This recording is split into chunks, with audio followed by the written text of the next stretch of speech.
Hello. Ah, look. Ah, Christmas. Yay. It is December. I'm so excited. Yes, we are doing the thing. I'm checking the things to make sure the things are working, and then we will get straight to the things because, yes, the plan. It appears things are working. So, yes. The plan is we are going to do our usual, try to get through it as quickly but as effectively as possible. And then, yes, some story time at the end. So we will, yeah. So for now, da da da da da da da da da. What's there? I was delaying because I forgot. Yeah, that there. Yes, flight instructor, practical test standards for airplane.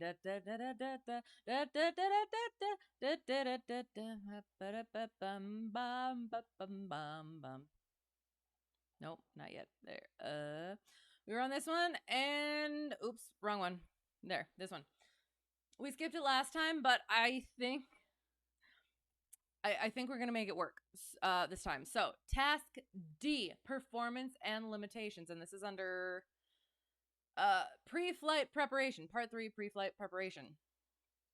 Performance and limitations, task D, to determine that the applicant exhibits instructional knowledge of the elements related to performance and limitations by describing determination of weight and balance condition, use of performance charts, tables, and other data in determining performance in various phases of flight, effects of exceeding airplane limitations, effects of atmospheric conditions on performance, and factors to be considered in determining that the required performance is within the airplane's capabilities.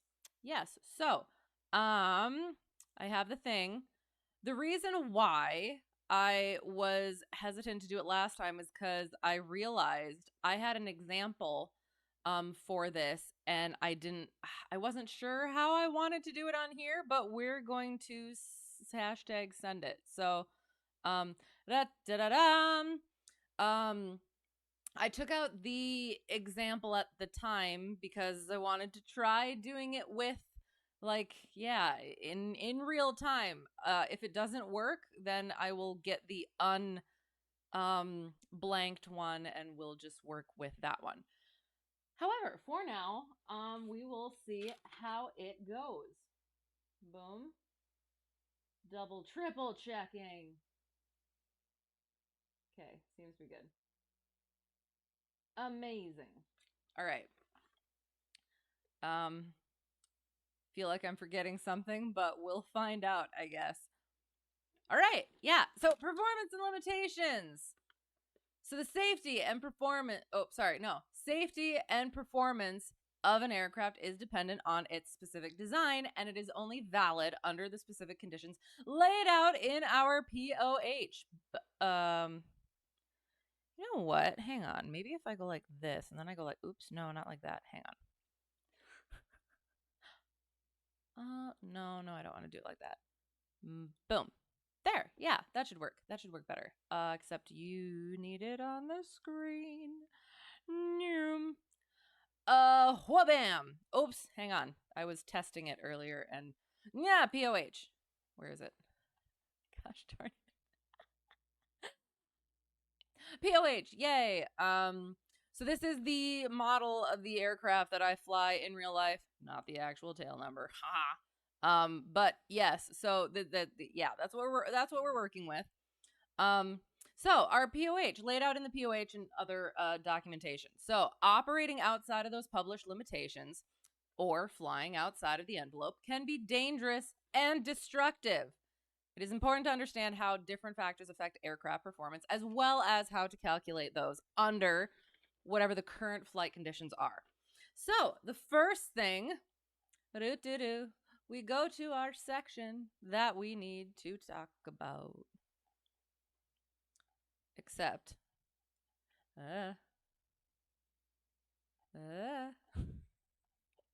it is much easier to flip through a book than to scroll through. Nope, not that one. Oh. Boom. Haha. So, weight and balance. We have already done that that lesson. So we're not going to recreate it here. So, well, technically, yeah, I have to redo that one for my own self because it did not go very well. But yes, that the whole weight and balance thing will be taken care of in that specific lesson. So we'll just refer to that one. For now, however, we will, however, use this example weight, total aircraft weight, 1,600.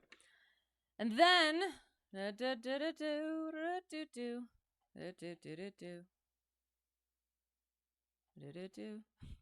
aha, section 5. We have our performance in various phases of flight. So we have our takeoff distance, we have our maximum rate of climb data, and our landing distance, as well as our cruise performance. So starting here, we'll go through an overview of how these charts are laid out. We have our configuration of the aircraft. So these numbers and calculations are only valid when they are under these conditions. So flaps for takeoff distance, flaps retracted, and a hard surface runway. Under other conditions, not conditions like that, the calculations will be incorrect. The plane will perform differently. So keep that in mind. We have our weight here. It is the maximum weight that it could be. So that is the worst case scenario. Any lighter than that, the aircraft should perform better. So it is. It's good to take the worst case scenario. That way you have some wiggle room. We then have our indicated airspeed at that point, and that is what we read on our ASI. That's what we're aiming for on our ASI. If we do not have, when we're in that phase of flight and we are not at that speed, our aircraft is going to perform differently than calculated. And then we have our environmental factors. We have our headwind in knots. As you can see, with more headwind for our takeoff, we have a shorter ground run, which is good. So keeping that in mind. Then we have our altitude and our temperature. So sea level, 59 degrees Fahrenheit, 2,500, 50 degrees Fahrenheit. And this is based off of international standard atmosphere. So what you're going to do is you're going to correct for pressure. So you're going to take your elevation and then correct for non-standard pressure. And then we don't worry about the temperature right now. So we'll be using pressure altitude for these columns. And then we have our notes. Increase the distances 10% for each 35 degrees Fahrenheit. Boom. Increase in temperature above standard for the particular altitude. So that is correcting for non-standard temperature, which gives us our our density altitude calculation, kind of. So then, yeah.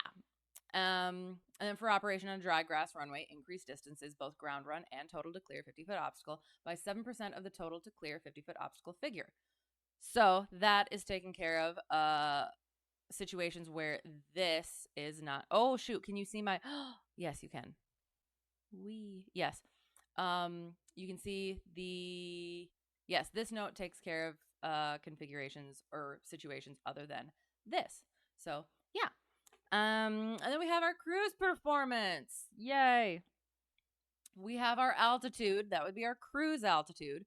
So we correct for our non-standard pressure, and then there's nothing to do with temperature on here or in our notes. So we need to correct for that temperature ourselves, and that means we are using density altitude for this column.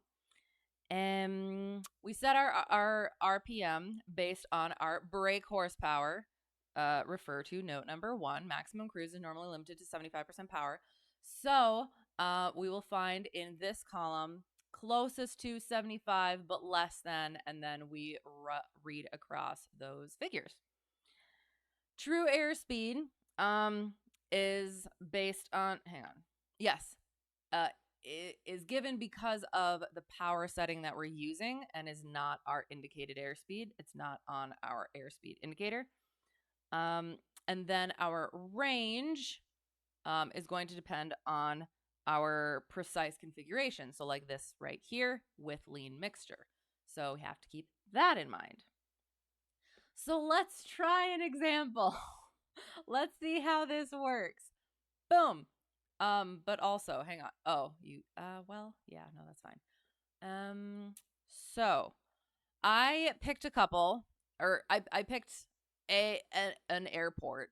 So we will take that. I don't know how well you can see that. I'll read it out.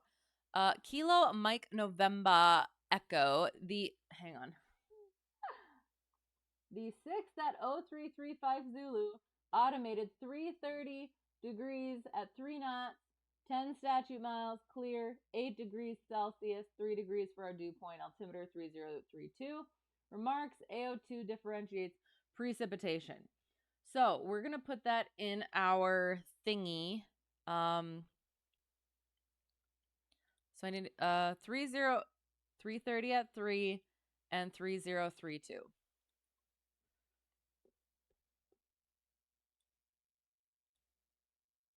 And then I'll boop this off for a second. Boom. That's probably way too big. Oh, maybe not. This could work. 30. Ooh, no. Gosh darn it. Hang on. I wanted to move that. 30 at 3. 8 degrees Celsius. Gosh darn it.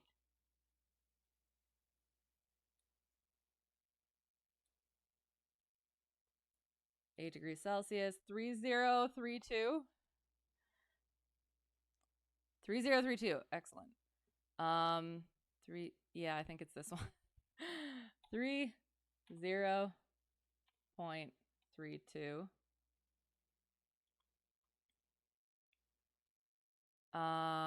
Oh, so then yeah, getting to that. Hang on. Once this is set up, it should be good. I did not look what these runways are. So let's check it. We have 0, 1, and 1 9er. So what is closest? 0, 1, I'm thinking. Let me go back.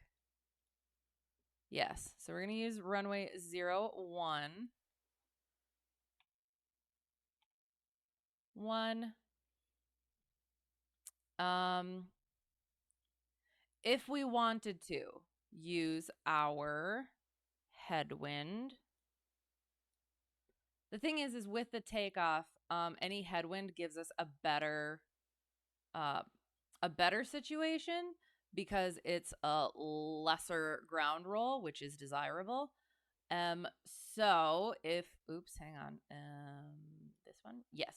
So we can use our crosswind performance thing to figure that out. So 010 and 330 is 40 degrees at 40 degrees at about 3 knots. So we have very little headwind component, which works out fine because we'll just take the worst case scenario of 0 knots headwind anyway. Because again, it's better to take the worst case scenario and have better performance than to calculate a better scenario and have worse performance. I was doing something. Seems fine. Yes. Okay. Then we have back to here. So we have our 1600, our indicated airspeed of 64 knots. Headwind, we decided is going to be 0 knots. So our ground, wait, sorry. Then we have our sea level, 59 degrees Fahrenheit, 2,500 feet, 50 degrees Fahrenheit, 5,000 feet, 41 degrees Fahrenheit. Let's figure it out, shall we? Take our elevation. Where is it? 278. I think that goes here. Let me check.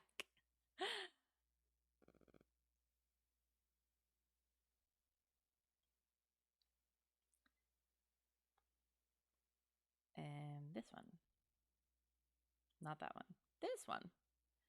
Yes. So, forgot what it was already. 278. So 278 goes here. 278 goes there. That's our elevation. Oops. Gosh darn it. It's fine.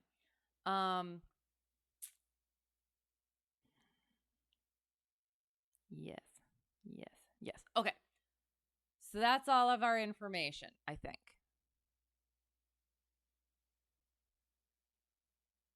Perfect. All right. So now we have to make some calculations. So we have 30.32 is our current altimeter setting. So what we do in order to figure out how to adjust get our pressure altitude, we can use our E6B, or we can 30.32. That is a little big. Oh God. So we subtract that, and what that gives us is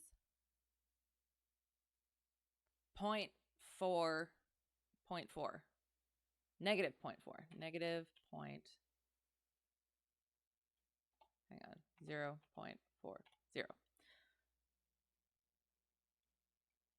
Correct my math if I'm wrong.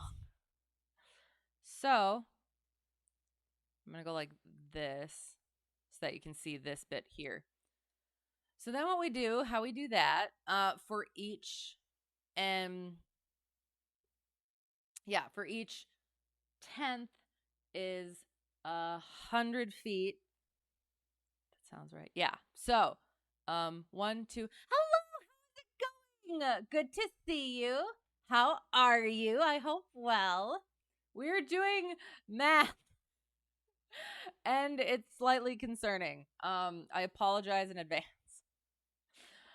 So it should be negative 400. So move the decimal point 1, 2, 3. And then you get negative 400. So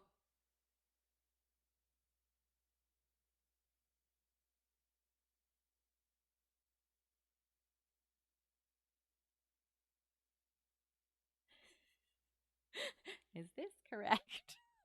I think it is. But oops. Hang on. Hang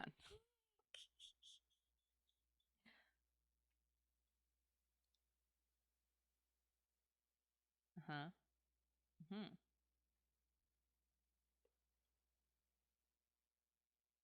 Oops. No, 400.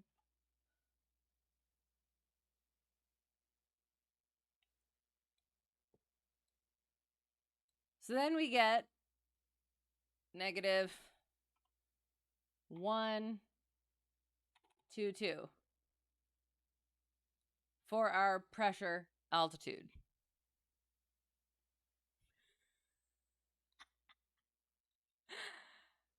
This doesn't seem right at all. But, so yeah, so that's good, I guess. Yay, math! Oh no. I mean, yes, I do. I enjoy doing math, but doing it in front of people, especially when I haven't practiced this in a while, and especially when I'm having these sorts of numbers come up, is concerning. So we'll again, don't take any of this as helpful in any way. This is, yeah. I'm not. I'm pretty sure it's correct, but I could be wrong. So, yeah. I think the technique is correct. Whether or not I'm doing it correctly is the issue. So, so negative 122. That's great for us because a lower pressure altitude is better performance. What am I doing? We need our next, this thing there. Yes. So we have our pressure altitude, negative 122. Since that's not on the chart, we'll just use sea level. The worst case scenario. So if we were between, say, sea level and 2,500 feet, if we're between those, we can go ahead and, oops, not that, hang on. We can, oh my gosh, were you seeing any of the math? I'm sorry. Maybe it is better to switch these around. Hang on. Nah. It's fine. Yeah, there's math. So I'll re-go over that. Sorry. So we have our wind, we have the runway we're using, we calculated 0 knots headwind. It's the worst case scenario. Excellent. 8 degrees Celsius is what we had in our METAR, our pressure setting. So we took, always subtract the current pressure setting from 29902, and then that is what that answer with the dot, boop, boop, boop, 3 times over. That is what you add to your elevation to get your pressure altitude. You know what? Oh, shoot. I should have grabbed my E6B just to like make sure I was doing it correctly. But I'm pretty sure. I don't know. We'll see. Yeah, so that's our pressure altitude. If that were to be in between one of our columns, we can use the average. So you add the two together, the two options together, and then divide by 2. That gives you your average. So give an example. Boom. So let's say we were between the sea level and 2,500. We were here, ground run 735, 910. Or add those two together, divide them by 2. That's your average that you get in the middle. Otherwise, like we did, negative 122, it's not even on the chart. Just bop it to the worst case scenario, the higher column. As well as total to clear 50-foot obstacle. That is also a worst case scenario, so we will do that one. 1385 is what we're working with right now. And then there's also an interpolation formula that we can also use to get really precise figures, but we're not going to go over. We're not going to go over that right now. Again, always better to have a more of a buffer room than to be that precise.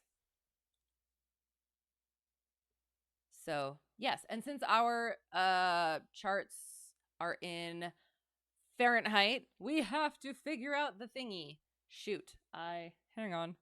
Well, yes, I guess I'm just going to use Google instead of an E6. Hello. It is going well. I mean, the math is not going well, but other things are going well. So that's good, I guess. How is it going for you? Good to see you. So our charts are in Fahrenheit, so 8 degrees Celsius to Fahrenheit. And that is something to keep in mind.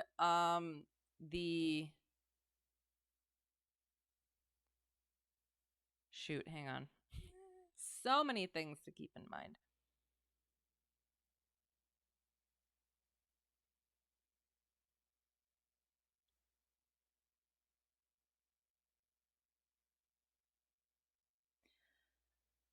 Okay.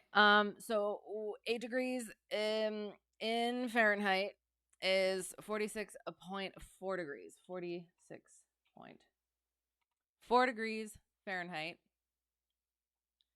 But yeah, making sure that you're using knots if that's what you are, if that's what your plane uses, or miles per hour, Fahrenheit versus Celsius, those sorts of things, keeping all those things in line.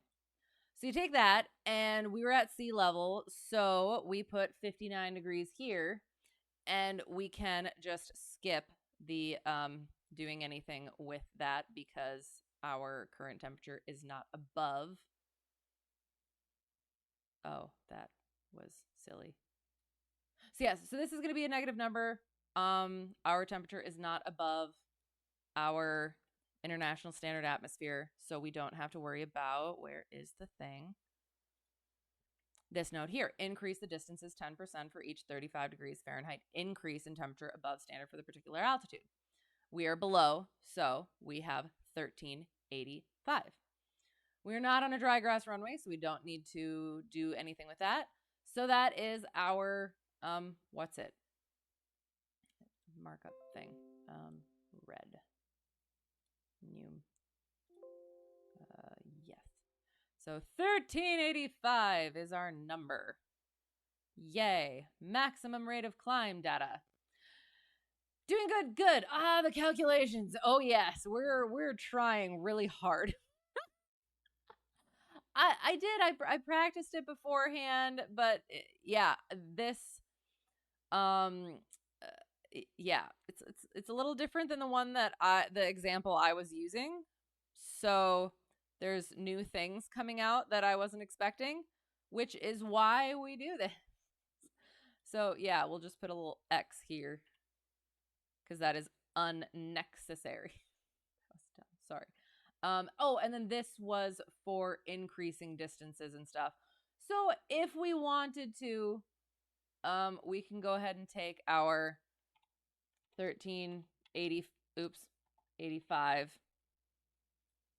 Just add a little bit of buffer room anyway. And come up with a calculation of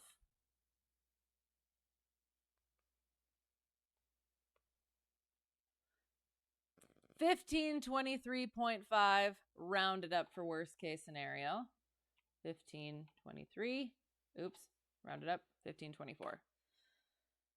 That is our calculated potential ground run for a, again, worst case scenario.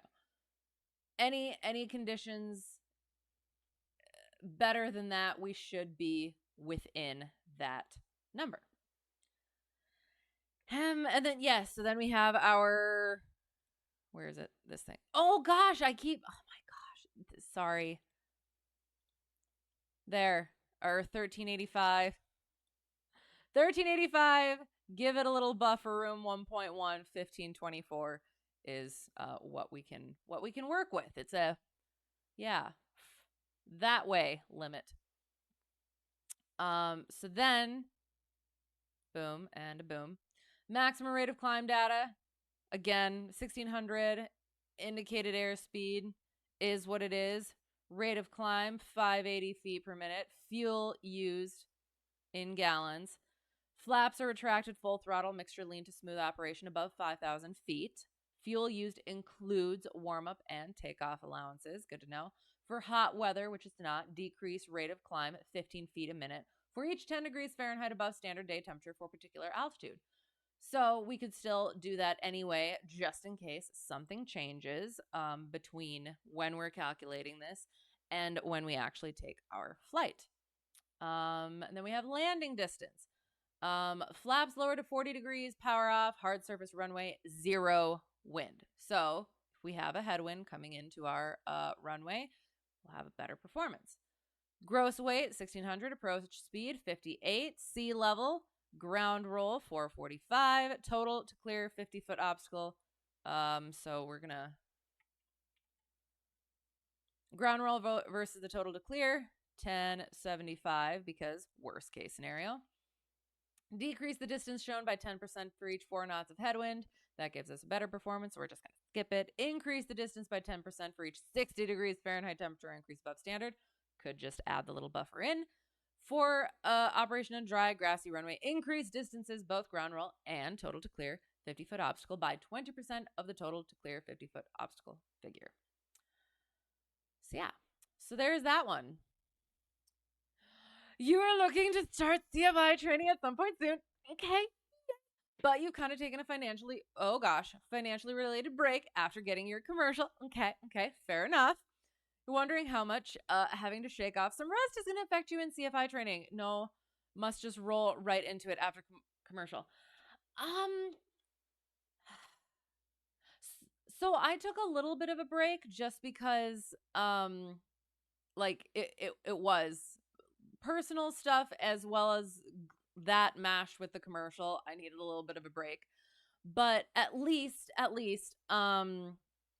like starting to work on like the right seat flying is good, even if you're not really getting into the hammering at the knowledge stuff. But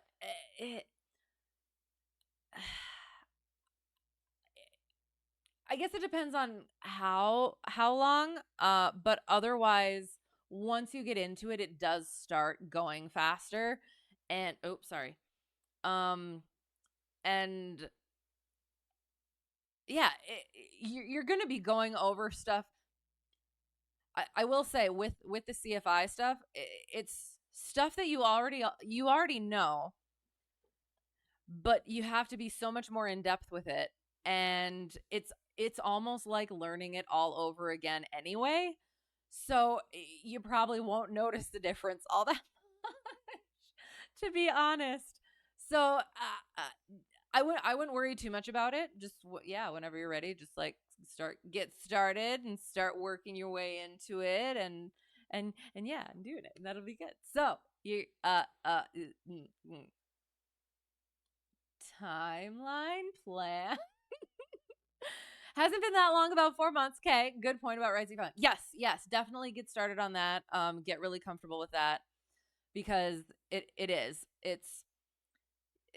that's what it's been for me. Is you can do the flying, or you can do the teaching, or you can do like straight level flight from the right seat, but the maneuvers are a lot more difficult. And yeah, so it's like all those different pieces, getting those together in themselves so that you can really, at some point combine them in an effective manner. So yeah, so that would be at least a good start. Like, still continue if you're just doing your doing some fun flying, just kind of chilling out a little bit. At least start getting that in there, and that'll be good. Well, I'm looking forward to hearing more about it when you start, however soon that may be. So yeah, that'd be good. And again, don't learn anything from me. I just want to say that again. I may be in the training, but I have not proven myself yet. We're just practicing. And this is probably definitely not a way that other people do. Everybody has their own ways of doing things, and this is just kind of mine for now-ish. Absolutely thinks the tip sounds good. Hopefully mid-January. Excellent. Sounds good. Oh, that'll be fun. And it is.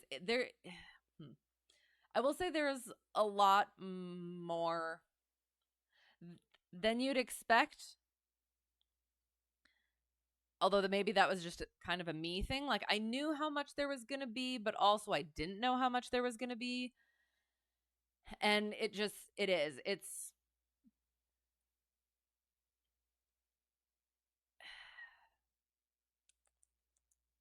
because you do. It's one thing to know the things. It's another thing to be able to explain the things. And then once you're starting to try to explain the things, then you realize that you don't quite connect the things correctly, or you yourself have questions about other things. So yeah. But it's fun. It is. I have felt that it's made me more knowledgeable as a pilot, and generally like better as a pilot. And yeah, just really getting those things down it's really good. And it is fun. A lot of work, but it is fun. So yes, it will. It's gonna be totally worth it. And yes, can't wait to hear about it. Something you're worried about, explaining what you know. And it does. It took a while for me to kind of start getting used to that. And now I've started to get better at it. And it is just practicing it. I started out, I had like, I grabbed whatever stuffed animals I could find and I like laid them out so that I had an audience to teach to, so it didn't feel so weird. And then after a while, that was kind of unnecessary. And I felt weird kind of doing it with presenting it with my instructor because it's like he already knows the things. But I've gotten more used to that as well. And it's just practicing it, getting your script down, and then, yeah, being able to just bleh the things. So, yeah. And it does. It starts out weird, but it's gotten so much better, and it is. It's fun. So, yes, you will. You're going to have a good time. It's going to be a lot of work, but it's going to be a good time. So yes, cruise performance. We've done our other ones. Now we go to our cruise performance. So hang on. Did that. Yes. Sorry. So we have to start here. So since it's our cruise performance, we can choose what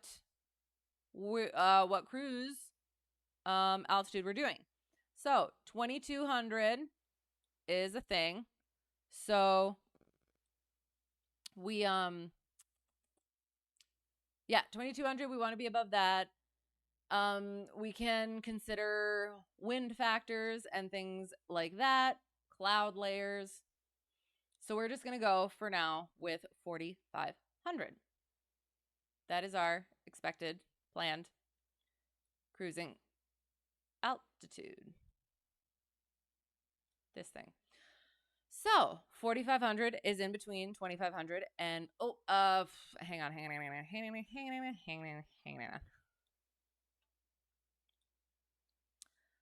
First,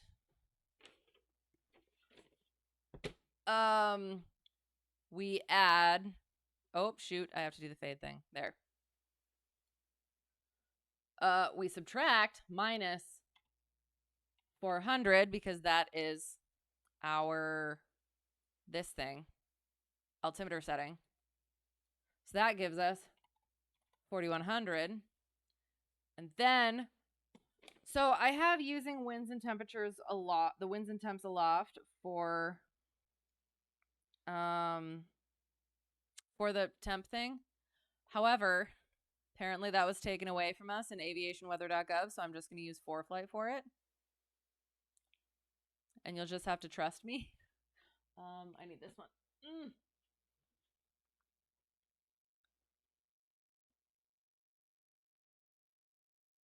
KMNE. Oops.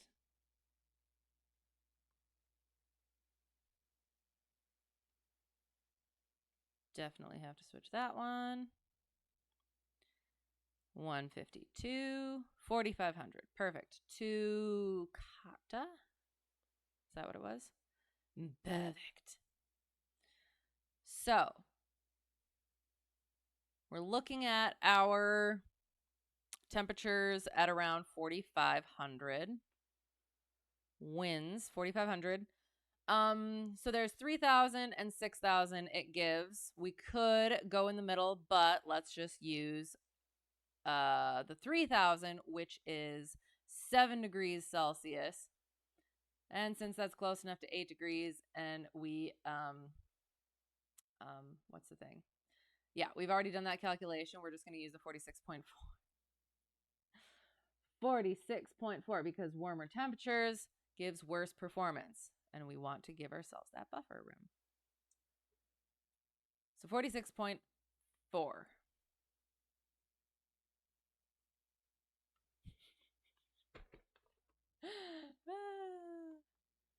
Be so much easier if all these were the same.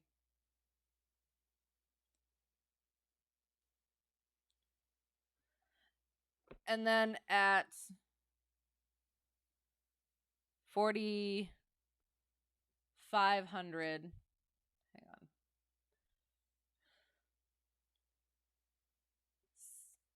So 59 degrees Fahrenheit. And it's, hang on.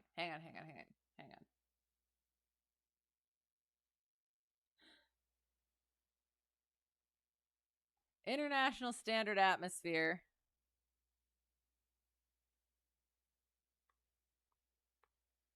At 4,100.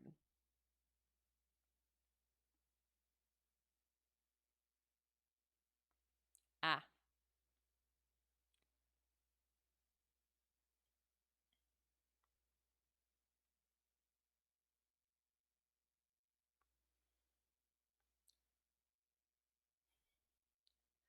Chart.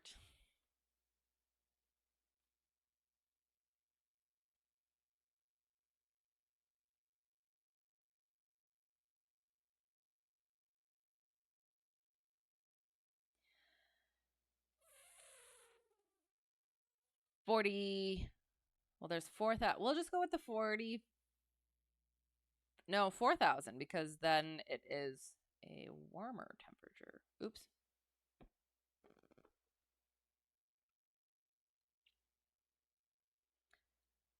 So 7.3 calculates that. 3 Celsius to Fahrenheit.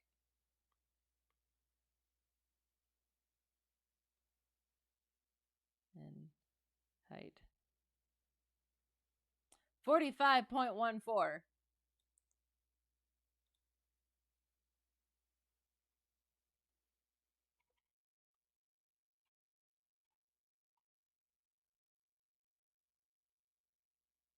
Oops.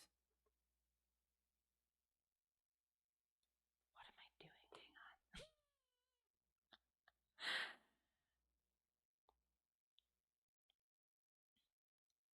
Yeah, so that ends up being 1 point.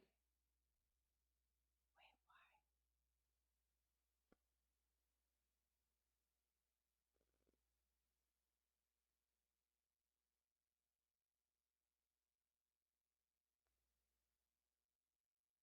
Oh, yeah, and then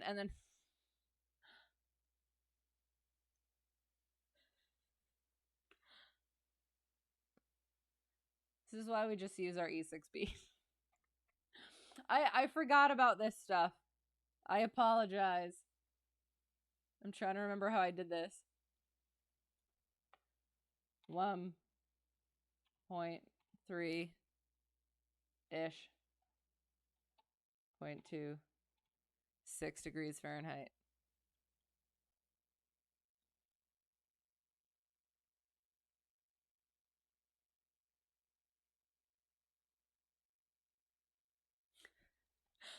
So we can do all those calculations, or we'll just use 5,000.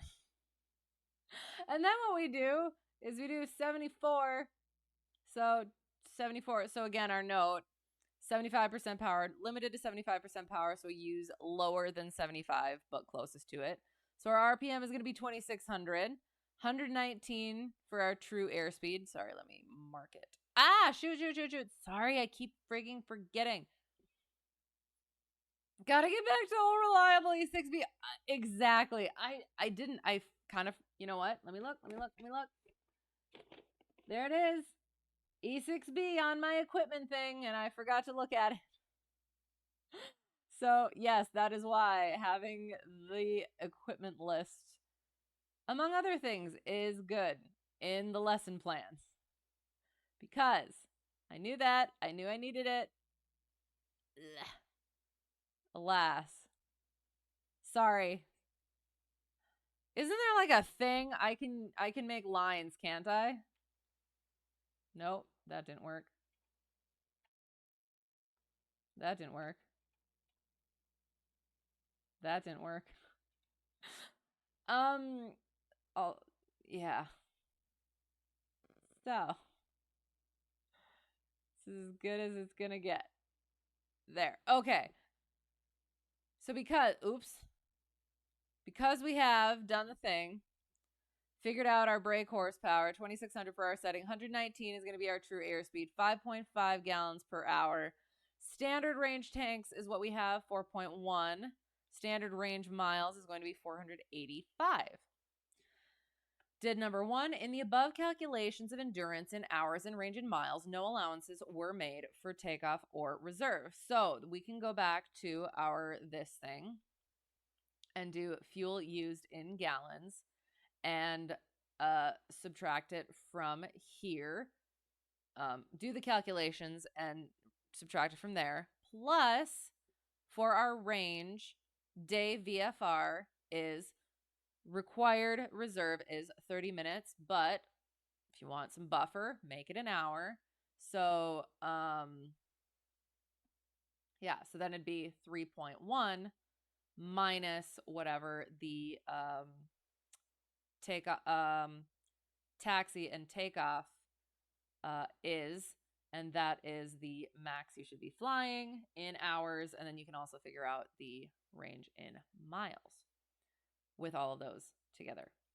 Cruise and range performance figures shown are applicable to the commuter. For the standard and trainer versions, which we have, subtract 2 miles per hour from the higher cruise speeds and 1 mile per hour from the lower cruise speeds. So just subtract 2 miles per hour.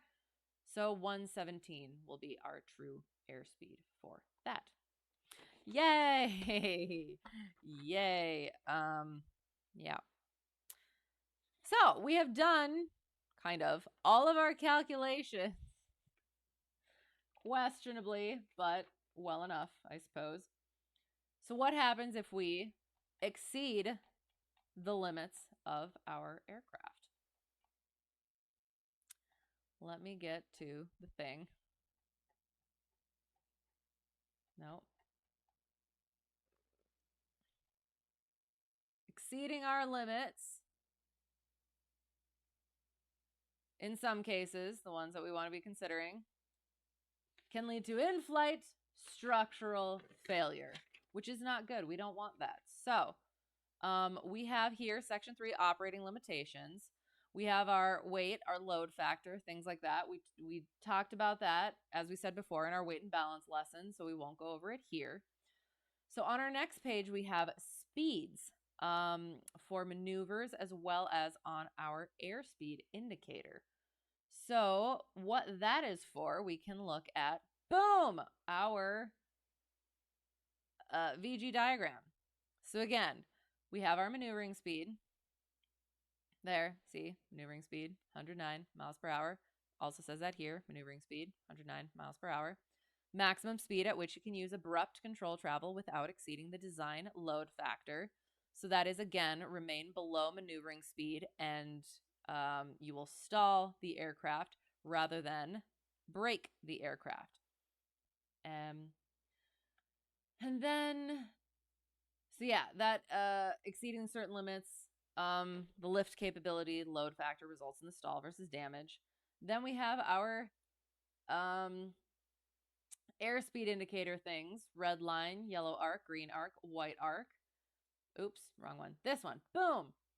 So our white arc is our flap operating range. Green arc is our normal operating range. Yellow arc is our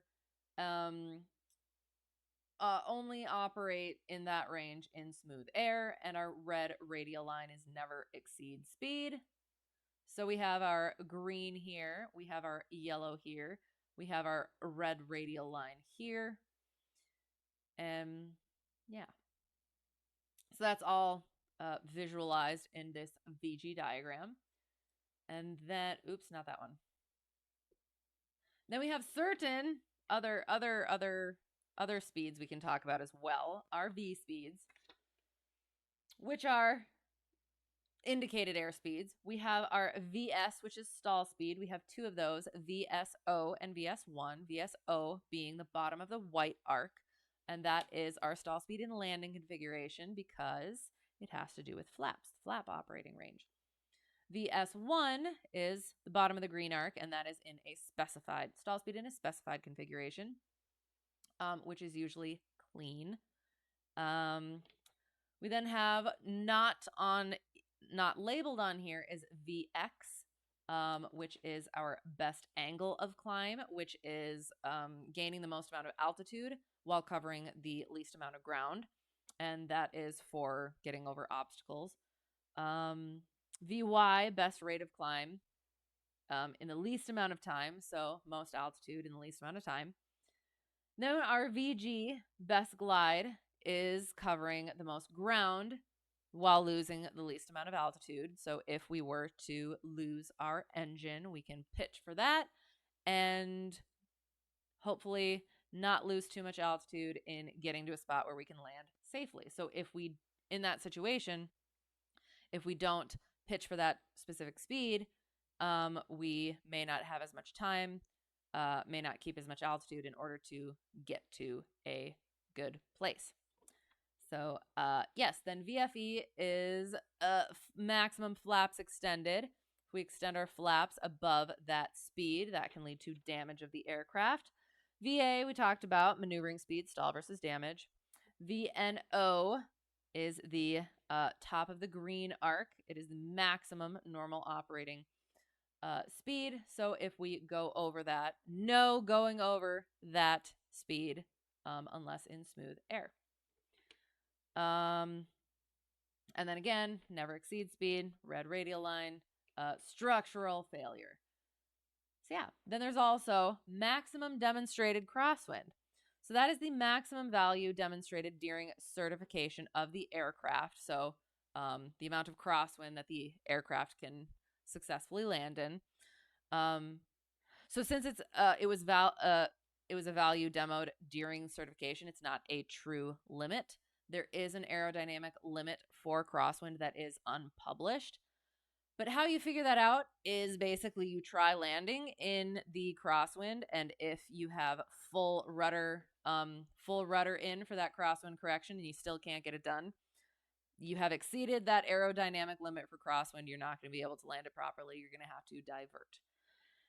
So in saying that, however, make sure you're considering your own proficiency and skill in attempting crosswind landings. So if you're brand new student pilot, probably not a good idea to try and push that aerodynamic crosswind limit. So yeah. Effects of atmospheric conditions on performance. We were kind of just talking about that. Hang on, I have to see what I meant for that. That must have been the Oh yeah. So this one here was the rate of climb data, and it was just adding a buffer in for subtracting that 15 and getting those things. So yeah, we just used the chart. So we were talking about crosswind, and that is one of our atmospheric conditions. Our wind, pressure, temperature, those sorts of things are generally accounted for in those performance charts, as we saw.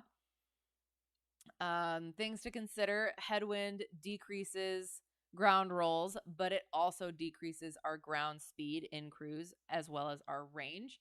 So it's good for takeoffs and landings, not so good in the cruise phase of flight. So keeping those two things in mind. Then we have our specific altitudes. We have our true altitude, which is our actual altitude above sea level. So we have sea level, which doesn't change. Whatever our actual altitude is above that is our true altitude.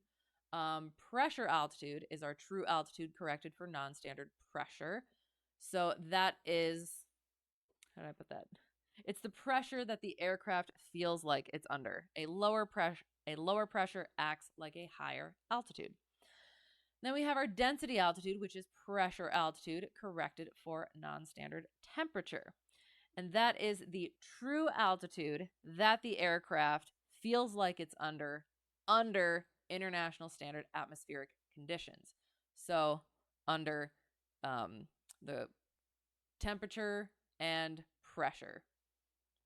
Those two similar variables, or those two variables together to get to the international standard atmosphere. Yeah, that thing. And it affects both aerodynamic and engine performance, so keeping that in mind. One of the big things to consider is takeoff and landing distances. So under higher density altitudes, you're going to have longer takeoff and landing distances because you're going to use the same indicated airspeed to take off and land, but that requires a higher true airspeed in those lower densities. So that's why longer takeoff and landing. With that in mind, when you're planning a flight, consider the required performance for that flight under those conditions, the actual conditions that are going to be in effect at the time, and compare those to what your aircraft's capability actually is. And if your aircraft can't handle that, you're going to either want to do the flight at another time, wait for conditions to get better, get a different airplane, or not go forward with the flight. So other things to consider in that respect is the runway surface as well as slope. So a soft field that is upsloping, both of those increase the takeoff roll, but decrease the landing. We talked about obstacles requiring longer rolls earlier. Then we have calculated versus actual performance. So when we calculate, we made all of our nice calculations. At that point, we're going to consider that our best case scenario and assume that we're going to have lower performance than that, because so many things there's so many different variables that lead to a not perfect situation that's not going to follow those calculations. Pilot skill, improper leaning, the condition of the aircraft as well as any of its parts. So it's a good thing to add a safety margin, say at 10 to 20% to takeoff and landing distances and fuel burn, things like that. And main thing, do not plan for maximum performance. For example, extreme crosswinds, because those calculations, that POH stuff, is a new plane in perfect condition with a professional test pilot. So the perfection needed to get to that those actual calculated values is very unlikely, and will probably not end well planning for that. So yeah, always be conservative with your calculations.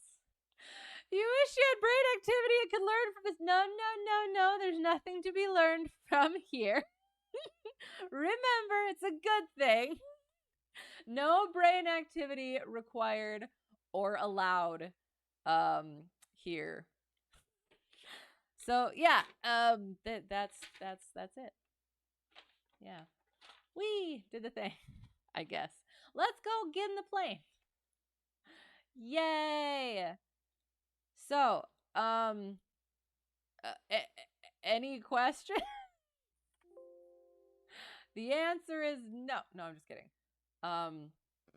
Yeah, to be honest. Oh, I have to. Okay, hang on. I'm going to get the sim started, and then I forgot to do something last that we must do.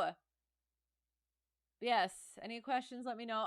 I do. I worry sometimes, like it does.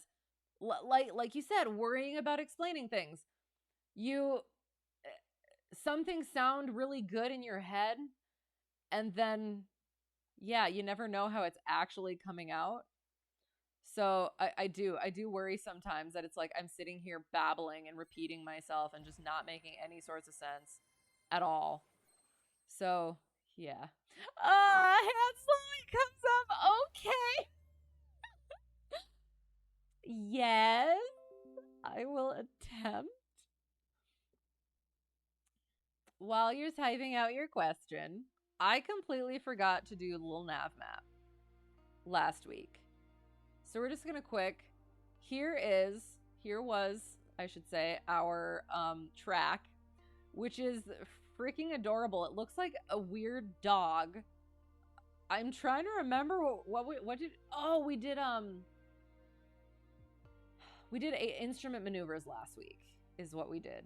So, we took off. Yes, we took off and then we went that way maybe. Yeah, and then we turned and then we turned again. And then we turned again and again. Wee. And then we went like that, and then we went like that. Yeah. I like it's actually it's kind of funny how it kind of worked so what's the word? Like symmetrically. And then we went wee, and then we went wee, and then we went wee, and then we went all the way around and landed. Yeah. Yeah. This is why we do this right afterwards, so I know what we did. But yeah, I just think it's kind of cute. It looks like a weird little poodle. Yeah. No, just kidding. All good. Okay, sounds good. I mean, it is. It is good for me to practice answering questions as well. So if you do have them, I will definitely try, but definitely don't take it as an actual answer. So yes, doing that fly time. Oh yes, indeed. Where's the thing? So we did KMNE. Okay, oops. So the plan is we're gonna start here. We're gonna do our takeoffs and landings, and then we will start off on our cross country because I have story time.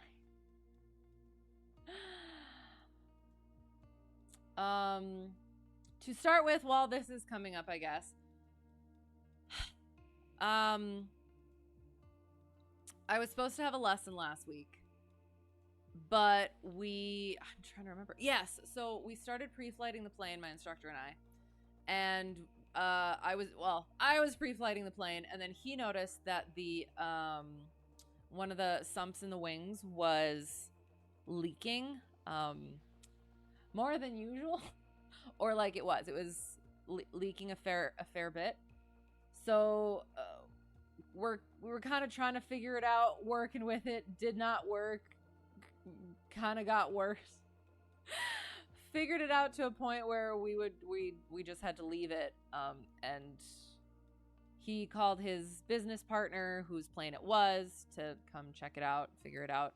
Turns out there was I can actually look. Part of the fuel cap chain or something got wedged in there, so it was stuck, and so it was like wedged up a little bit, so then that was why it was like dripping. Yeah, anyway.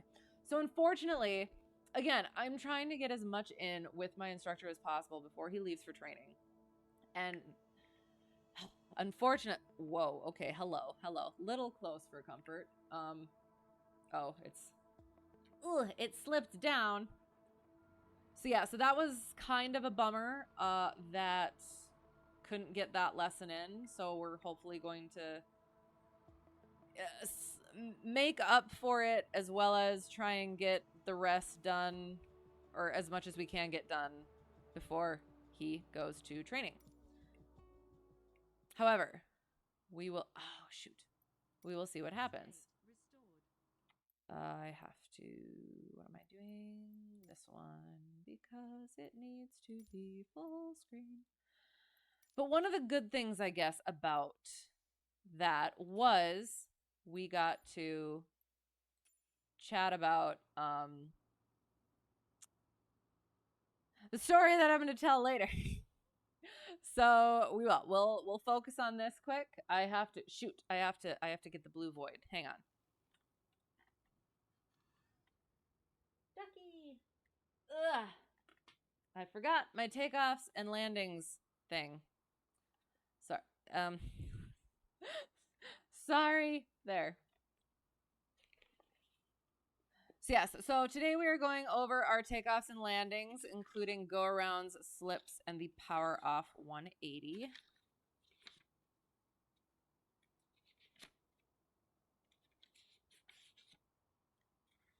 Approach and landing, cross and approach and landing. Perfect. Okay.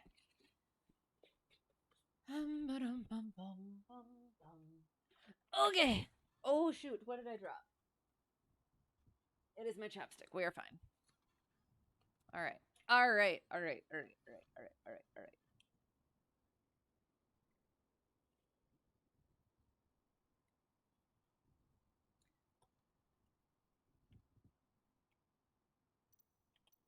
Oop. Oh, sorry. I totally know what I'm doing. Ugh, sorry. There. Okay. That's good. That's good. We shall... Oops, wrong button. Look at how beautiful it is.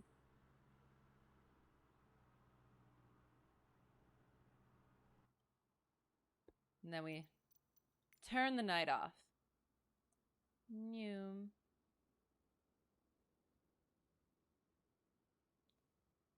Should we do a morning flight? Why not? That should be... Oh, yeah, we'll do that for now-ish. Kind of, maybe. Maybe. All right, so... Right seat, right seat. Oh, no. Okay, good. Thank goodness. Wait, I need that off. Sorry. We'll get a little bit more. There. That should be good. Just enough. So, take a picture of the hobs and the tack. And then we turn our battery on and check our things. Pitot, nav. Don't have or use a strobe. Don't have strobe. Beacon. Landing. Oops, wrong button. So, light, light, beacon, light, light, light. Oops. Shoot, hang on. Noom. Grasp the pitot tube, feel that heat. Turn it off. Oops. Unchock. Control the space. Fuel is up there. Goot. And then turn all the things off. Boom. All right. So we can get outside our airplane. Why is it? Oh, wrong button again. So, again, I have switched up my pre-flight a little bit from my new instructor, seeing how he does his walk-arounds or pre-flights. Start with the things that'll kill you first. So, sump the tanks. Sump the tanks. Check the fuel. Check the fuel. While we're doing that, we might as well just fill her up. Boom. And check the oil and strain the oil. Or sorry, strain the fuel over here as well. And then check our oil. How we doing over here? 5.1. We're good there. Yeah, so those are the things that can kill us first. Well, the main things. And then we do the other things. So, static port, air vents, avionics cooling port, air vents, pitot tube, drain hole, fuel vent. Check along here. Oh, and we can also lift up on the wing a little bit to make sure it's connected to the fuselage, as well as make the water sink to... So if we got water and in our sump, we can lift up the wing a little bit too, make it zoop more into the thing. Yep, science-y. And then we do our lift the wing, check all the things, as well as see the yoke moving with it. Check the connections with the flap as well. Wiggle both the rods. Antennas. Elevator. See what the yoke is doing. Rudder. Lift up on it. Give it a little bit of movement side to side. Check the trim tab. And then chicken, you can do the other side. And then chicken does the other side. Check the edges of the propeller for any nicks or cracks. Oh, sleepy. If there's an alternator belt, give it a little tug to make sure it is not loose or anything. Wiggle the exhaust port, or rather, hope you don't wiggle the exhaust port. Air intake, make sure that's clear. Whoosh. Nice livery of the 152. Thank you. Tiki made it for me. Hotel Tree 1 Delta 1. It is so cute. I do. I love it. Plus, it's on the it's on the pants. Yeah. Thank you. Yes, and then make sure the nose wheel has clearance about like a fist or your fingers. Check the tires and then do a look-see. We'll have to do push back and then see to make sure everything kind of looks symmetrical and we're not leaning on one side or the other. Yeah. And then we refer to our checklist to make sure that we got all the things. Oh, so let's push back. Sorry. Shift P. Yes, Ducky, we are going. Beep, beep, beep, beep, beep. Ugh, goodness gracious. Ugh, stretch. Shift P again. There. All right. Next, Amundo. Actually, we're gonna. Sorry. So, fuel is on. Oh, wait. Hang on. Fuel is on. Trim for takeoff. Circuit breakers. But also actually checking.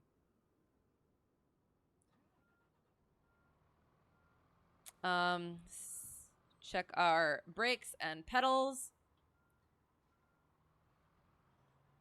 And then we, no talking during takeoff and landing. Seatbelts on at all times. Exits out the doors to the left and right. For now, make sure they're shut and locked. If we lose power on the rollout, we'll stop on the runway. If it's after takeoff and below 1,000 feet, we'll land straight ahead. If it's above 1,000 feet, we'll turn around and land back on the runway.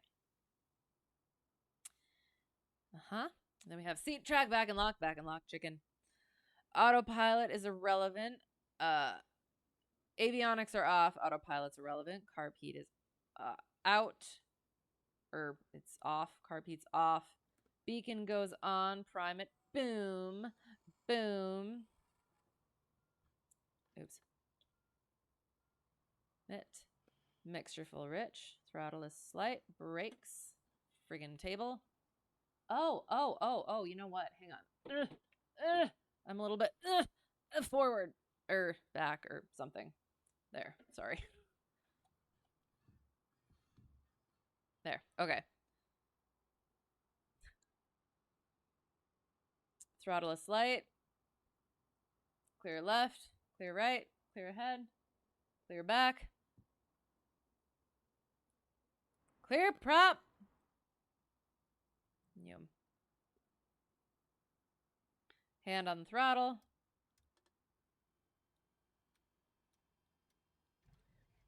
Oops. Whee! Wrong button. Also brakes. I had them on the brakes and then I forgot, and then that is why we do checklists. Lesson learned. Flaps are up. Nav lights go on. Taxi light goes on. This goes down. Avionics go up and on and boop and boop. Then we check our weather. METAR. Kilo Mike November Echo. The 6th at 0435 Zulu does math. Checks out? Hang on. Yes, it checks out. Sorry. Oh gosh. Automated. 320 at 3 knots. 10 statute miles. Clear. 7 degrees Celsius, 3 degrees for our dew point. 3034.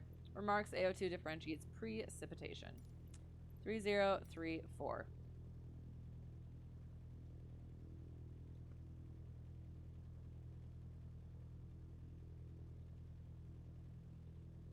There.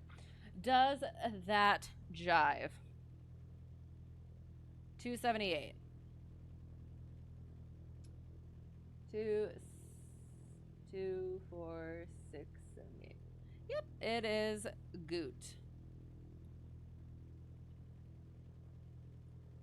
And then we lean it a little bit. You hear yawning. Have I done the I am safe checklist on myself? I have not, because this is the sim. I know it is. It's yes, I will say it's been a busy, it was a busy weekend, which I'll get into. So yes, I have not quite recovered. But it is a sim, and that's why we do it. Ha. So yes, did the things, and now we go taxi to the runway, except I need to do the thing. Hang on. I have to get this thing on. But that is an excellent question.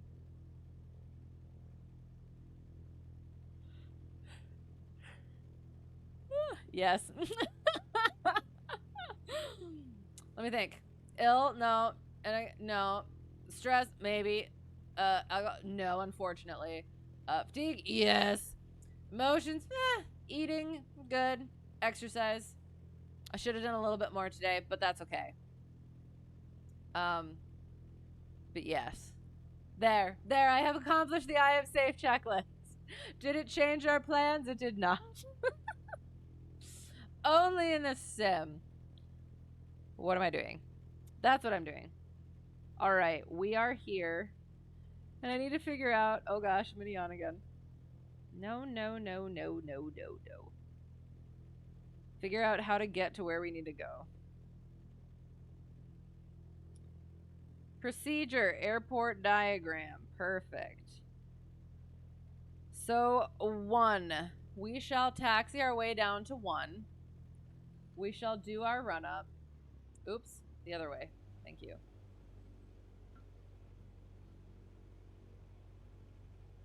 And then we shall do our takeoffs and landings.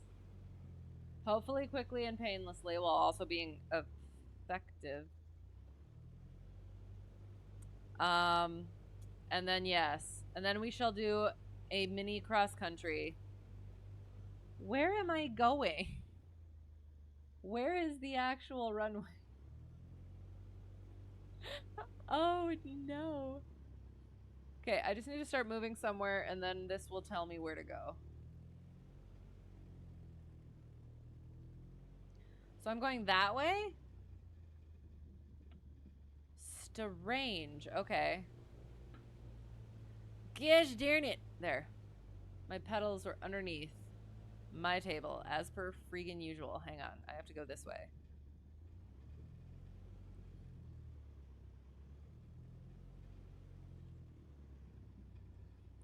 So we're doing our taxi things. Checking the things.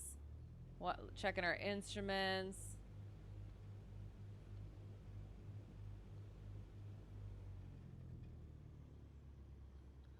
We don't want to go that way. We want to go the other way. But how are we supposed to go that way when there's things in the way?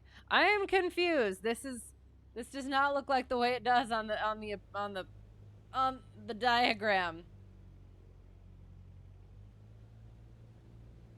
It doing me a concern. All right, I'm gonna be honest. We're gonna do what the diagram shows us.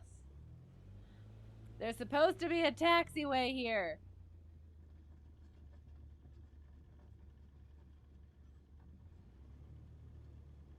What is all this?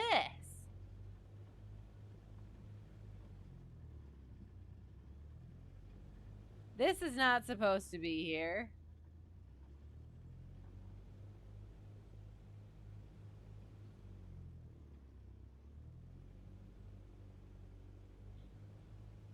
Ah, hey, I'm taxiing here.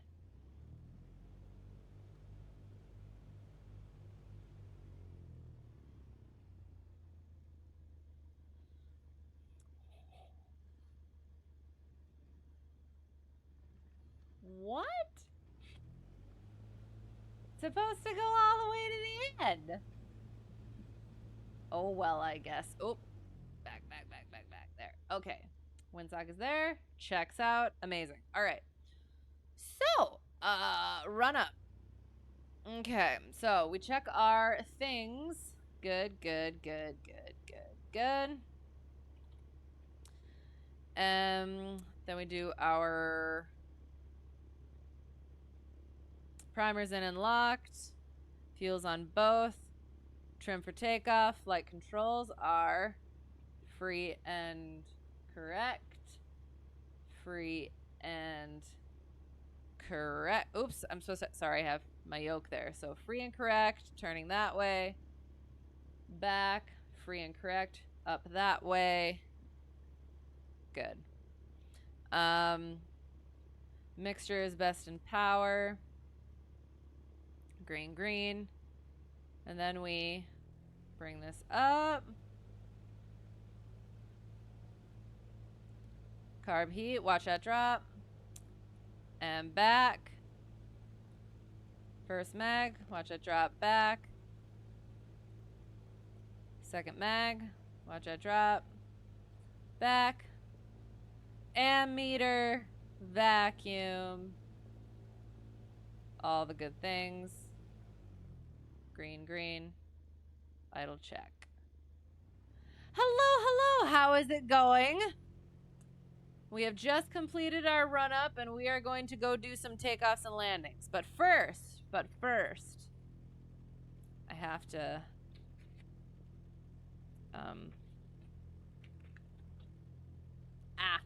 find the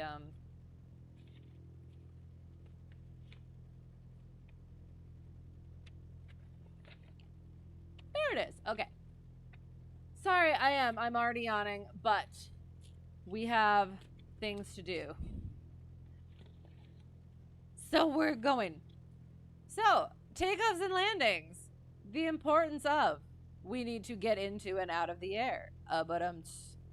So, challenges, however, there's a heavy workload during those phases of flight as well as a high volume of traffic because we're at an airport and other people want to take off and land too. So we need to be aware of those things. Make sure we're focusing during those phases of flight. That's why we have the briefing of no talking during takeoff and landing. Make sure we are maintaining our scan, making our calls, doing everything we can to stay out of other people's way and make sure other people aren't infringing on us as well, and following our procedures. So it's always a good thing to follow our procedures. Not doing good? No. Kind of sick, but still breathing. That's good. Well, I hope you feel better. I'm sorry that you don't feel so good. Hope you're having some chicken soup, or Gatorade and orange juice and all those good things. And yeah, I do. I hope you feel better soon. I'll try to be as entertaining as possible. So yes, and then our first thing, so I can also talk about our run up. So our takeoff starts even before we take off. We do our run up, we check to make sure the things are working. We position ourselves off to the side, out of the way, ignore what I'm doing, do what I say, not what I do. Off to the side, out of the way, so that other people can take off if they need to. Our nose is going to be into the wind during our run up, if possible. And we don't want our tail pointed at buildings or people. So, yeah, we do our checklist. We did our checklist. Then we do our briefing. We confirm which runway we're using. We check our windsock. We are doing 01. The wind was 330 at 3 knots. So we are going to have a the wind is 3 knots, 40 degrees to our left. And also considering when it comes to our runway, what ones are already in use by other people, as well as the surface conditions. So we're good with all those. And then we consider our takeoff distance, as well as our runway. So we did calculate our distance earlier. I think it was the 1385. I'll take a quick gander.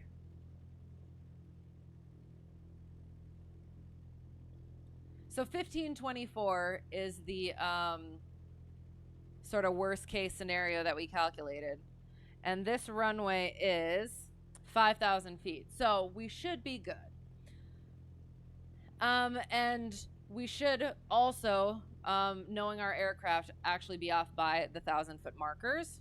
So we'll keep that in mind. VR, our rotate speed, is 65 in the aircraft that I fly, miles per hour. We'll be climbing at VY, which is 80, or at least at 80.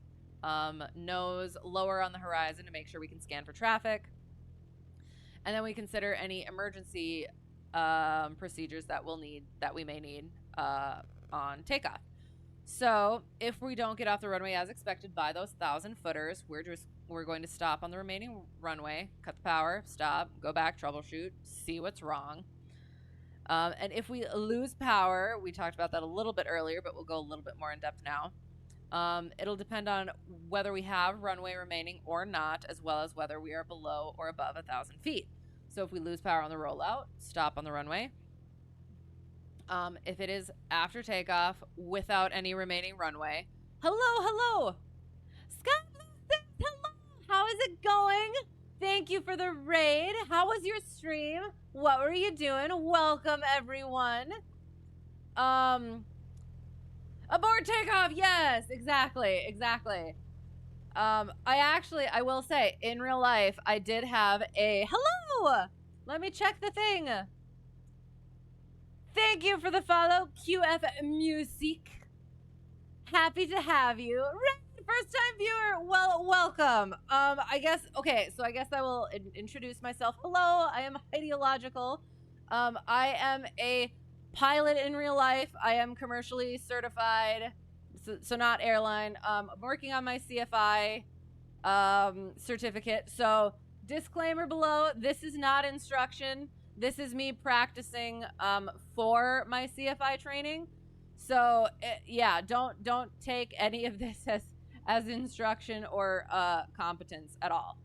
So yeah, but that's what we're doing. So right now we're going to be working on takeoffs and landings.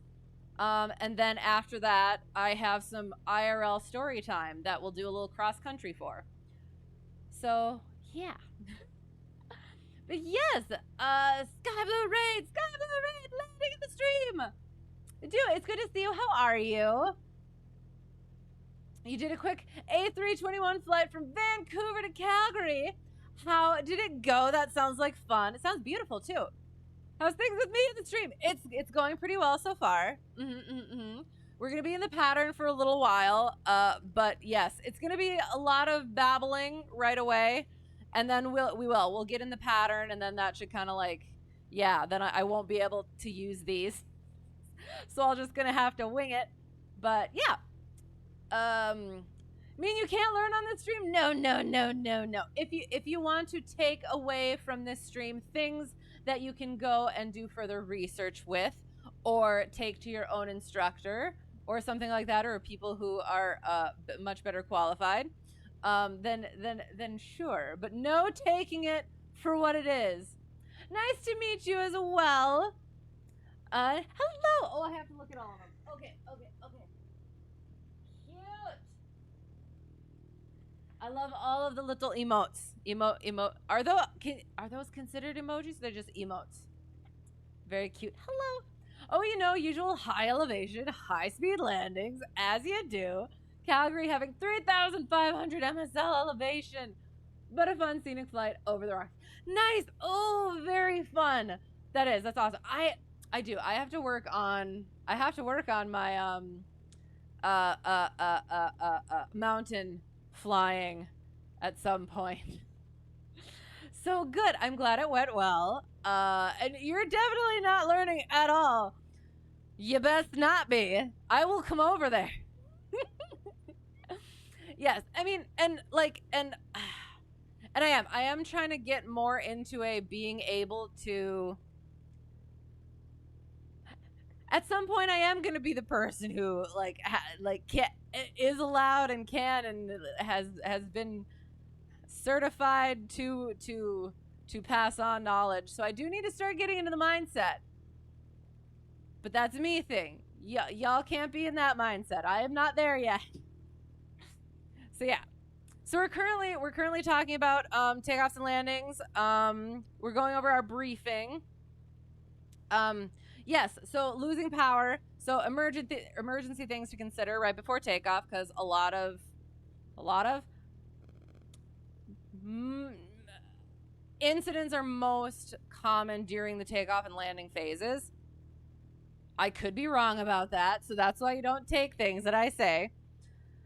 So if we lose power, so we did lose power on the rollout, stop on the remaining runway. If we lose power after takeoff and we have remaining runway, land back on the runway and go troubleshoot whatever happened. So I actually did have to abort a takeoff once. It wasn't for loss of power. It was me not having configured properly. I was doing this was during my private training, so I was still a student pilot. I had a little bit of a crosswind, and I was doing a soft field. I was practicing a soft field takeoff, and I didn't get my crosswind correction in quite right, and I just started going wonk. And so I did. I was like, oh God, what's happening? Cut the power, landed on the runway, and taxied back, took a couple deep breaths, and took off properly, and then went and did my little solo flight. So yeah, that was fun. But then yeah, so again, lose power, land on the runway. If you don't have any runway left and you lose power after takeoff, if you're below 1,000 feet, just land straight ahead within about 30 degrees. If you lose power after takeoff and it's above 1,000 feet, you can consider turning back to land on the runway. But there are a lot of reasons why you might not want to, and just do the same thing as do after a below 1,000 feet and just land straight ahead. So yeah. And then while we're holding short, we do our runway incursion avoidance. We make sure we're on the correct runway.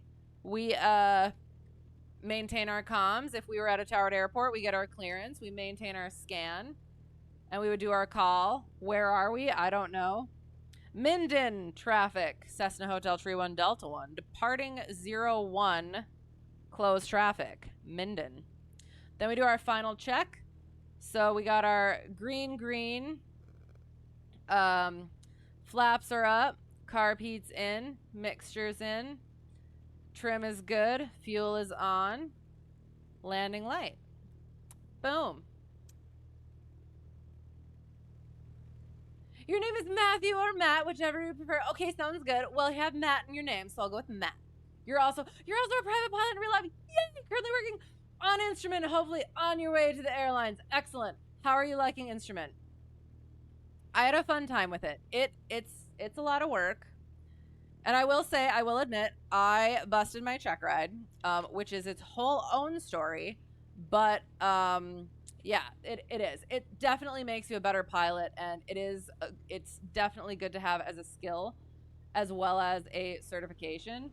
And yeah, just something to continue practicing and have in your back pocket. Must have been scary. It was, like, looking back on it now, like how far I've come. It's like I have landed in worse. I have taken off and landed in much worse at this point. So it's just funny looking back, because another one, I went to practice takeoffs and landings at an airport that had like a 6-knot crosswind. Is there a vehicle on my runway? That's right. You better walk off. Again, when I was a student pilot, when I was starting out, went to practice takeoffs and landings, had like maybe a 6-knot crosswind, and I just practiced go-arounds that day because I could not get the landings done. And yeah, like, has come a long way. From the Moose Lodge. And then the thing. Merry Christmas to you as well. Oh, I am. I'm so excited. I can hum Christmas songs and be excited about Christmas stuff now. And we got look. It's cute. Yes. It is. It is the Christmas season, and I am very much in the festive mood. So, yes. Good to see you. Ooh, wow. Which part? Remember it as lights, camera, action before rolling onto the runway. I didn't think about that. So, so lights, self-explanatory. Camera and then action being which. And hello, how's it going? All right, so we'll do our takeoff. Shoot, I forgot to talk about. Okay, so normal takeoff. So we cleared our runway incursion avoidance, sterile cockpit. So our normal takeoff is what is used most often and is the basis for all the others. Configuration being flaps 0. We maintain our center line. Throttle goes to full, so it should be about 2 seconds from idle to full, and then keep your hand on the throttle until our climb checklist. Engine instruments, we're checking those, getting those good. Airspeed is alive, yes it is. 65 miles per hour for our rotate. Here we are at our 1,000 feet, and then we just nice and gently bring that yoke back. Let the airplane fly itself off the runway pretty much. Keeping the hand on the throttle. Our attitude, we're going to pitch for VY, which is 80 miles per hour, or nose below the horizon while being above our VX. We have our 500-foot flow, which is, again, our green. Carb heat, flaps, mixture, trim, fuel, good. 300 feet below pattern altitude, so 278 plus 1,000 is 1,278, so 300 is about here. That was strange. And then we do a nice 90-degree turn. Put that runway heading on our right wing. Don't do a turn more than 30 degrees of bank. Did we make it? There it is. 1 1,000, 2 1,000, 3 1,000, 4 1,000, 5 1,000. We got up to our pattern altitude. 90-degree turn, not more than 30 degrees of bank. Getting back down to our pattern altitude because I busted it. Our pattern is going to be about a half mile to a mile. On that side, it should look like about halfway up the strut. We're going to maintain our cruise speed on the downwind and our cruise, what's it called? Power on our downwind. And now we're coming into our landing. So we bring that down, beam our aiming point, which is usually the numbers. Bring it down to 1900. Carb heat comes out. And then once our airspeed is in the flap operating range, so within the white arc, so below whatever that says over there. Mine's 100 miles per hour, so it's whatever that is over there. Then we can throw in a notch of flaps. Once we've lost 200 feet of altitude, or our, oh God, I'm doing this really horribly, sorry. Or we are 45 degrees from our thing, we can turn our base, and then we scan, another notch of flaps. Keeping our nose coming down, make our final call. Our speeds should be 95, 85, 75. Getting lined up with the runway. We're a little bit high, so we're bringing a lot of it high. Jeez. Yeah, bringing our throttle back. Now once we get here, the threshold usually, can you not be on my runway? Oh, whoa, that wasn't good. But I mean, this is what you don't do, students. Nice and gentle, hold that nose off, get those Lindbergh references. Hold that nose off. Sorry. We're gonna back taxi. And, wait, so, again, there's supposed to be... Oops, wrong button. There's supposed to be a proper taxiway, but we're just gonna back taxi. Anyway, I'm sorry. What are you doing? Why are you doing this? Sorry. There. Okay. Anyway, I'll get back to chat while we back taxi. I'm sorry. That was just not... All lights. Transponder is camera. Fair. And action is full power. Nice. I like it. I like that a lot. Definitely a lot of info. Yes, but it gets more fun as you advance in it, especially when you get to the approaches. Yes. And I will say I did a lot of practice in the sim with that. That was really helpful with it. Can you...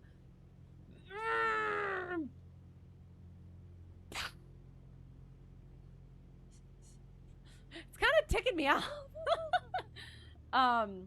Yeah, doing it in the sim and like just pick a random airport to do a random couple of airports, like just 50 nautical miles apart, and plan the trip, fly the trip. That sim is helpful. Getting all those things down. So yeah, sim is excellent for instrument, because that is a lot of what it is more of the procedures. So yeah, learning hold sucks. Yes, that is fair. You practice VOR Alpha, ILS, and Localizer. RNAV approaches so far. Nice. Practice entries like teardrop, direct, and parallel entries. Nice. What sort of like setup do you have? What sort of like avionics and stuff like that? Bus getting out of the way. I know, right? Oh, goodness gracious. Not very stable. Oh no, that was absolutely terrible. So I was on the downwind, and I was, again, I will say, I do fly better in an actual plane. Just so it's not too scary. Oh, yeah, and also make sure that you reconfigure. Go in.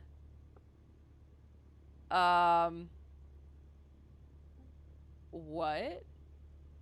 Oops. It's not going back in.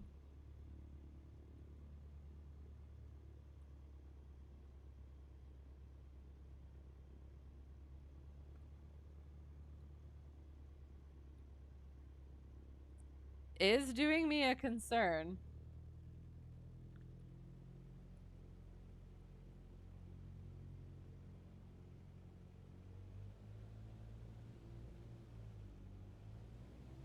Oh no, what has happened?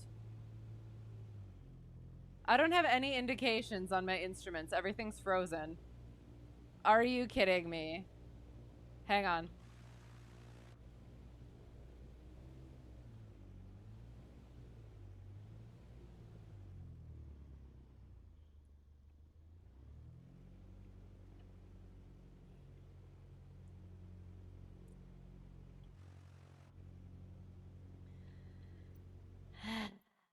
Oh, hang on.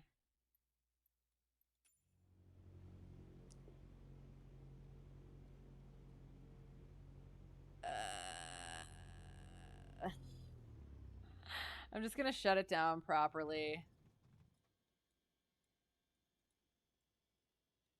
Kind of. Weird! Okay, hang on. And we'll just quick restart. I don't know what just happened. Yeah, no. So the one thing is teaching this stuff, explaining this stuff, while also trying to do the things. Oh gosh darn it. It does. It's tricky, and that's why you have to practice it so much. And one of the things that my instructor said specifically is, like, really get to a point where your script, what you're speaking, is just kind of subconscious, second nature, where you don't have to think about it so much, so that you're focused on actually getting the demonstration in line with whatever you're saying. So yeah, I know that was, so I was trying to explain the things on the downwind, and I look over and I'm doing this weird base thing here, and then I got overshot a little bit and all the things went wrong. So yes. Trucks just casually crossing the runway like there isn't a plane landing. I know. There's something up with this, because there's supposed to be like a taxiway there, and those things aren't supposed to be there, and that thing isn't supposed to be there, and yeah, not sure. Need to be able to turn ground vehicles off, right? Maybe we can. I don't know.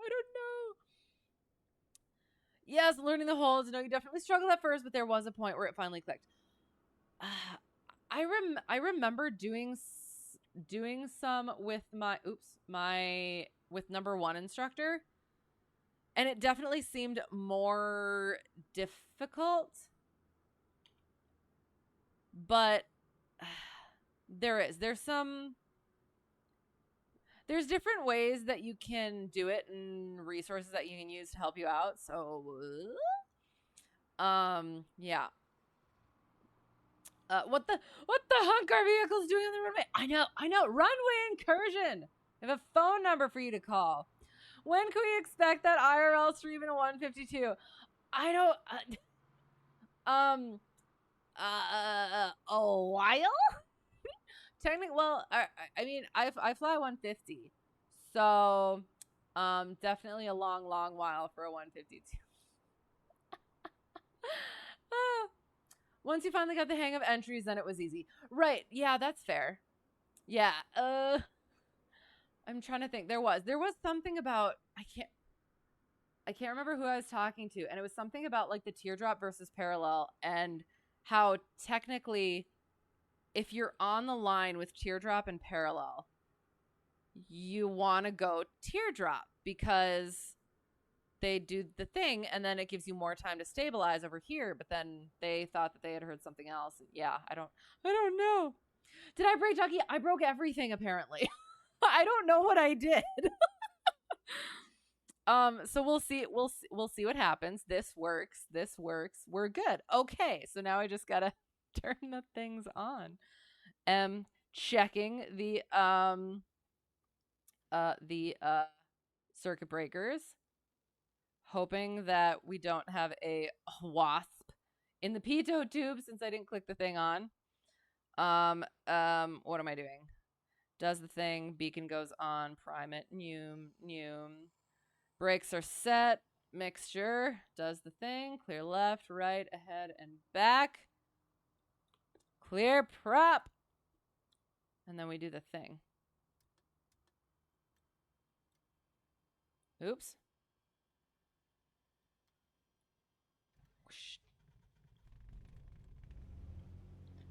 Oh, and hello! 90% of holds is about understanding how the verbiage of the hold translates into the geospatial placement of the hold. Right. Rest is getting the sight picture of where you are in relation to that. Okay, there was another thing too. I haven't gone over this in a while. There was something I remember during the written test that the way that they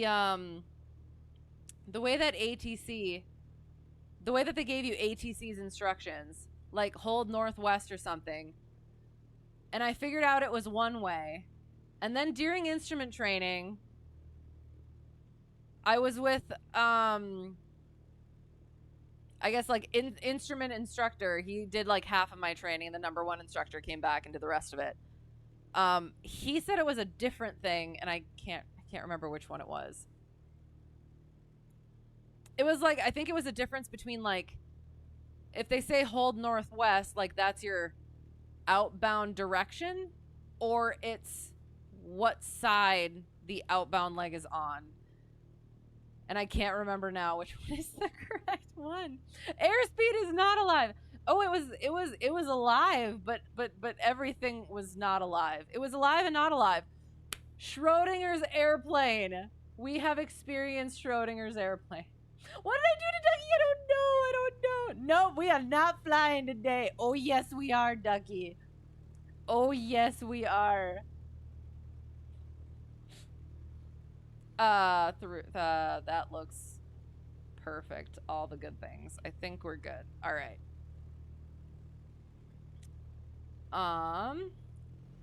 We'll start taxiing.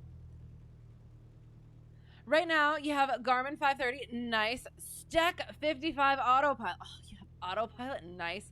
And a Lynx transponder on your panel. However, very soon your plane is going to get a panel upgrade with 2 Garmin G5s for, attitude and heading indicator. Garmin 750 GPS, Garmin GFC autopilot, nice. And a JPI EDM 900 engine monitor. That sounds awesome. How do you like autopilot with instrument flying? I did not have autopilot for instrument flying, so that was a pain, but it was a good experience. So you do practice without it too, though, right? So what happened earlier? I'm not sure. I have no idea what happened. I was probably doing something weird, and everything just decided, no, we're not doing this anymore. So I don't know. FAA wants to hear a particular answer that is separated by 1 degree for teardrop versus parallel. In real practice, it's up to you. Right. Prefer parallel because it gives you more time to establish on the holding side, whereas, a teardrop with a strong crosswind can push you into the non-holdings. Oh, interesting. Okay. Most important verbiage is the hold direction of, oh God.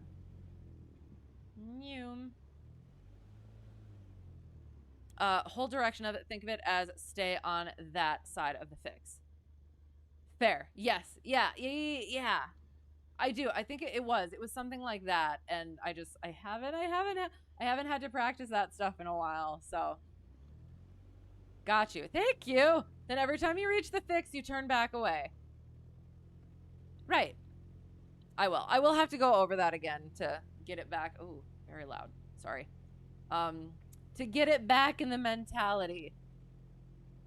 So, yeah, I do. I want to do more instrument stuff. But right now, we will. After, oh God. Scanning. Where are we? Minden traffic, Cessna Hotel Tree 1, Delta 1. Departing 01, closed traffic, Linden. All the things are good. Oh yeah, we gotta do our lights before our camera. Well, we have our camera and then our action.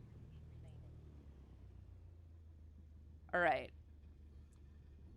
So yes, so to be honest, we did one of the streams we did do.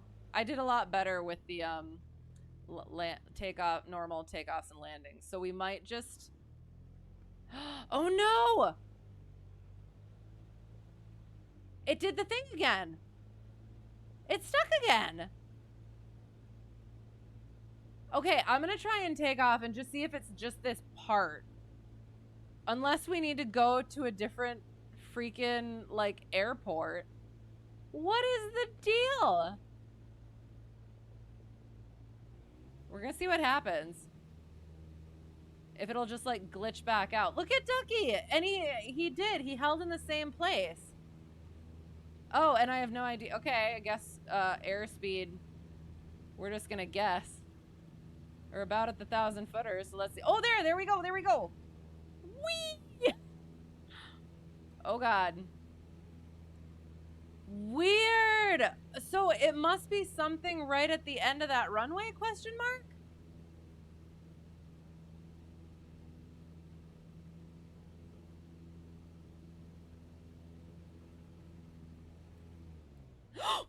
Oh my God. Okay, we're landing. Oh God, straight at, not straight ahead. What the frick? We're gonna land on top of the trees very, very gently. Flaps are going in. We're gonna turn off our master switch, which I would, but I need to make sure I can go like this. What?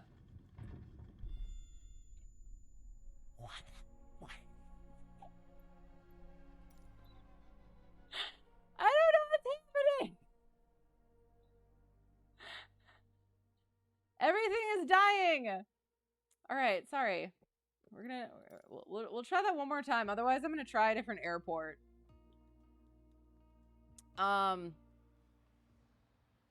Actually haven't used the autopilot much, just here and there. Okay, it's pretty sweet, we'll be honest. I've been able to try autopilot like a couple times, and it was like, So I fully understand. So we're gonna.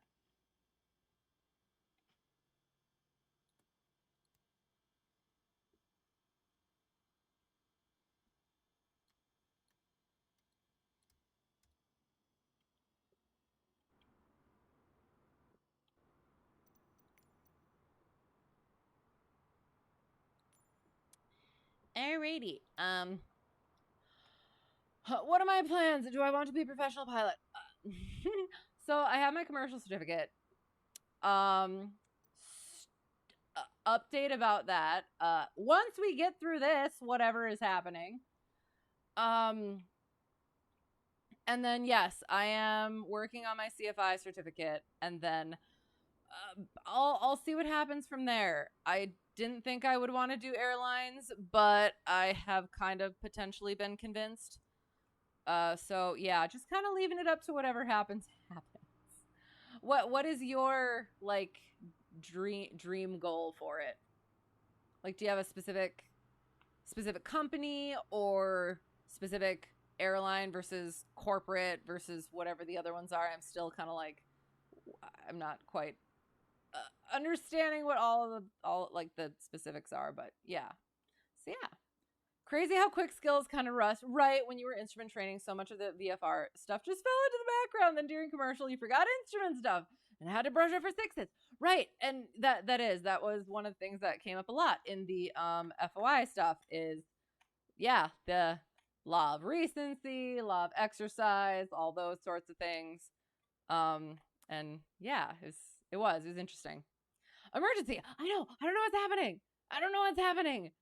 So I will check. I'll check the oil again, because that was like really friggin' quick that something happened. We're at 5 quarts. That's good. I don't know. Push. Okay, so okay, so I will go over that. Did you mean for the best glide thing? My mind went to I feel like I'm not high enough. And again, this was probably just a terrible reaction for it. I felt like I wasn't high enough to actually like get anywhere.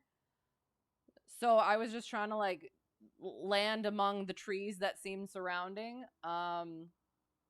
as slowly as possible, cuz isn't that is that what you're supposed to do? Like, barring what other options I probably had. So yeah, engine failure, and that's what we talked about. And it was yeah, we didn't, I don't know, didn't seem like we had a whole lot of yeah. What's up? Not this plane, apparently. Hi, how's it going? We're having some time. Yes, thank you for the follow, Matt. I apologize for whatever's happening. Definitely want to fly airlines. As for regional airline, you're highly considering PSA airlines. Nice. Flying with CRJ 900 sounds awesome. And then flow to American Airlines. Nice. Excellent. My number one instructor flew the CRJ 900 for a while, and I think he enjoyed it. So yeah, sounds awesome. Just gotta get 1,500 hours just right. Exactly. Need the airspeed. Right. Okay. Unload, get the nose down. Otherwise, going to stall spin anyway. That's far less survivable. Right. Yeah. Yeah. Definitely could have done better on that. Hopefully we don't have to again, but next time, if it happens again, I will have a better course of action. Hopefully. All right, so let's try this one more time. Otherwise, yes, we're using a different airport, because I almost feel like that's what it is.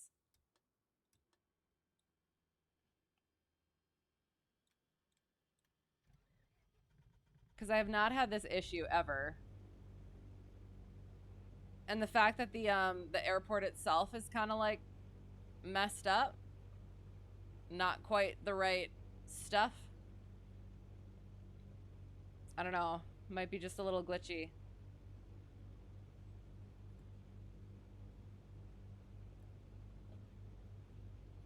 I mean, all right, you know what? I will follow what the sim wants me to do. Instead of going over the grass, even though we like our grass, things.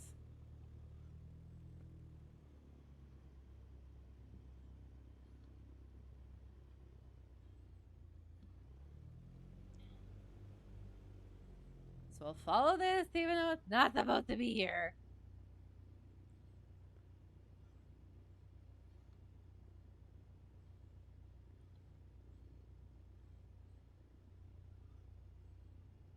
Yes, fly it all the way to the crash. So I do, like, I was trying to fly it as slowly as possible, but I probably, where, what,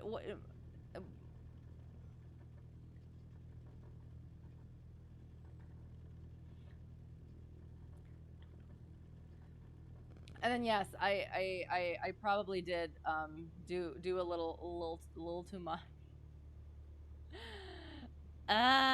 Yes. I don't know what's happening. Oh, okay. Now, ducky, stay. You know what? We're not going to back taxi. We're just going to go straight from here.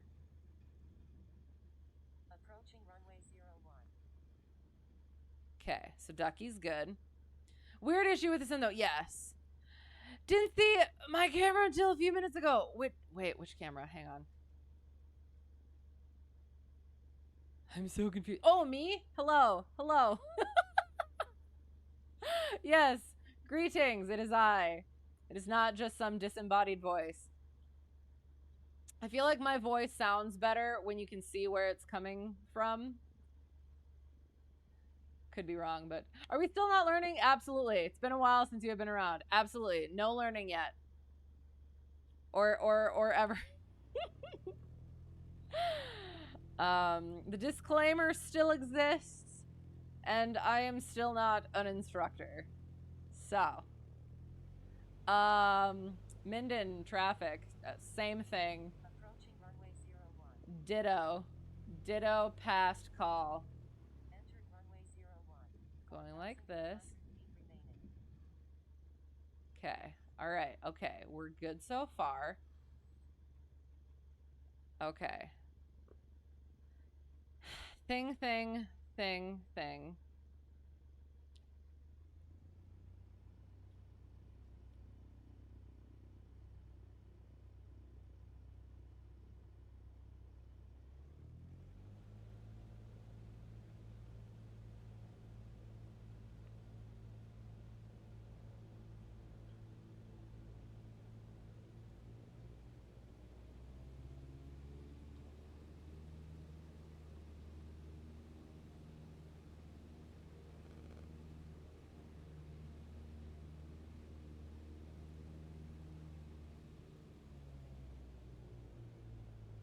We'll see what happens.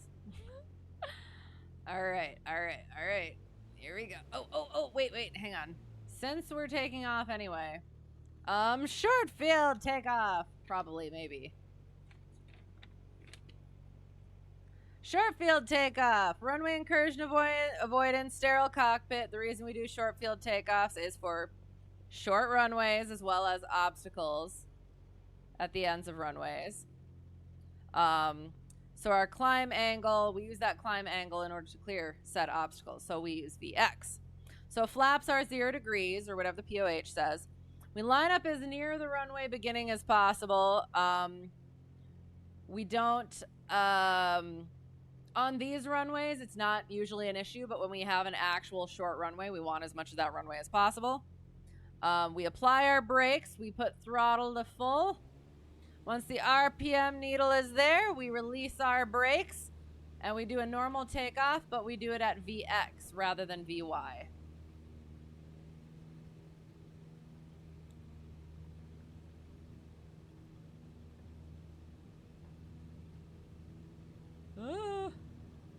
And as always, I'm so great with my rudders. All right, so we're pitching for VX, which we'll say is 70. And once we have cleared our obstacle, then we can pitch for 80.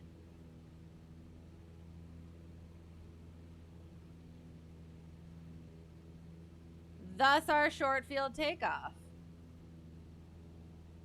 And then after that, we can pitch for our scannable climb.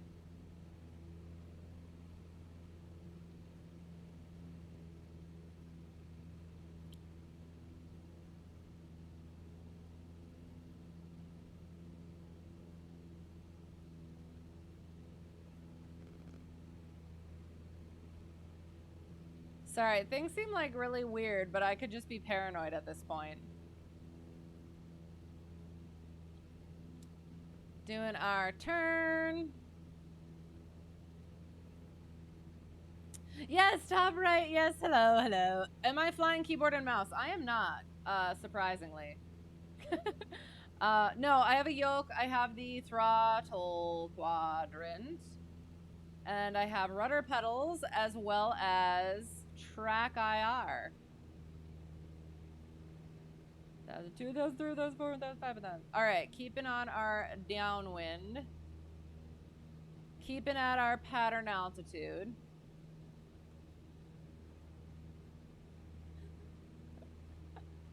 I'm so paranoid now. All right, so short field landing is going to be like a normal landing. However, freaking trim button. We're gonna come in just a little bit slower with 10 more degrees of flaps. We're going to try to land as close to the end of the runway as possible as well, because short fields. And we want to make sure we brake after landing. I always friggin' forget to brake after landing. I'm so happy at landing the thing where I'm supposed to land it, and then I forget to friggin' brake. All right, so 1900. 100. Ah. Car peak goes out.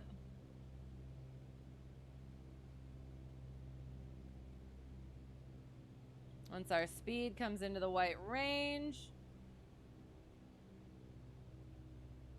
throw in a notch of flaps.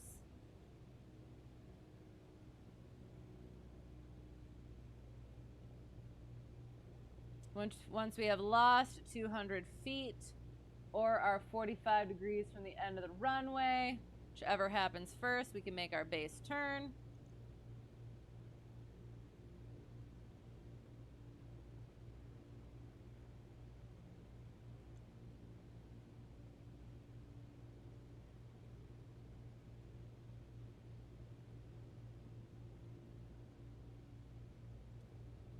Throw in another notch of flaps.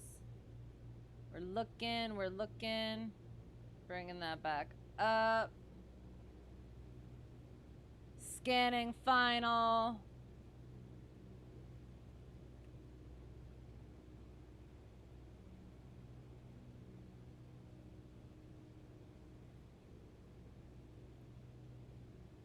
Minden traffic, Cessna Hotel, Tree 1, Delta 1.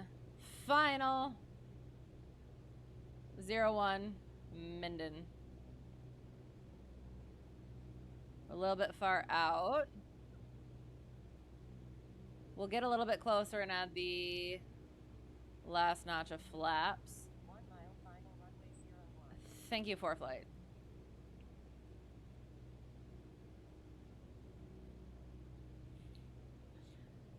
We'll get back on our center line.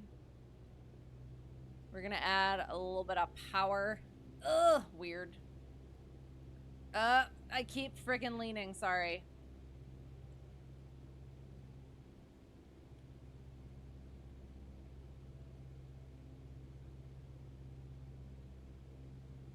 All right, now we can bring our power back down again. Throw in our third notch of flap. Oops, I already put in a notch. Ah. We just want that 30 notch of flaps. So we're gonna try and land on the numbers. So I always have an issue. I hate bringing power out without having runway beneath me. But sometimes that's what we gotta do. So we're aiming and we're aiming and we're aiming.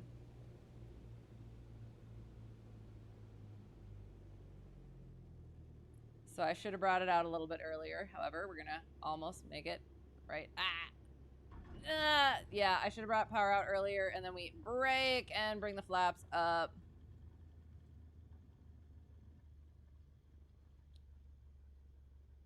So, common errors. Oh, I didn't talk about common errors for the normal ones either. So we'll go with that. So yes, didn't bring power out enough.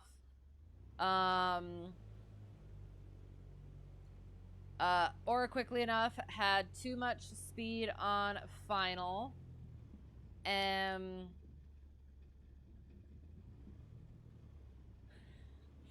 We could say unstable approach. Was not on center line. We definitely went out a little bit on the downwind. Our final was a little longer than it needed to be. Reconfigure. That's another good thing. Oh, and I don't want to go all the way to the end again. We're doing all right so far, so knock on wood. Not instructing instructor. Hello. Hope you're doing well. I am doing well. Well, in general, yes. In the sim, questionably. But other than that, yes. I hope you're doing well as well. Good to see you. Nice. Which yoke, throttle, and rudder pedals do I use? Get off of my runway. I have the Logitech yoke and throttle quadrant, and then I have Thrustmaster pedals. There's definitely a way I can make them better. I think recalibrating would definitely be a thing that would be helpful for me. I think I just don't. I haven't taken the time to figure that out, and I don't. Yeah, no, so well how to do that. So, yes. So I don't. I do. I promise I fly better in an actual plane. But yes, don't take any of the things here as what I do in real life. I promise. Internet connection dropped. No, not sure your message went through. It did. Hello. Trying this again. Hello. Not instructing CFI. No, we're not instructing. Apologies if you're repeating myself. That is okay. Looks like it's going just ducky. Yes. Yes, quite. Actually, though. Yes. But we're doing okay now. Again, knock on wood. We're hope it stays that way. Yeah, so we did go since I forgot normal takeoff, common errors. Removing hand from the throttle too early. That was something I completely forgot about from initial training. I had the whole thing where my hand would come off of the throttle and it wasn't supposed to, and like on takeoff, on the roll in, as I was rolling takeoff roll. If I took my hand off the throttle, my instructor would cut it. And I was like, no, why would you do that? And I was like, because my freaking hand wasn't on the freaking throttle. I learned quickly after that. So, something to keep in mind. Because you want your hand on the throttle so that you're ready for immediate action at any point in the pattern. Improper configuration, flaps, mixture not full, throttle not full. If you have your hand on the throttle, and say your hand is resting on the throttle, that could end up bringing it out even on like your climb. Like your hand could bring the throttle out a little bit, and that's not good. So be aware of that. Improper trim. Say you didn't retrim after a landing, you could end up getting into a sticky situation with that trim, that landing trim. Doing too little or too much yoke back pressure, too little and you're not going to get off the runway very easily. Too much yoke back pressure, you could stall it right near the ground. Not maintaining your proper climb speed, neglecting the checklist and instrument checks, and therefore missing existing or arising issues. Normal landing was Yeah, being unstable. We did that one. Altitude and speed, making sure that those are consistent. Being uncentered, and then overcorrecting things. If you're overcorrecting and going back and forth and up and down and faster and slower, that is not a stable approach. Go around, try it again, do better. Overshooting, undershooting final. We checked that common error box as well. Neglecting the checklist and instrument checks, configuring for flaps, mixture, trim, and carb heat if necessary. Flaring too late or too early, you can impact the nose wheel or stall right near the runway. Not shifting your eyes to the end of the runway in the flare. That was one that I want to say it was after instrument training. I had, like, yeah, we were talking about that earlier about the VFR versus the IFR stuff and getting rusty on things. I think I kind of forgot the whole, like, transitioning to the end of the runway because of the, in the instrument thing and having to do, like, go-arounds, the foggles and stuff, because you just don't land. But, yeah, I had to relearn that after that. Poor nose control, not letting your speed bleed off long enough, or if you end up ballooning, don't push the yoke forward and, like, nose it down. You want to just keep holding it where it's at and let that speed bleed off again, and then continue bringing that yoke back. And doing a late go around or not doing a go around at all, that could lead to a runway excursion or impact or a porpoise, and you don't want that. So, yeah. Oh, and then we did short field. Sorry, quick go through where to go. Short field approach and landing, common errors. Improper or no braking, which I tend to do. Oh, shoot, takeoff. Sorry, hang on. First, takeoff. Lining up too far from the runway end. Actual short field versus our practice ones are longer. Improper braking is bad for the brakes and doesn't give you enough power, and then not maintaining VX in that climb. And then, yes, the landing, improper, no braking, having too high of an approach speed, and forcing the plane onto the runway to try to get it onto that numbers, or that point. So you don't want to do that. You never want to force the plane onto the runway. Soft field takeoff. Looks like I'm feeling 100% more in my own skin in the right-hand seat.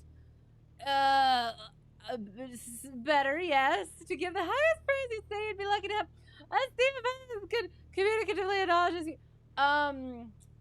I am not there yet. I'm definitely better at, like, word vomiting. I do need to get better at being more precise with things. And I will say the knowledge is still a work in progress as well. But I appreciate it. Thank you. I do. I want to be good. So I am working on getting to that point. So any progress is good progress. So that's good. So thank you. Soft field takeoff. So with the soft field takeoff, those are for... Oh, I did. Soft field takeoffs are for soft fields or for rough fields. Main thing for that is protecting the nose wheel. We don't want that nose wheel to sink in, because then we either get stuck or worse. So when we do that, we configure with flaps 10 or whatever the, oops, that's the wrong button. That's the wrong button too. Hang on. There. 10 degrees of flaps. Whatever the POH says, because we want to get the load onto the wings as quickly as possible. During our taxi and our lineup, we want to have little to no braking because we don't want, again, that nose wheel to sink in.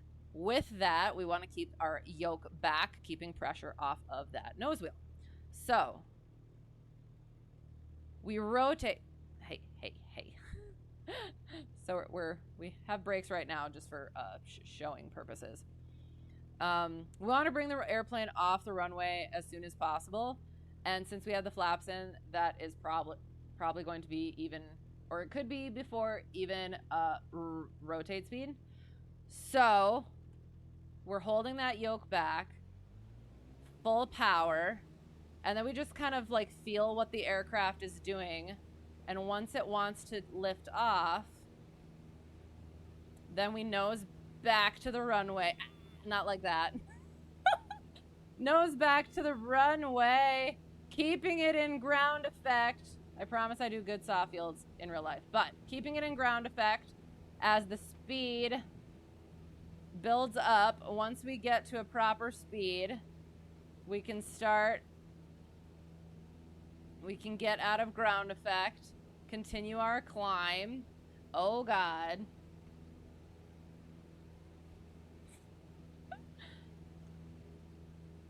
I have very little control over this aircraft. I apologize. So yes, and then once we are established in a proper climb, once we hit that VY, then we can bring our notch of flaps out and continue on our merry way. Oh God! Oh, sorry, I keep leaning. And we're turning, and we're turning. Soft field landing is going to be, soft field landing is going to be pretty much the same as a normal landing, except we are going to put a little bump of power in right at the end. So we'll bring our power out and then just put a little squidge of power right in at the end. Keeping that nose wheel off as long as possible, landing on the mains. And yes, just letting it settle as softly as possible. And we'll get back to chat. But I'm gonna try and do a proper one.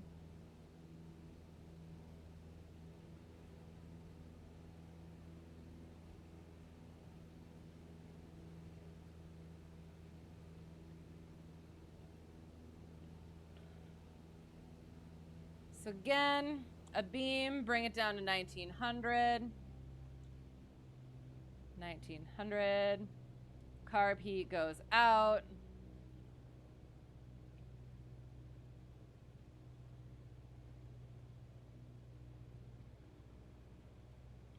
Oops, get our notch of flaps in. 45 degrees or a loss of 200 feet. Making our turn.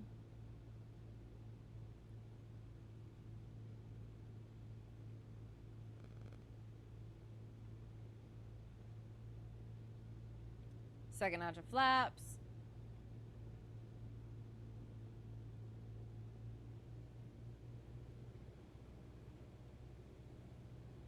Scanning. Minden traffic. Cessna Hotel Tree 1, Delta 1. Final 01 Minden.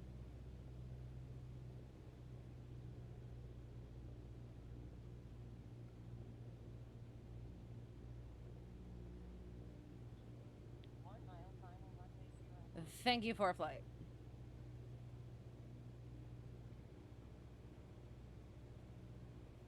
I keep leaning, I'm sorry. Normal. It is normal to be this far over. Yoke on the center line.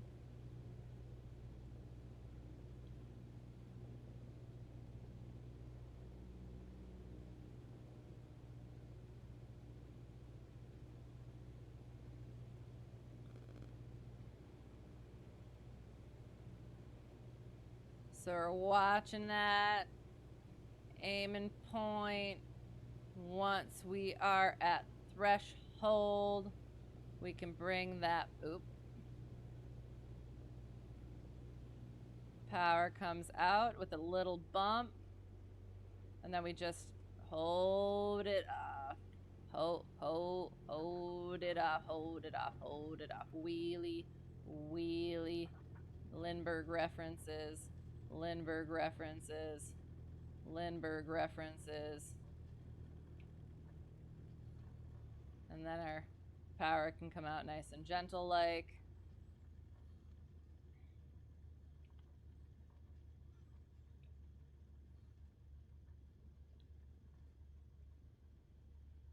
Yeah, that. then we run over some lights in our bid to turn around with my dumb pedals. Gosh darn it. The pedals themselves, oh god. Oh no. Oh no. The pedals themselves are not dumb. It is the fact that my table likes to interfere with their travel. Sorry, anyway.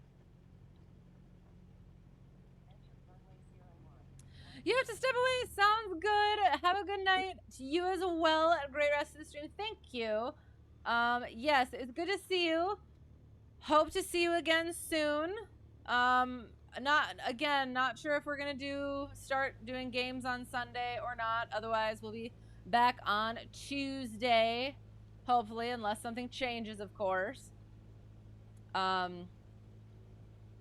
yes. So yes. Have a great whatever it's going to be for you, and all the good things.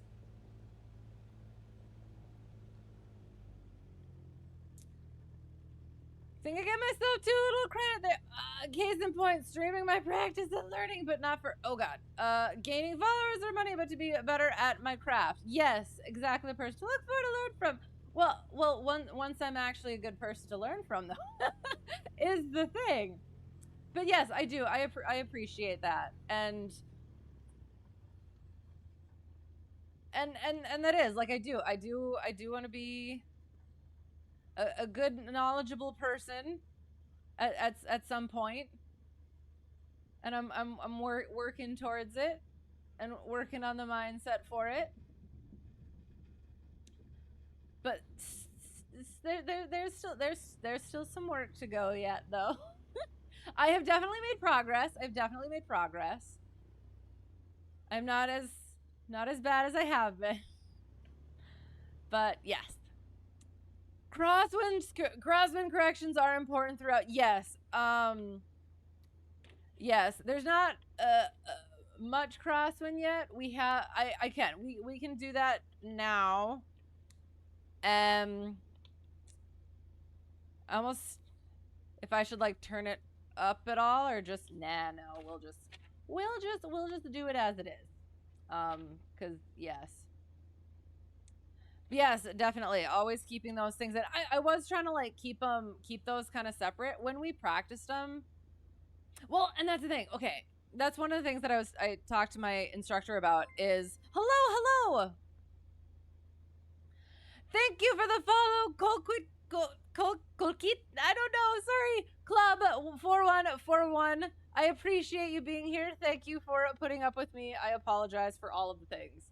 But yes, we're working on it. But yes, so one of the things that when we practiced at Instructor's home airport where I fly out of now,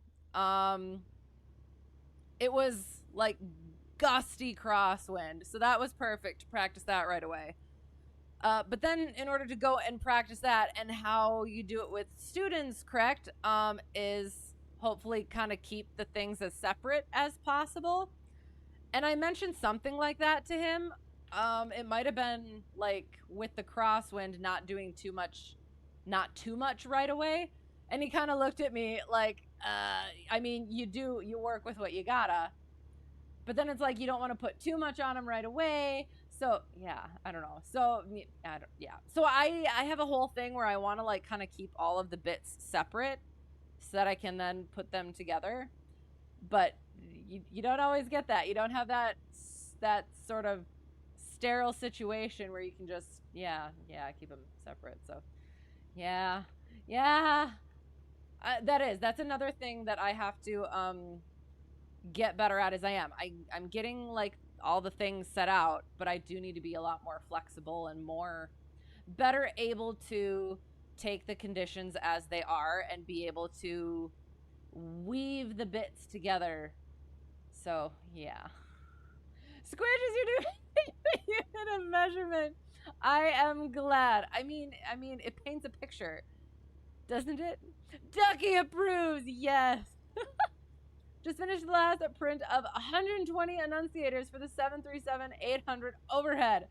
960 solar connections you need to make now. It sounds potentially relaxing if everything goes well, but also potentially not. I don't know. That sounds awesome though. Cool quit. Okay, sounds good. Happy to have you here. Thank you for the follow. And again, like, yes. I promise I fly better in an actual plane. Do not be afraid. 2 LEDs per annunciator and a resistor for each is 8 solder connections per annunciator. Jeez. That's so cool though. Can't wait to see the finished product. Yes, really like to have a configurable overhead for the Archer. Ooh, various airliners and the PC-12 that drops tomorrow. Fair. Another stream deck someday, maybe. Mounted on a strut overhead. Sim pit. So much harder. Okay, to design controls that are configurable. Oh, enough to be non-aircraft specific. Yet work for as many as possible. Oh, that's fair. Interesting. Okay. Well, one project at a time. Or not. All right. So crosswind, I guess we'll do. So crosswind. So the input of what you're doing for your crosswind correction is going to change with the angle and speed of the wind. The technique itself stays the same, but it's never going to be, or it's not never, but it's not likely to be the same every single time. So your flight controls are going to start with full deflection into the wind. It's coming from the left, so we have full deflection into our wind, and then we rotate above our usual speed if it is gusty, and then as we are rolling out, gradually reduce that deflection. We're gradually reducing this deflection as the speed increases. When we're rotating, that's going to be on our upwind wheel. It's going to feel weird, but that's normal. Once we're airborne, we're going to let the plane crab into the wind in order to maintain our runway heading. And then I'm just going to go over the, so then our crosswind approach and landing is basically going to be the opposite of that. Again, the input changes with the angle and speed of the wind, more of an art than a science. And be aware of obstacles blocking the wind nearer to the ground. So you could have your crosswind correction coming in, and if you got like trees blocking the wind nearer to the ground, you might have to quickly and smoothly bring that correction out in order to land properly. I actually had that situation at my home airport because it's surrounded by trees. So then you got that nice crosswind correction you're coming in, then all of a sudden it just drops off, and you got to be ready to take that into account and re-correct. So on your downwind base and final, you're going to be crabbing into the wind. Add 5 miles per hour, half the gust factor to your pattern speeds. On your threshold.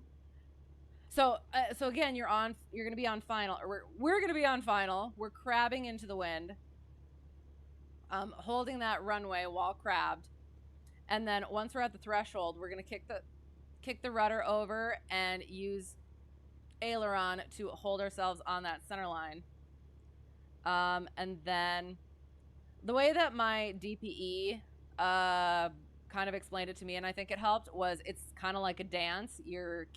It's not one after the other, it's together, and you just got to make sure that they're happening the way that they need to be. And then again, so on our takeoff, we had full deflection and gradually took it out as our speed increased. So as our speed decreases, we're going to gradually, on that landing, we're going to gradually bring more and more and more. And on that rollout, we're going to have full deflection. Touchdown on the upwind wheel, just like we took off on the upwind wheel. And again, full aileron deflection into the wind on rollout. So let's do the thing.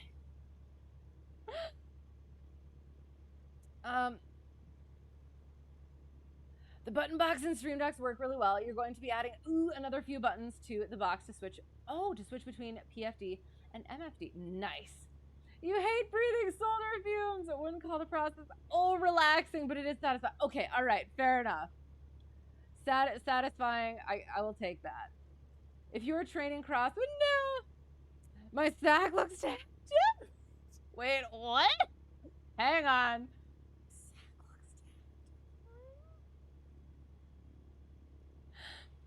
I am either 12 years old or I don't understand.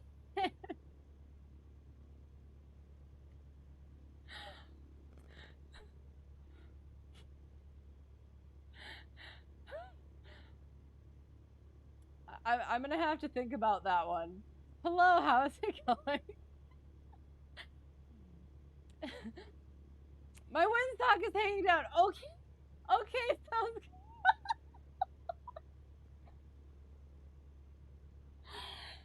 I'm sorry. It is. It's a very calm crosswind. It's a very calm. I know. So we're not gonna really be able to get it like full understanding and stuff. So, but we're still gonna try it, sort of. I could change it. I kind of don't want to though. I don't know. Air Manager seems to be the best bet for configurable non-specific setups. You like if there are a lot of caveats if you're non-Windows PC based. Support forums have a lot of holes to remind you that you are so wrong for not using Windows. Realize it's not a reflection of the company, but still a dissuasion. Oh, to new people coming from non-Windows. That sucks. Well, darn. Okay. But still, I'm sure getting past that is good. And yes, light and variable. So we'll see how well it works. If it doesn't work on the takeoff, we'll just go right into the power off 180 maybe. I don't know. We'll see. So full deflection into the wind. And throttle up as speed increases. You gradually get rid of it to hold center line.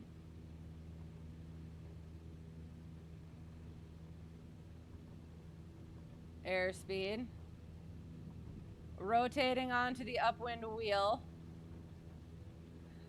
And then crabbing into the wind. Again, not a great demonstration, but the technique, the technique is there. So then again, with that crosswind, we're considering all parts of our pattern. So when we go into the crosswind, so we're from this way, we're going to be slightly crabbed into the wind for that as well. Checking all our things, green, green. Fuel mixture, flaps, trim, fuel. Yeah, I said fuel. Yeah, that one.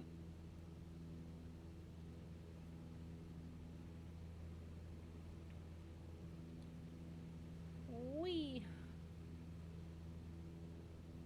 Cut 1,000, 2 1,000, 3 1,000, 4 1,000, 5 1,000.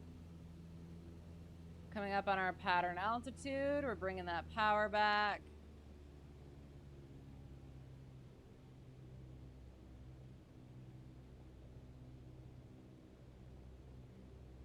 Get our tail pointed at that runway heading.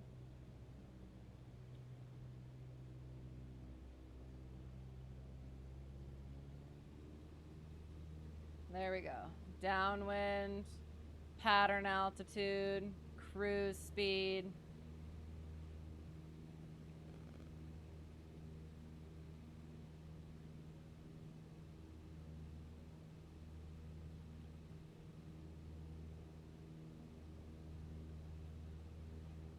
I feel like I need to readjust my visual. 1900. Let that nose come down. Oops, oops, oops. Carb heat first.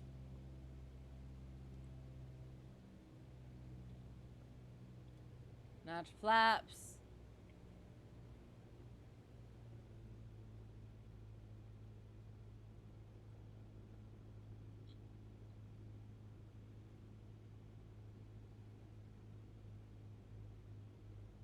Keep that nose coming down.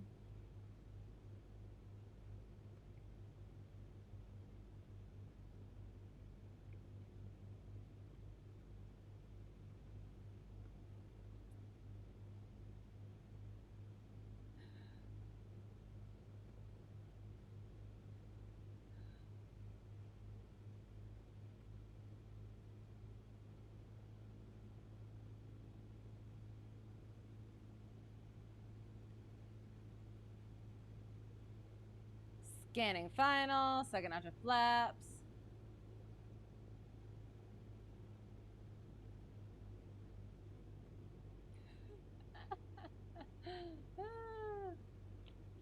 Ooh, getting a little low, so we're gonna bring in a little power.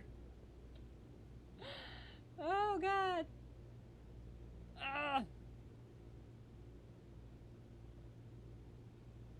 So I think I have noticed a thing. I have been using the 150s that I fly.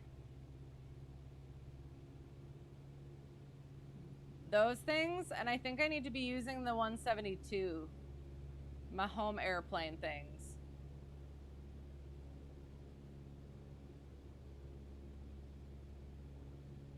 Pretend you did not see the overshoot. I mean, that was part of the training.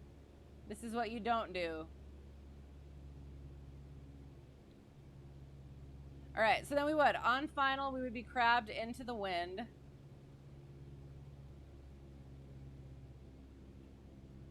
And then once we hit that threshold, then we put in our crosswind correction. So that on final, we're not fatiguing ourselves with holding that crosswind correction all the way in on final.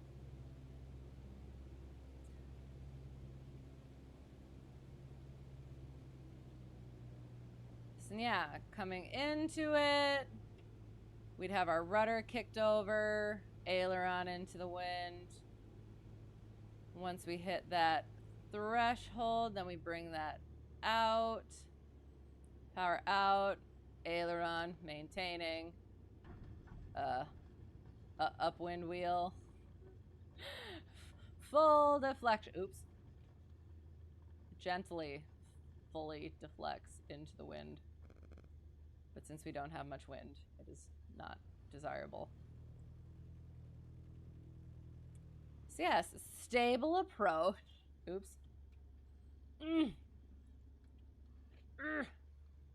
Gosh darn it.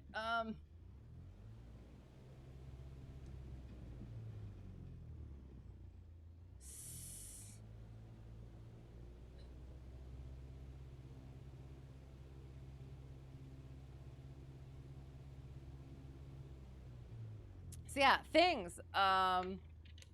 Not enough improper crosswind correction, not enough of it, too much of it. Not maintaining a runway heading after takeoff. And improper crosswind input can require an aborted takeoff. Ask me how I know. I mentioned that earlier. Okay, I need to sort of like readjust whatever visual this is because it kind of seems strange. Okay. Let me go like so.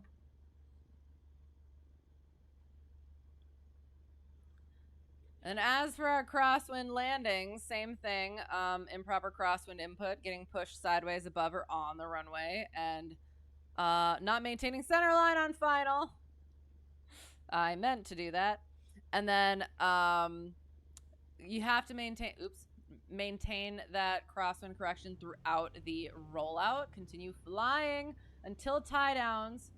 A lot of times, once you get down onto the ground, you're so excited to be done that you just kind of like release everything. And that is how most runway excursions happen. So continue flying the plane, always.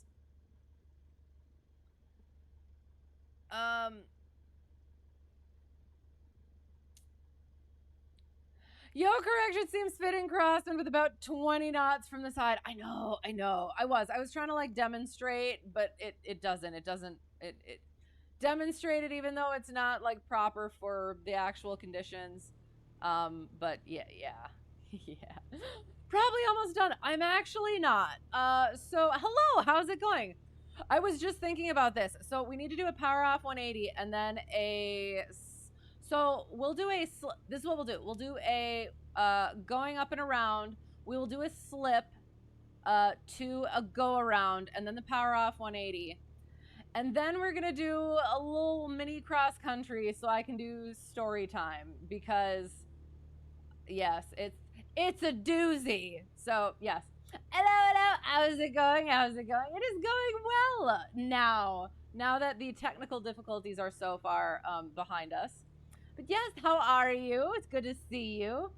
What is max crosswind for a 172? I think it says 15, but again, we talked about this during the ground lesson practice. That is the max demonstrated crosswind, so it's not a true limit. There is an aerodynamic limit for aircraft, and the way you find that out is trying it, basically. So know your own limits, consider your own skills and abilities, but then, yeah. You know the max acceptable for 737 for landing is supposed to be 25 knots. Start with full deflection and reduce it during the run. Right, even for a fairly light crosswind. Right. Sorry I said 172. You know better. What do you mean? 15 knots for the 172. Yes, you fly. Max demonstrated. Right, yes.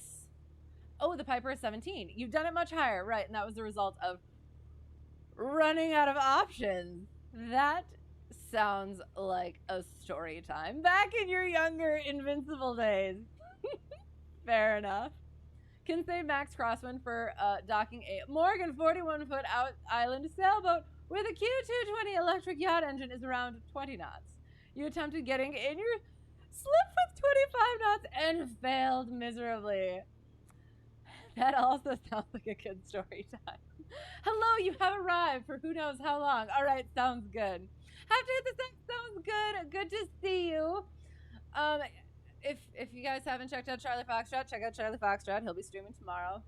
Excellent streams. Great person. All the good things. And you just got it right, exactly. Had to be awake at work. Do you, though? Do you? And yes. But you have managed it at 18 knots, no problem. You think the value is variable depending on the number of people watching. That is also definitely fair. Okay, so we'll take off. We're just gonna do the thing. I'm just gonna go.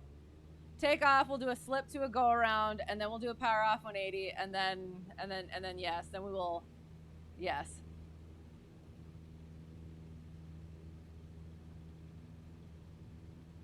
Watching our airspeed. Oh, I was supposed to potentially, potentially fix the visual. Alas, we are in the air now. So, slips are not on this page.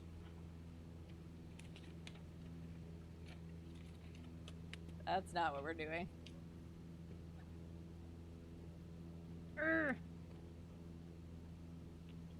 So, slips we use to lose altitude without an increase in airspeed. They're like flaps, but we can add or remove the slip as much as we want, and it is heavily useful for power off 180 correction. So what we do is we want to make sure we do our power out first. We don't want to try to slip with power in, because that's just like, in order to lose altitude, take out the power. So yeah. Wing, we want to make sure the wing, or not make sure, but we usually do the wing on the side of the turn. So when we turn onto our final, say, then we put that wing down and then do the opposite rudder, so we are cross controlled. So we got to make sure we got to keep that nose coming down. We don't want to get into a stall situation.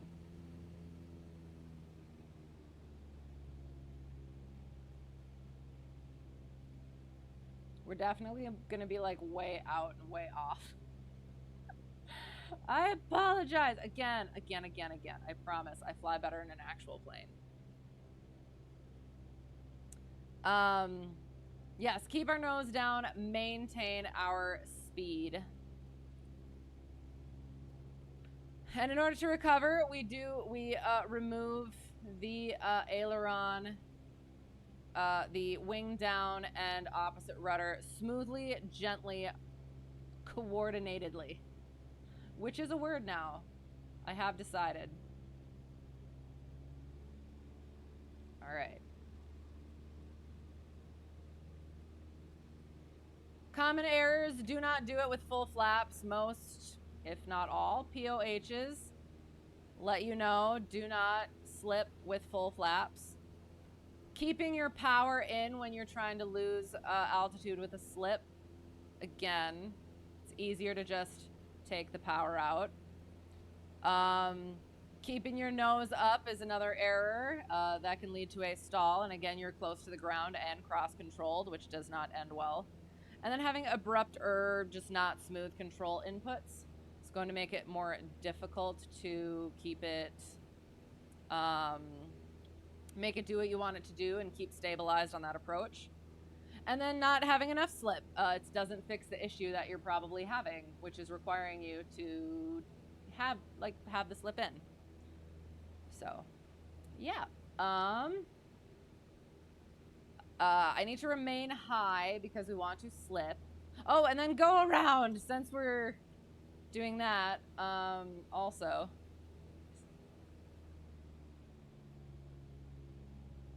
I'll leave flaps out for a little bit. Go-arounds, reasons you could do a go-around. Runway incursion, something comes out on the runway while you're trying to land. Keep that way. You don't want to land and hit something. A vehicle, an airplane, animal, debris on the runway. If your approach is unstable, basically any reason that would make your landing unsafe. Or just if you want to, go around. You can always go around. I don't know how the song actually goes, but. So we're gonna stick our notch of flaps in. We're turning. We're still high, we're keeping high on purpose. The go-around can be initiated at any point on the approach. The earlier, the better. It gives you more options.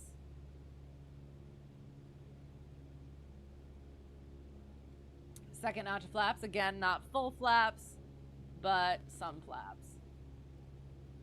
We're acting like we're too high on a normal approach, which we are.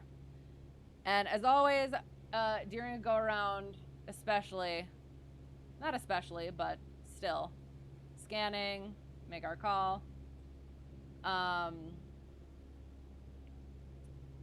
During a go-around, make sure you maintain aircraft control. There's a lot of different moving parts. You're going from landing directly into into takeoff.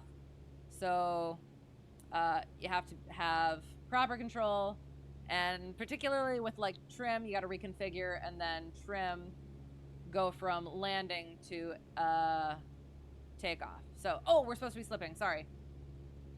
So, sorry, I'm trying to remain high for a second. We're maintaining high.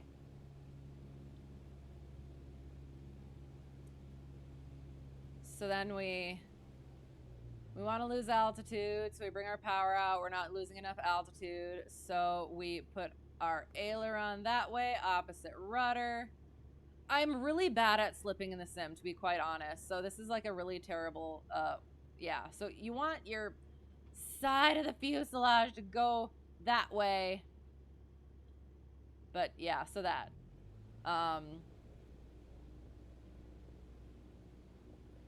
Yeah, and you do. You just basically, with the slip, is you put enough aileron in, put enough rudder in. Again, kind of like a dance. And oh no, we are unstable and things aren't working properly, so we're going to initiate our go-around. So, maintain aircraft control. Throw one of our notches of flaps out right away to get rid of that drag. Make sure we're taking care of the yeah, so the trim is going to require us to push forward on the yoke. So whenever you get a chance, retrim. And then we're going to off step to the upwind in case the reason for our go around is somebody coming the other way for a landing. I'm kind of off stepping a little bit not correctly, but sorry. And then we make our call. We say Minden traffic, Cessna Hotel Tree 1, Delta 1, going around 01, Minden. Yeah, we're over here. Good gracious. So yeah, go arounds. Rejected. Yes, offstep to upwind, go around call. We're gonna get back over here and then, yeah. And then continue in the pattern to a safe landing. Common errors, not adding full power or reconfiguring. That's gonna make it difficult for you to have a proper climb. Not accounting for your landing trim. Talked about that a little bit. There's the runway. All right, now we're going this way. Oh God, it's terrible. Dumping your flaps on the go around. You don't want to do that. You need that little bit of lift. Or getting rid of all of them is going to, hang on. All right, now we go this. It's going to drop that lift to a point where you could impact the runway again. Or not again, just in general.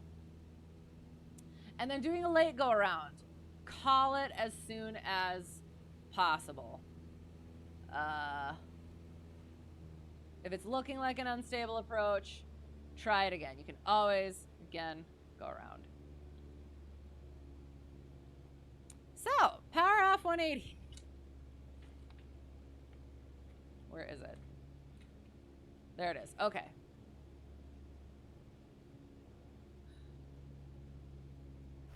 Oops. Speaking of reconfiguring.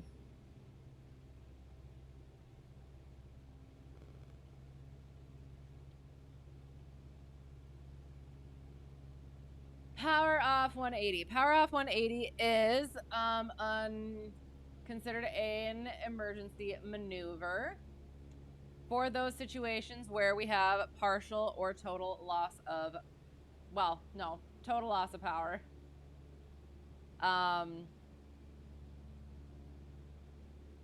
And it is for those moments so that when we are, if we get into that situation where we have to force a landing,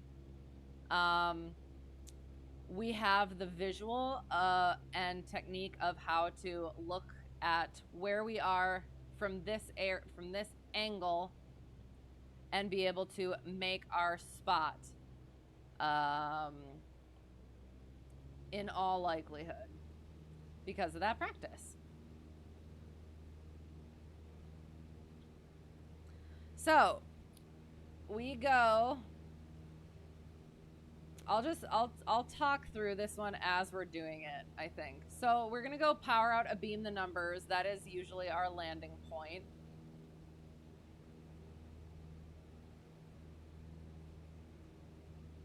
So we need to land within 200 feet of that point.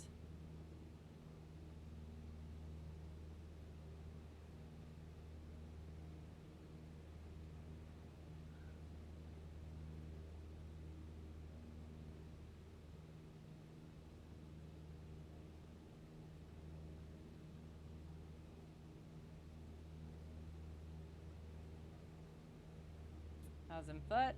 So power out. We pitch for best glide immediately. So I think this one is like 60 knots in this one. We don't want to get too far away from the runway, but we also don't want to be too close. Although, better to be a little bit too close than too far. Because again, we talked about our slips. We can lose altitude, but we're not likely to gain altitude.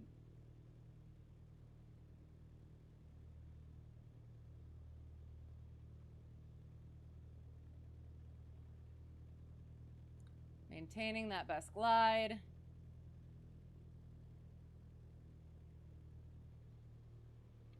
We're gonna throw a notch. Oops, that's not the correct button.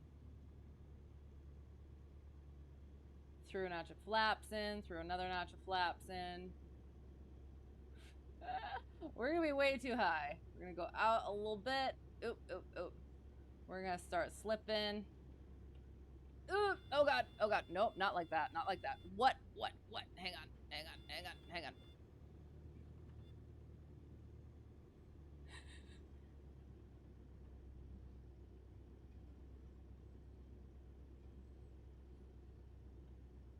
Get right near the ground. Nope. Gosh darn it. So, common error. I may have been able to hold that one off. It did not work. So, common error.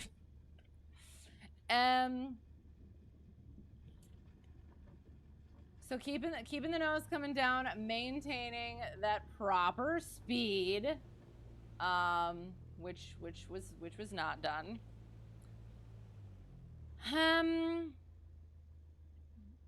Oh, so yeah, so couple things. You turn base early so that you can gauge whether you're high or low at that point. If you're high, do a straight base, add flaps. If you're too low, start aiming for your point right away. On final, you can add flaps or slip to get down faster. If you are not going to make it, you can use ground effect. If you zoop down into ground effect, that can help give you enough of a cushion. Or if you need to touch down faster, you're right near the runway. Or not faster, but oh shoot. Well, we're gonna take off this way anyway. I'm not gonna back taxi. Bringing it down. It's a calm wind. Yeah, so the closer you are to the runway, the less likely you are to like force it onto the runway. It's easier to get your wheels down. Common error is losing too much speed before the power out. So when you're in that downwind and you're coming up abeam the numbers, if you don't have enough speed before pulling your power, that just gives you a lot less options and a lot less time to make that pattern. It's going to require an even shorter approach and is going to make things tricky. Overshooting or undershooting your spot, which we did, definitely did. And then forcing the aircraft onto the runway. Don't want to do that. Never want to do that. And apparently stalling on final when trying to slip. So anyway, yes, we're going to start flying towards that direction. Or we'll just go up and look at pretty stuff. But anyway, okay, sorry. Sorry, coming back into it. If you're really good at putting boats in slips, does that bode well for you as a future aviator? Yes. Oh, excellent. Very encouraging. 100% translate. Oh, yes. We use the thing with the thing because track versus heading. Yes, boats. Sorry. You'll never forget once trying to navigate back into shore on a jet ski with 6-foot swells and a very strong wind in your way. Good times. Lots of spray in your eyes. Hello, you're new here. Hello, and to MSFS. Wonderful. Not meaning to change the subject, I have to ask, where did you get your little duck? Oh my gosh, hang on. If nobody has put it in yet, C152. Boom! It is never a problem changing the subject to ducky. Yes, so this comes with this aircraft. So this is the C152 JP Logistics, WB Sim JP Logistics 152. And it does. It has all the cool things. It's got this little iPad so you can adjust things and do the realism and all that stuff. And then, yes, it has Ducky. And Ducky is the stall horn. I don't know if you noticed during when I was stalling on final. He was screaming. So, yes. He's very cute and he dances. But then, yes, also screams. So, yes, hello, welcome. So, yes, I am... Disclaimer. I am a pilot in real life. I am commercially certified, not airline. Working on my instructor certificate. This does not showcase my actual skill level in an actual plane. I have very little control of sim aircraft for whatever reason. So, yes, so that. But yes, so that's what we're doing here, or what we have been doing, is working on my flight flows instruction wise. And then now we'll be taking off, and I have some IRL story time to go over. Yes. So yes, but welcome. What is your aviation interest then? If you're new to MSFS, how long have you been doing it? Like super recent, or just like haven't done it much, or what? Especially if you're good at it with crew and without yelling, barking instructions, because that speaks to your ability to communicate with crew and pre-plan with crew and coordinate ahead of time. Yes. Never the crew, just pleasure craft with varying amounts of passengers. Nice. Think you're okay on the front, being an Army veteran with convoy experience in Iraq. There we go. Amount of times I apologize for what I said while docking, or what you said while docking, is proportional to how bad you will do with communication in the cockpit, aircraft or sailboat, yacht or boat. Fair enough. Right, slips are pretty tough for you too in the sim. Okay, so it's not just me. Like I've been like, what's the word? Notoriously terrible with them. So I'm glad I'm not the only one. Pre-experience communication, talking through if this happens, then this is crucial for all aspects. Practice that well in the Army, you'll do well with it in the cockpit, air, or sea. Right, excellent. Believe, keyword believe, that it translates. Like on convoys, chit-chat on frequency is always okay, except for in the event of an attack and arriving at destination or departing. Right, convoy equivalent of stereo cockpit. Oh, interesting, fair enough, yeah. One of the best communication exercises in the world for a couple is to learn to dock a semi-large boat together. Your wife and you had one really bad day, and you use that to learn how to pre-plan and pre-communicate expectations and backup scenarios before ever getting to the harbor. Nice! It made your communication at sea better, and the side effect of making out communication not at sea better. 100% recommend. Nice. The classic, oh god, I know. That was just all sorts of terrible. Ooh, long distance trip through open ocean. Longest non-military was 600 nautical miles. In the Navy, much longer, but was on a carrier, essentially a city, less of a long distance trip and more of a duty station. Okay. I know, that was, yeah, we're just gonna go and wind down from that situation. Non-military cross the Gulf of Mexico, so 600 nautical mile trip. That's so cool. Thank you. Duck Scream has to be something you gotta find. Oh, so yeah, so that link is to the WB Sim JP Logistics Discord, so you can download it there. So yes, and then you do, and then you have it, and it's great, and yeah, it's my favorite. If Wambi is still here, Wambi is responsible for the lovely duck. Want to get more control over your sim plane? Use SPAD next. I feel like I have heard of that, and I have never gotten it yet. So, do I need to look it up? Is like a helpful thing?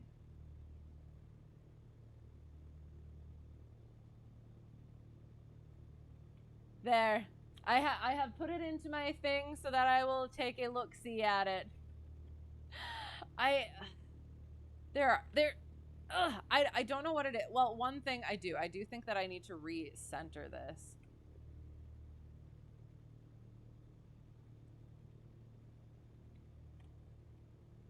Oops. And yeah, there's like configuring that I definitely could and should do, but I just haven't yet. You like the old aircraft? About 3 months. And the warbirds, nice. Okay. Excellent. Very cool. Well, fun. Well, welcome. Hope you enjoy. Apologies for all of the things, but we will. We'll go do, I guess, a little sunset flight, and then yeah, I'll go over the things. Hold the speed record for fastest from St. Croix to St. Thomas in the 3 sheets of regatta, but pretty sure it won't stand long, but only 2 years. Okay, interesting. So far away from help if something goes wrong. Right, like again, I'm a flyer. Oceans are scary. Do you find oceans scary? I assume you don't. But there's so many things beneath the waters. You know what I mean? You were crew on Libra for that record. Oh, nice.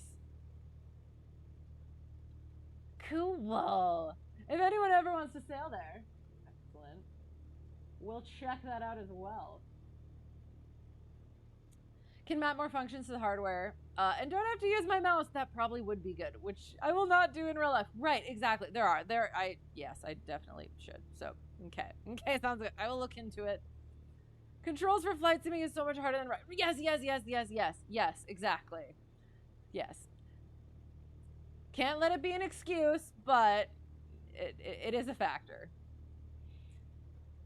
Just go do and know where you're going and have exit strategies for if something goes wrong. Fair enough. That makes sense. All right. Okay. So we'll just kind of wander, I think. We won't go the full 50 nautical miles. We'll maybe just go kind of wander over to that lake. Well, there we go. Perfect. We'll go wander over to the lake. And I will. I will go over the things. So I will start off. I have to be kind of careful because there's like several ways I could dox myself. Particularly by just getting too excited and oops.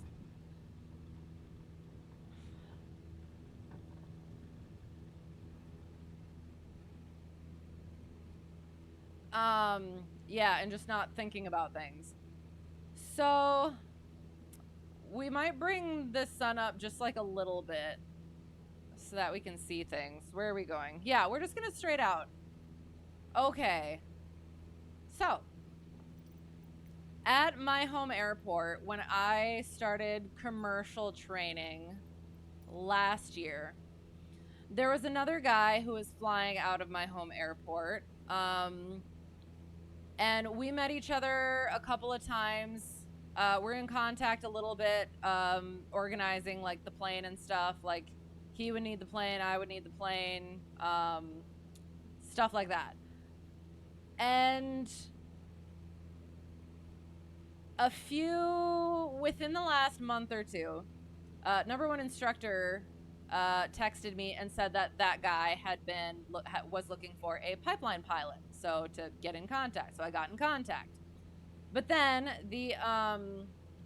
his customer wanted somebody else to be hired, so that didn't work out for me. Fine, whatever. So last week Wednesday, I get a phone call. Wednesday night, I get a call from him, and so okay, this is something, and he asks me, would you like to fly my plane this long distance? And I said, I guess sure.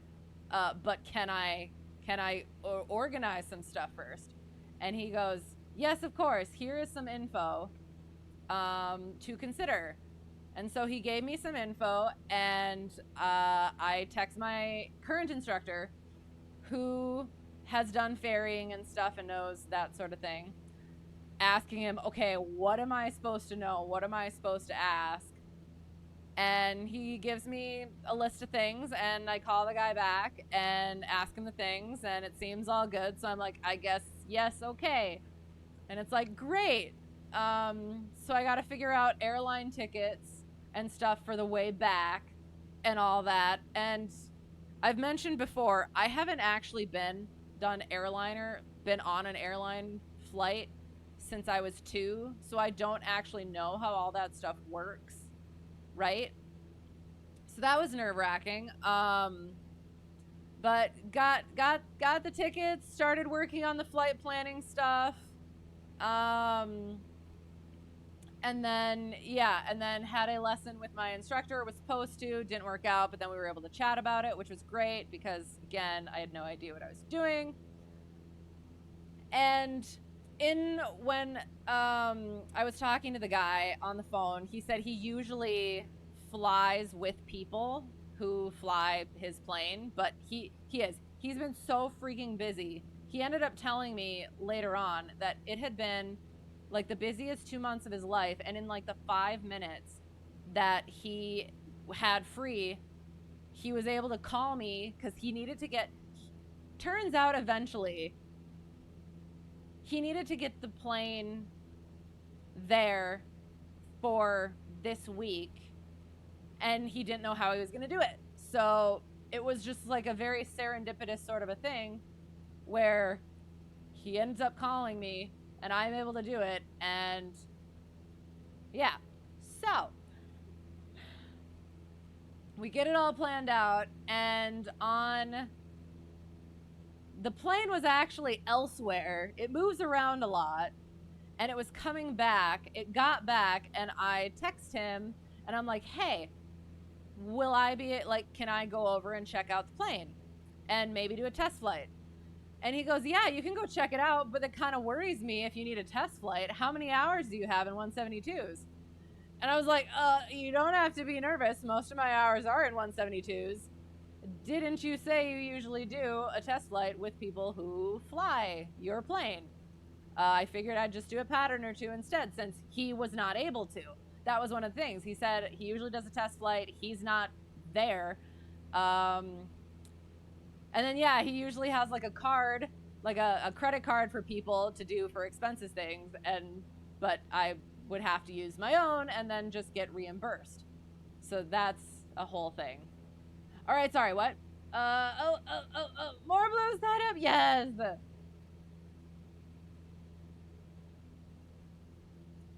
Plan for alternate airports along the way? Yes, same if you cross oceans. Right, okay, just longer distance to your alternates. That's fair. That's fair. Okay. Just wanted to make the duck dance. Absolutely, yes. We always want Ducky to dance. Oh, you know what else? We can go like this. That's what we're gonna do. Let me know if that's too loud at all. Oh, look it. Yay.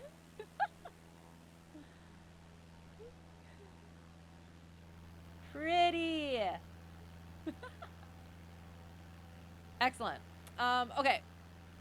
Know your best speed is 6 to 7 knots, pretty much. Miss Princess of the Skies. Oh no. Well, oops, hang on. I will say, like, I'll get a little bit more into it, but it was incredibly serendipitous. And I will say, and I've said before, where I'm at, and I would say like my home airport specifically, it is small, but it has afforded certain unique opportunities for me that I am really grateful for. And this is just the newest one of them. So yeah. So I did. And again, this was my first commercial pilot job. It was going to be the longest flight I have ever done. Not just with anybody, but not just solo, but with anybody at all. I was going to try to have my CFI come with. It didn't work out. But I survived, so that's good. So I went over the day before to go check out the day before I was supposed to leave to go check out the plane. And he had a couple questions. I had a couple questions. One of the things that I had was, do you want ties, chocks? What is all that? Ties, chocks, tow bar, anything like that? And he said, completely forgot about ties, or yeah, the tie downs. So he sends me a little, he sends me a top down picture. Go into this hangar. Here's the code. Go into this, my other plane, which is a Cardinal, and go get the ties from there. And then he goes, maybe we'll have to get you checked out in the Cardinal to do a flight at some point. And I was like, hell yeah. But I just said, oh yes, that would be delightful. Yes. So yeah, there was like some finagling and figuring and stuff like that. I'm glad I was able to go over when I was. And then, yes, then had to leave the next day. Started out early. I was going to try to get the whole thing done in a day. So I planned it all out. One of the things that my instructor said is, when you're looking for airports to land at, not just to get fuel, but also to not make sure, but consider like maintenance. whether the airport has maintenance just in case something happens. I have to talk to him about it because one of the I think so ferry flying, a lot of times from what I've heard, when you do ferry flying, it's often not great airplanes, which worked out for me because this one, the guy owns it and he needs it, so he wants it to be kept in good condition. And it was. I had absolutely no issues with it. So that was good. So I planned the routes, had some stops all laid out, and I set off. Well, okay, and then there was another thing. So it was a fancy sort of a hang. All these different things that I hadn't had to deal with before, like it was one of those like electrical tugs that I lost a battle with because I had no idea what I was doing. I eventually figured it out. And then like the hangar door didn't have like the nice like green and red buttons saying up and down and done and stuff. So I had to ask him about that and probably looked silly. It was a straight up bare bones VFR plane. Like the indicators, the VOR, all of those indicators were just completely torn out. I asked him about that because it seemed a little bit weird. Like you could see into like the engine area, or yeah, that whole thing, the electrical area. And I asked him about that and he said, yes, I usually have like a thing on that, but it was interfering with stuff, so he had to get different covers for it. So I thought that was funny. Everything else was like really pristine, and then it's just like kind of janky part of the plane. So yes.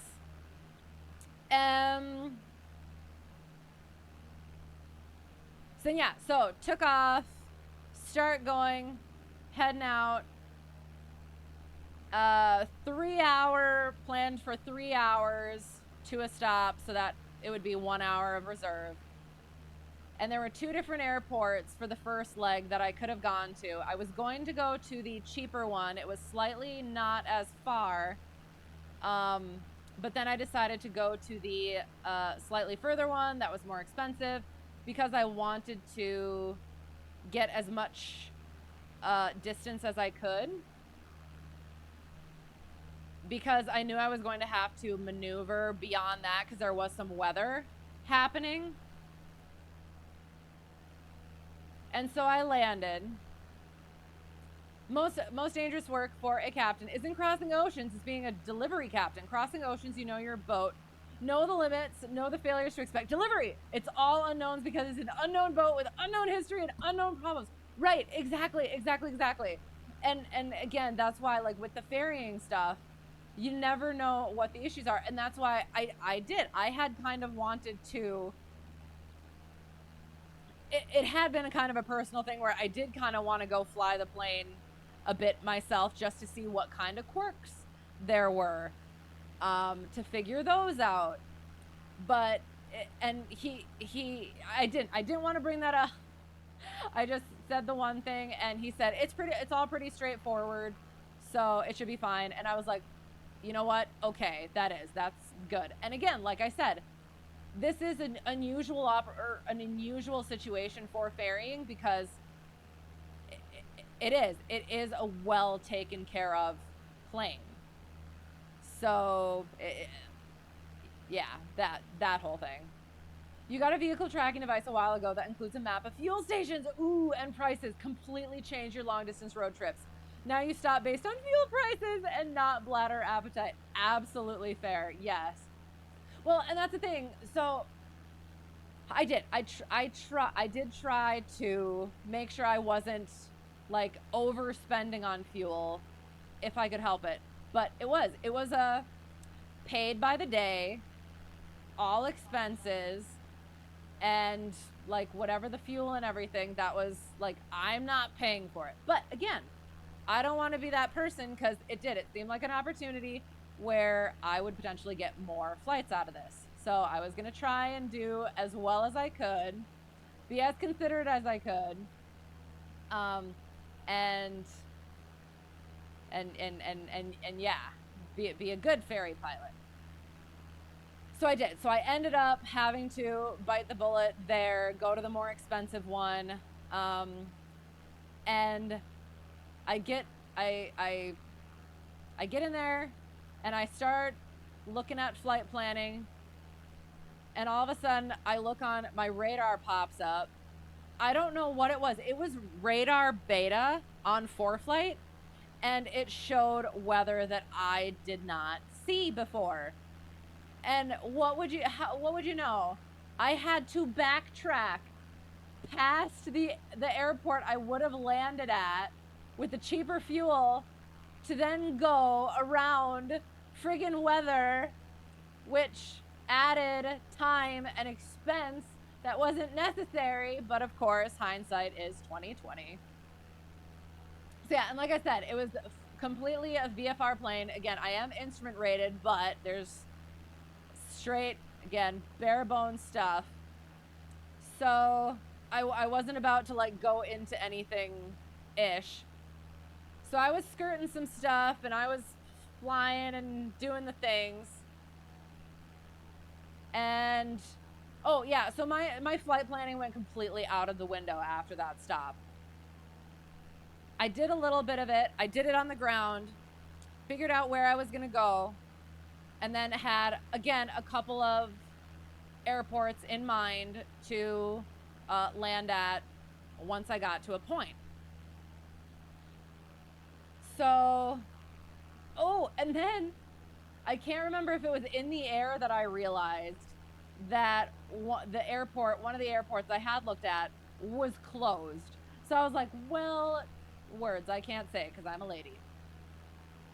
So then I had to figure out, out of another two of them, which one I would be able to go to based on distance and everything like that. Oh, and while this is going on, so the owner of the plane had people where I was going who were going to meet me at a certain airport. It was going to be one, and then they switched it to another. Then they switched it to another. And then when I got to that first stop, I got a text from him that said, oh, it got switched to another, to one that is closed. It is closed to the public, but whoever his business partner, whatever, they bought the airport, and it's still closed and everything on the sectional, but that's where I'm going. And at this point, it's then likely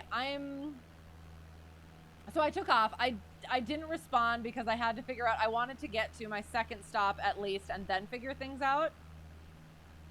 So I go and I get to my second stop, and at that point it's like, okay, now I have to figure out where I'm ending then, because it's looking like I'm probably not going to be there by dark, and closed airport does not have lights.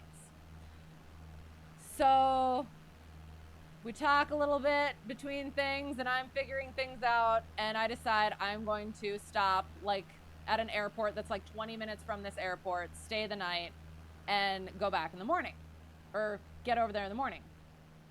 Pilot friend that you met with to talk about an aviation career said, us pilots love our drink, it's stressful, you do all this work, and then weather. No, exactly. Like, honestly, it could have been so much worse. My instructor has a doozy of a story of weather issues for a ferry job, and mine does not compare. Like, it was inconvenient, sure, and it did cause decisions to be made and things to change, but it could have been so much worse. But yes, definitely drink. Is his name John Travolta? It is not. It is not. But like,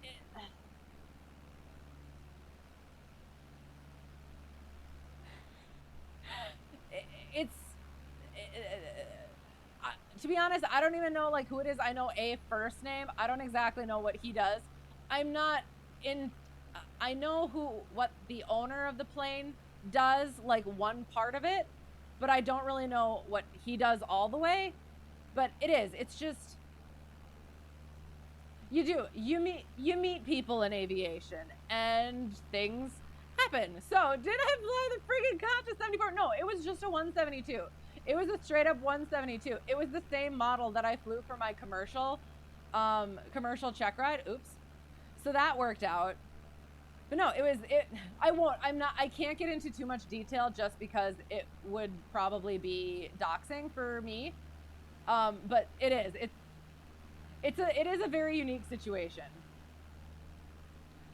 So, and then for this second stop that I made, I land, and there's like parking area ramp sort of thing was like kind of ish. Like I was concerned. I like made sure to like go around places because it was a little bit concerning. That was one of the things that was really interesting is all the different FBOs, like fuel situations, like how you get fuel.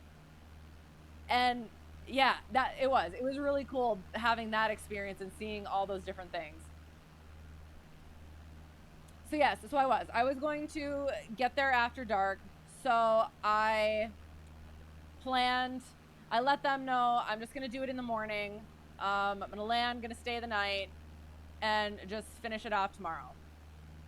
So I'm flying to the airport that I'm going to land at. And I noticed some things that give me a little bit of pause, but it seems okay. So I go and I land, and I do.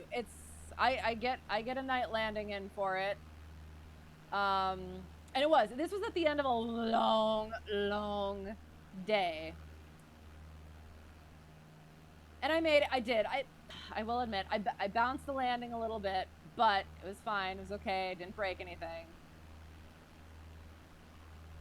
And I land, I get in there, and I park, and I realize everything is closed. The FBO, not only is the fuel not open, the FBO is not open, but I had talked to my instructor about this. You gotta do an Uber. And I don't do such things. So I'm like, okay. When we were talking about this, I said something about calling for an Uber. And my instructor looks at me and he's like, you don't call for an Uber. It's an app. And I was like, oh, excellent, great. Oh, and then the other thing for like my airline tickets, I was like, okay, do I have to print anything?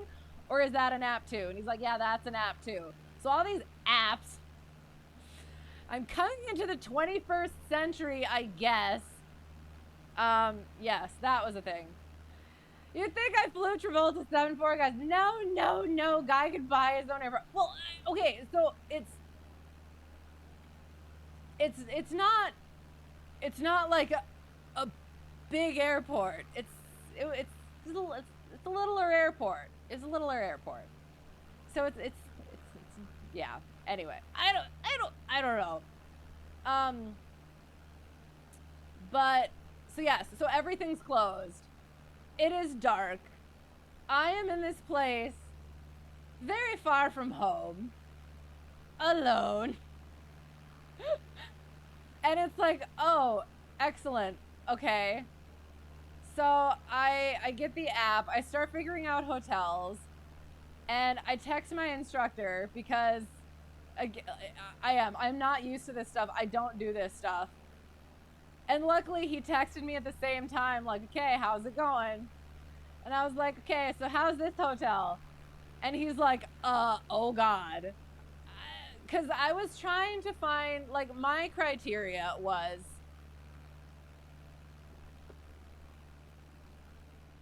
I was trying to not make it too expensive, but my instructor is a former cop, and therefore I trust his judgment, and he told me to do the more expensive one, and so I did. So, okay, I get my hotel. I still have to get there, and Uber isn't working. So, oh no, I don't have a ride. So I'm trying to figure out how I'm gonna get from here, from the airport, to my hotel. So he tells me to call the hotel, ask if there's a shuttle. They don't have a shuttle, but they give me a number for like smaller sort of Uber company. And I was like, okay. It's a little bit sketchy maybe, but okay. I don't have a whole lot of options. I could have called the people who were waiting for me and they would have come and help out, but I was trying to do the independent thing.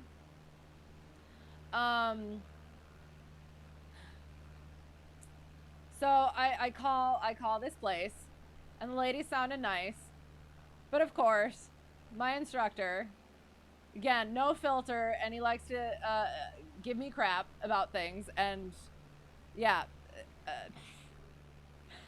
abduction jokes were abundant, which is funny now. At the time was a little less so.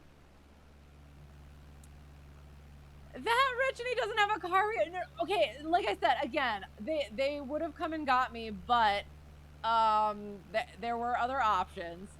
Car at the airport. Well, and that's the thing is, it was like I had Uber as an option. I assumed I would have had the crew car as an option, but FBO is closed and Uber wasn't. There were no people. So I did. I called the number. I got the ride, and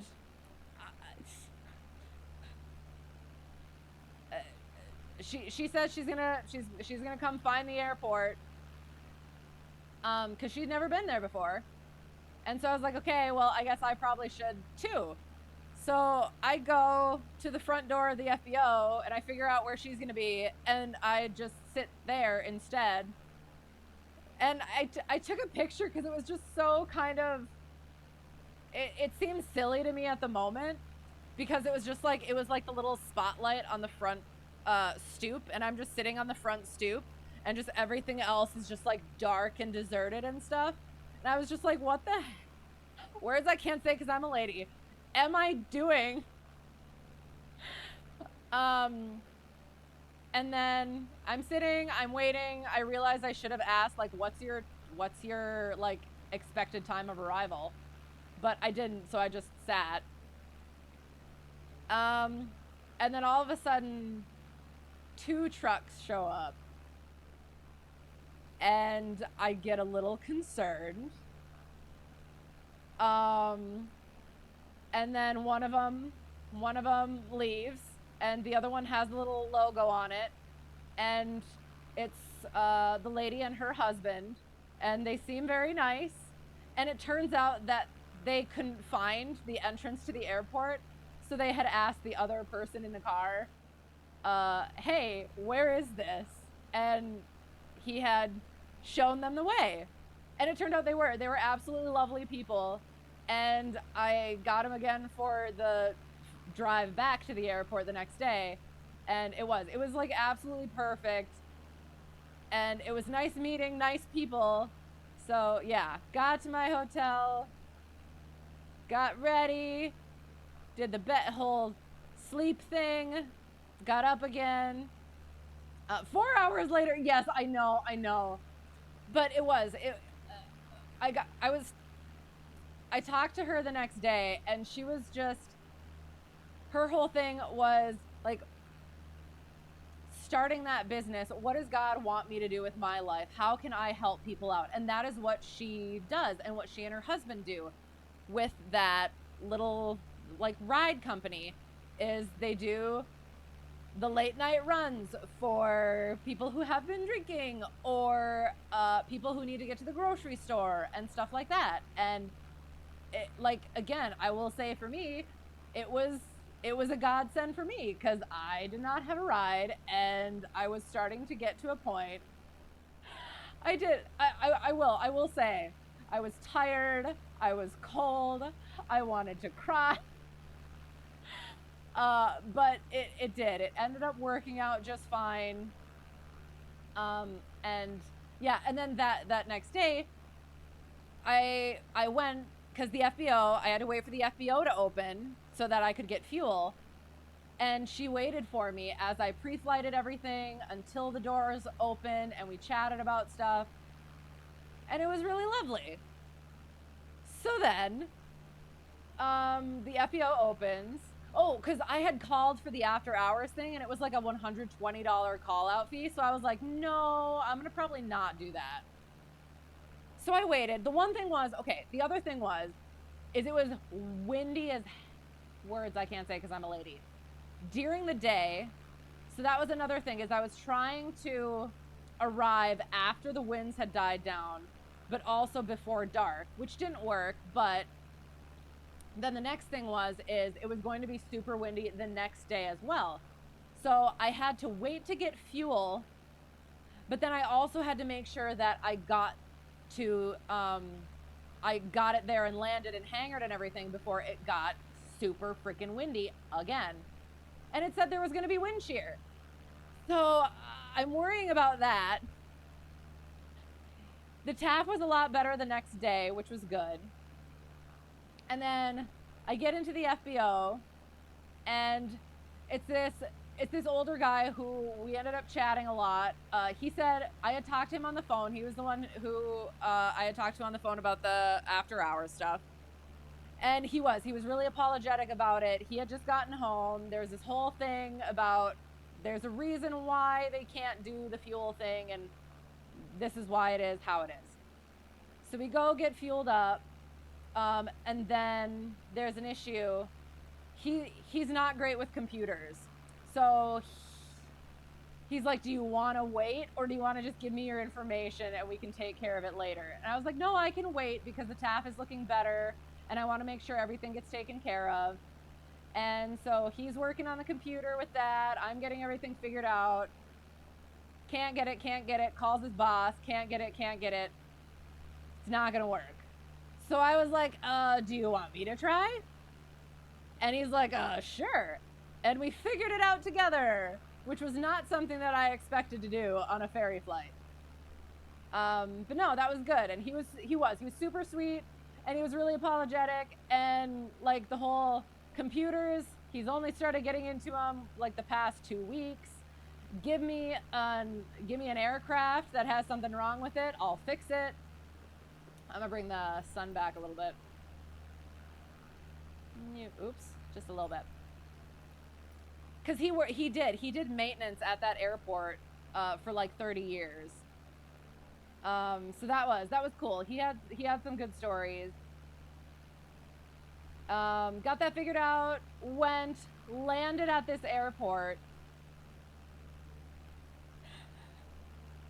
It was not the best. It wasn't in the best shape, but made it work out. I'm curious to hear what the owner thought of it, the owner of the plane thought of it, because I'm not sure he was aware of what the condition of the runway was. But it worked out, got it hangared.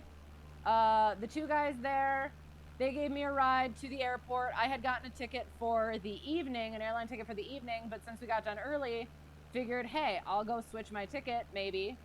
So went to the airport early. Got the first ticket switched, but then had to switch the ticket at the next leg at the next airport. And again, I haven't done any of this stuff that I remember. So I was flying by the seat of my pants. I did not bring a suitcase because I was optimistic that I wasn't going to be stuck for more than a night. So I had all of my stuff with me. I had taken precautions to any stuff that was somewhat liquidy was either in a small enough bottle or I could toss it. And I had packed a bunch of water, again, because I thought I was going to be there for how many hours.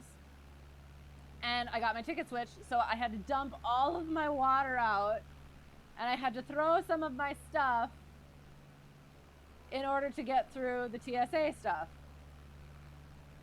But it went fine, and people were super freaking helpful. I'm so grateful.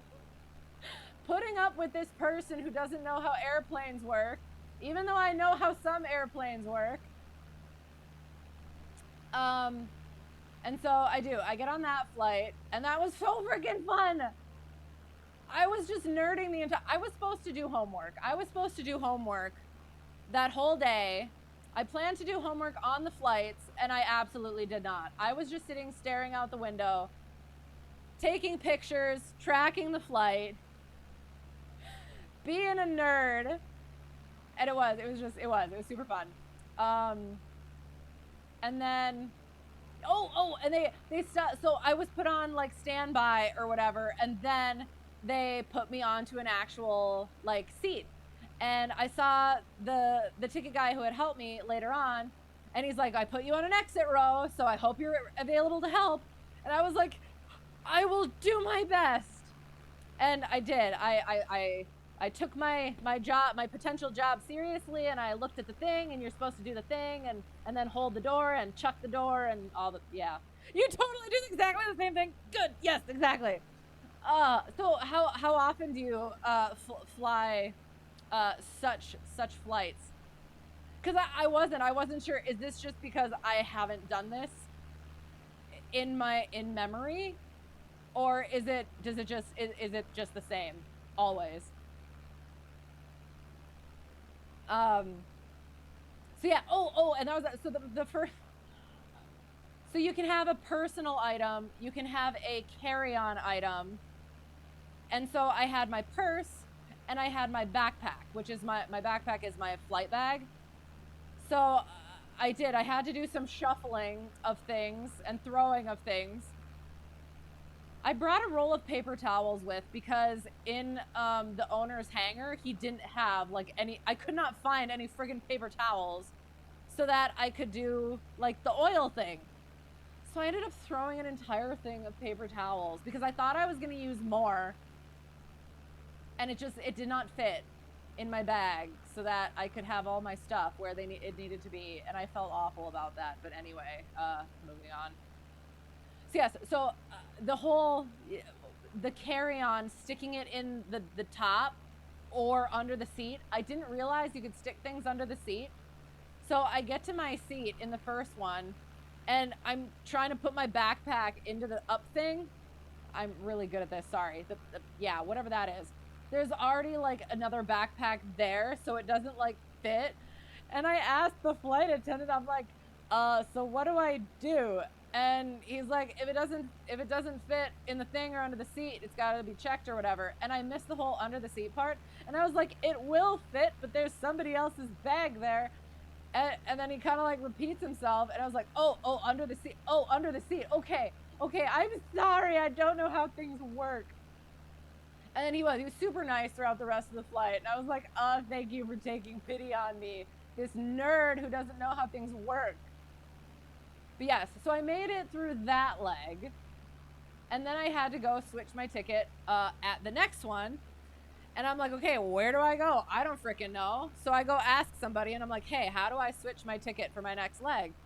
And they're like, oh, you just got off this flight? Okay, go this way, or go that way. And so I go that way, and I find what I'm looking for. It is not a person. It is little kiosk things. And I was like, oh great, this is gonna be awesome. So I go to the first kiosk, and I'm like tapping on it. It's one of them, it doesn't register my boarding pass to switch it. It's not registering. I move to the next one. It registers my boarding pass, and I'm starting to choose things, and then all of a sudden it doesn't work. Like the touch screen doesn't work. So, okay. So then I move on to the next one, and I'm getting through it, and I get it switched. I'm on standby, and I have to get over there in like 5 minutes.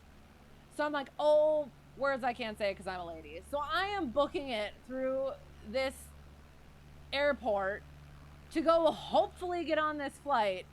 And I don't know if I will be able to. So I might be stuck in this airport for another, like, 6 hours anyway. Oh, and I haven't eaten anything. I haven't drank anything because I don't know how things work. Somebody, the ticket guy said you can, like, refill your water after you go through TSA, but I didn't figure that part out. So yes, I am hungry, I'm thirsty, I have to pee, but I don't have time. I have to get to my flight. So I go and I'm waiting, I'm on standby, and then all of a sudden I get a notification, I have a seat. Yay! So I go, and I get on the flight, and I am on my way home. And I'm not even done yet. You're the guy that coordinates with someone you're picking up from the airport, so you can wave at each other as they land while they look at where you're at. You watch with binoculars. Oh my gosh, I love that. I didn't even think about that. Oh, that's awesome. I am so pleased with this image. Oh gosh. Well, and so that's the thing. I didn't have anybody picking me up. So luckily I was supposed to get back late. So the owner of the airplane said he was going to leave his car at the airport for me to take back to the airport where I had originated. And then at one point he said he was getting back early, so he would just drive me. He would pick me up and then drive me. And then since I was getting back late, it was like, no, he's not going to do that. He's, again, just going to leave his car. So that was the plan for me, is that there was going to be a car waiting in the parking lot that I was going to have to go find and drive. I had told my instructor that, and he mentioned, hey, what about car keys? Is he going to have car keys? And I had asked about it and something else, and it didn't come up again. So I land, and again, met another fun person on that flight, which was awesome. And again, it was still after dark, but it wasn't too late. But again, I'm wandering through this large airport by myself, not knowing what I'm doing, just following the signs. But like my instructor said, the signs, how they set up the airport is to cater to as the least intelligent among us. So I should be, So I was able to follow things. There were some snags, but then I figured them out. Oh, and then it turns out, the car that I'm going to drive. Oh, and before more abduction story times. No, exactly, it was. Should at least comment on it. Yes, exactly. But no, it actually did. That was another time where I was like a little bit nervous because I had to wander into a parking ramp. I didn't know where I was going. Wagwan! I don't know what it means. But hello, how is it going? We're just flying, looking at pretty things while I am babbling about my experiences this weekend. Oops. We can do it like this for now. So it turns out the car that I was going to be driving is a Tesla. I don't know how to drive a Tesla. And again, so I had to tell my instructor this because he gave me crap about things being apps now. And so I had to tell him, you know how you asked about car keys? Yeah, that was an app too. So I'm wandering through this parking ramp. And again, the app is supposed to tell you where it is, but I'm in a parking ramp, so it's not. So I am basically relying on my superior pilot navigational sense to find this car. And it's like, so he says it's white and it's in this corner. So I'm like, all right, I'm just gonna start walking this way, and I'm gonna look at every white car and look at the logo, and I am gonna somehow find this car. And I did, yay! You're flying and looking at a pretty thing, yes. I like flying over water, as long as it's not too much water. But yeah, so it is a pretty.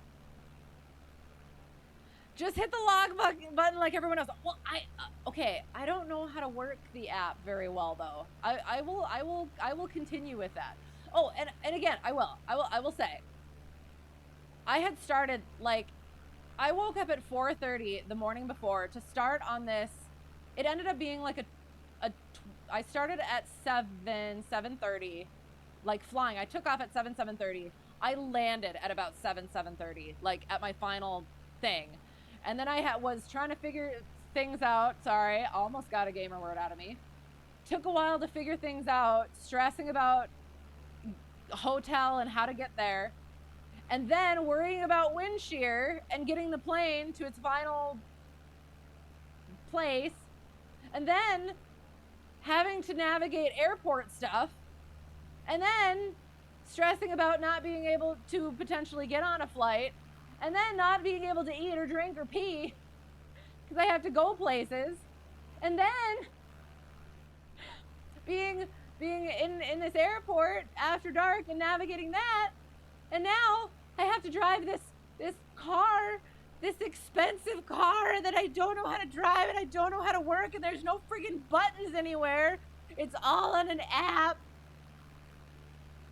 And then the little TV thing, the little screen. So, and then I had to drive a ways in that. And then he said, since I got done early, just stop by his house and he'll drive me the rest of the way to the airport where my car is, so that his car isn't stuck at the airport. So, okay. So this man trusted me with his airplane and then his frigging Tesla. A bold move, but it worked out. You think what I said went over my head? I don't know. You're blaming me. Look at it. Oh, thank you. But, oh, chicken? Are you talking about chicken? Yes, he is very pretty. Can operate $100,000 avionics and GPS, but can't operate a phone app. Well, okay. Oh, okay. Here's. So the first thing, like, it shows the car, right, in the app. And then there's, like, the little open button. So I'm like, I see the car, and I'm like, oh, my God, I found the car. I'm so happy. And then, like, I press the little open button, and it goes, and I'm like, oh, my God. So I put my stuff in the back, and then I'm like, okay, I am, like, just, it's been a long day. I feel gross. I probably am gross. And the seats are white, and I'm so worried that, I'm dirty somewhere, and I'm gonna get stuff in the white seat. Yeah, it was that sort of thing. And then the handle that you're supposed to open, like, you're supposed to, like, I don't know. It was a weird hand. It was just a weird everything. Anyway. And then, yeah, it's got just, like, the two levers, one for the lights and for the blinkers, and the other for the picking the park, the reverse, neutral, that stuff. And then everything else is on the screen thing. I was like, I'm just not going to try too much. I'm just going to get on the road and go. So I get on the road and I go. And yes, it was cool. Might have been easier if it was the plaid. The Tesla? I don't know, maybe. Again, I don't know these. Clearly. I'm not. Oh, we'll get there. Airplane cost is greater than Tesla cost. Is it? I'm talking a 172 again. So it was a 67. I don't know, a 60 something 172. I don't know. stop digitalizing that don't need digitalization. Right, exactly. I mean, it was kind of cool because, again, the other thing was, in trying to pack lightly, I had somehow not brought all of the cords and connections that I needed.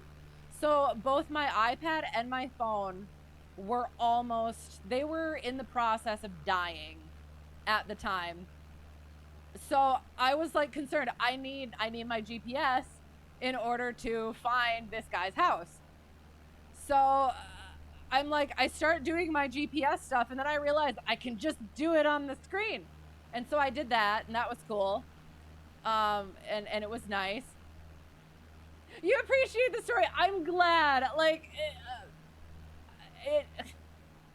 it was a whirlwind of a weekend.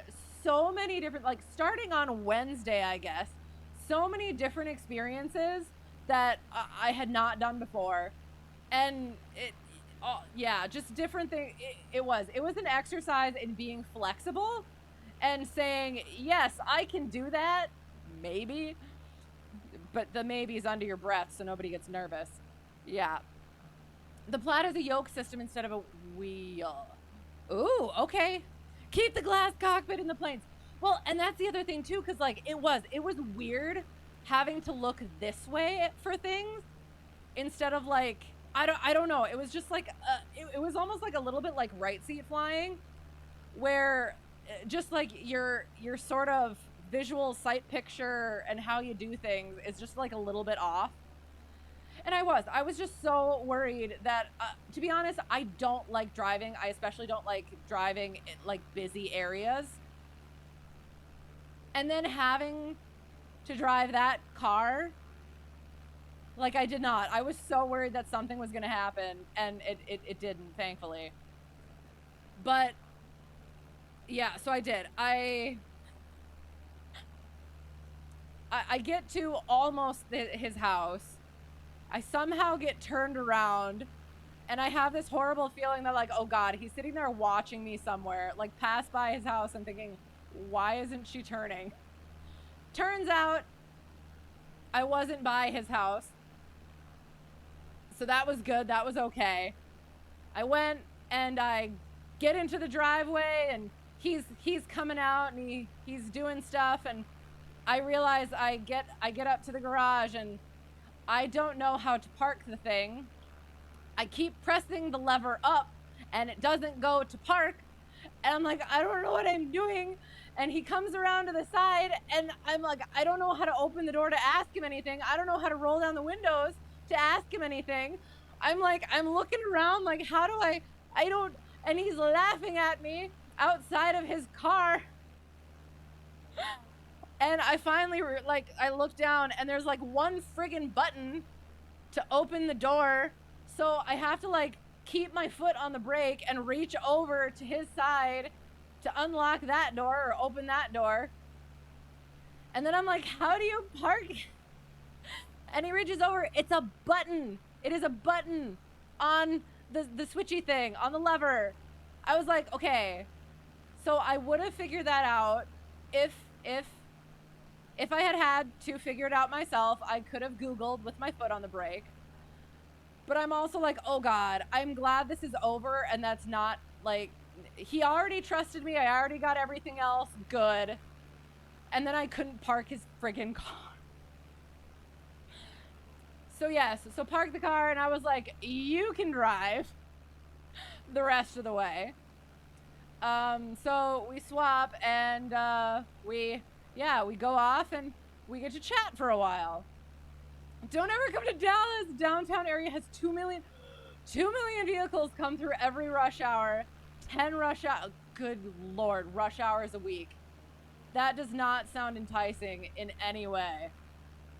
Oy, oy, oy. More reason you will never buy a Tesla. It wasn't. Again, I was exhausted. I was nervous as heck. I was not, like, prepared really for that. And it just was. It was already like a long couple of days, several days. And I was just like, I was getting to my like limit. And I just did not want to be in like in control and have the responsibility of this thing that I had not been prepared for. I was prepared for the plane. I was not prepared for that. But it was fine. And as we're chatting, like, he mentioned,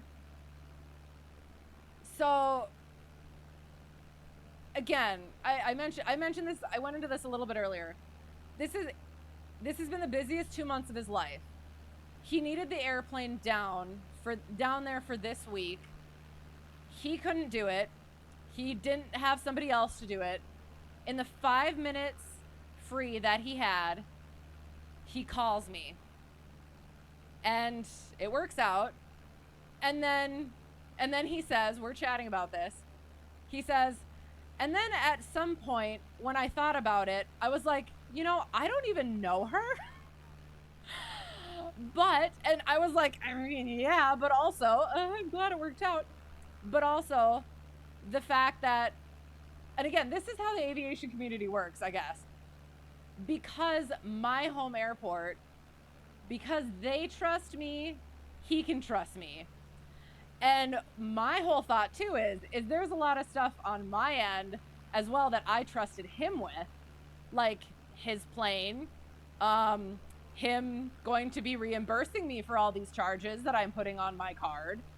The fact that there's going to be people where I'm going to meet, getting back from the airport at the end of this, like all this stuff. And I don't trust people easily. But again, the fact that he is in good with my home airport, that kind of alleviated some of that, like, hesitation. So it was like a really interesting, unique, surreal experience. And then as we're talking, he's like, well, you know what? The plane's going to have to come back. And I was like, oh, is that so? And also it might have to go over here as well and over here as well. And I'm like, oh God, okay. So, yeah, that's potential future stuff. Oh, and then the final thing. Oh, I wasn't done stressing because, so I had to get into his hangar. So he told me how to get into his hangar. There was a key. It was a hidden key. And as soon as I had taken off from there the day before, I started thinking, I was like, oh God. For some reason, I could not remember putting the key back. And then I could not find the key. So I was like, did I drop the key somewhere? I don't know. So it was not until he dropped me off and he had left and I went and checked the key's hiding place and the key was there. Okay, then the stress was almost gone. Then I still had to drive home. But yeah, and then I got home and I ate food and drank water. Only water, unfortunately. But yeah, that was, yeah.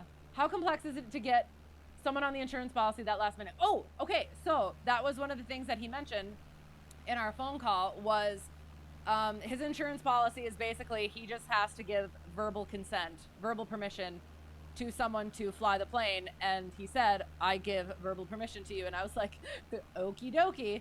So yeah, that's how it was. Yeah. Like, there were so many things that like, that he took care of, he knew about. And then there was stuff that like, yeah, I took care of. So like, it worked out really, really well for both of us, I think. I still have to like send him my, like all like the expenses and stuff, that whole thing, so that I can actually get paid. But yeah, I do. It was incredibly serendipitous. And yeah. So we'll see where it goes from there. It was so many new experiences. It was nothing I'd ever done before. It was yeah, it was weird and fun and stressful, but also good, and yeah, all at the same time. So I guess I'll wander back towards the airport. Yeah, so that yeah, I think that's pretty much it for that. But no, like it definitely was a major confidence booster in so many different ways. Like, not just in my own abilities as a pilot, but also just like personally. Because, like, again, not that I did everything by myself, but I was able to figure out, I was able to figure enough out by myself. And then if I didn't know something, I knew I could figure out who to ask, where to go in order to get that figured out. So, yeah. And it was just so unexpected, because it was Wednesday night, and then I was flying out Saturday morning. And that was the thing too, is he, as we were driving and chatting, he goes, he was thinking it was going to take like at least 2 to 3 days to get it down there. And I did it in a day. It would have been just a day, but the whole lighting situation. But then, yeah, a day, and then just like that little bit in the morning. So yeah, I feel like I proved myself a little bit. I learned a lot. The next time, I am definitely bringing a friggin' suitcase, because I am not dealing with having to throw stuff out and to pack lightly and forgetting things and all of that. So yeah, easy if you have enough money. That's absolutely fair. And yeah, and that's always been the thing when I've talked to people, is like, okay, how do you find these different jobs? Particularly my instructor now, because he's done ferry jobs, he's done instruction jobs, like not weird isn't the right word, but unique instruction jobs / opportunities. And it's like, okay, how do you get these? And at the time, he's like, you're not gonna like this. You have to network. It's all about who you know, who knows you, what they know about you. So yeah, and that was, at least so far, at least that's how it worked for me, is, yeah, met each other a couple times at the home airport. That's how we knew each other. Got in contact about a pipeline job, didn't work out. And then he was a tiny bit desperate for somebody to get his plane where it needed to be in kind of a short amount of time. And it did. It worked out well. So, yeah. FYI, Southwest Airlines allows 2 50-pound bags included. So, like, for checked baggage, correct? Okay, that's good to know. Well, and that was the thing, is I don't know. I don't know any of these things. I don't know the airline sort of things. So as I'm trying to figure out how to do the figure out the airline ticket thing, like, the one thing that he said is get an exchangeable one, a flexible one. So that exactly what I did, what I had to do. Didn't necessarily have to, but what I did was change it so that I could get an earlier flight. Or if something happened where I couldn't get the job done and I needed to do a later flight, could do that as well. So that was basically all I was working at, is I planned it out that I would hopefully be back in the evening on Sunday. And so it was basically whatever was the cheapest ticket for that time. And so that's what I ended up going with. So thanks for another great stream. Thank you. Thank you for being here. Time for you to hit the stack. Sounds good. Have a great night. You as well. Good night. Sleep well. Hope to see you again soon. Yeah, until then, all the good things. Have a great rest of your week. And it's the hour that the deaf turned into the dead. No matter how much autocorrect tries to turn us to death. Oh no. Oh my gosh. Yes, I understand. Oh gosh, yes, yes. We are going to be heading that way as well. I'm trying to get back to the airport so that we can land. And then yes, also go to bed. Sorry, hang on. Oh god, thank god. Sorry. I had this horrible... I thought that I had forgotten to put LittleNavMap up, but we're good. We are good. Just put more hamsters in your keyboard. I feel like that's a reference that I don't fully understand, but I do appreciate the image. Ugh. But yeah, so... yeah, it was... There's a few questions that I'm gonna have to go over with my instructor, who, again, well, okay, and that's the thing too, I guess I can say. So, again, that first evening, when I get to the closed FBO, and I'm sitting in the plane, trying to figure this out. I have a hotel, I don't have a ride. I had texted... The one thing, like I had texted the people who were supposed to be meeting me, or who were going to meet me at the airport that I was supposed to get to.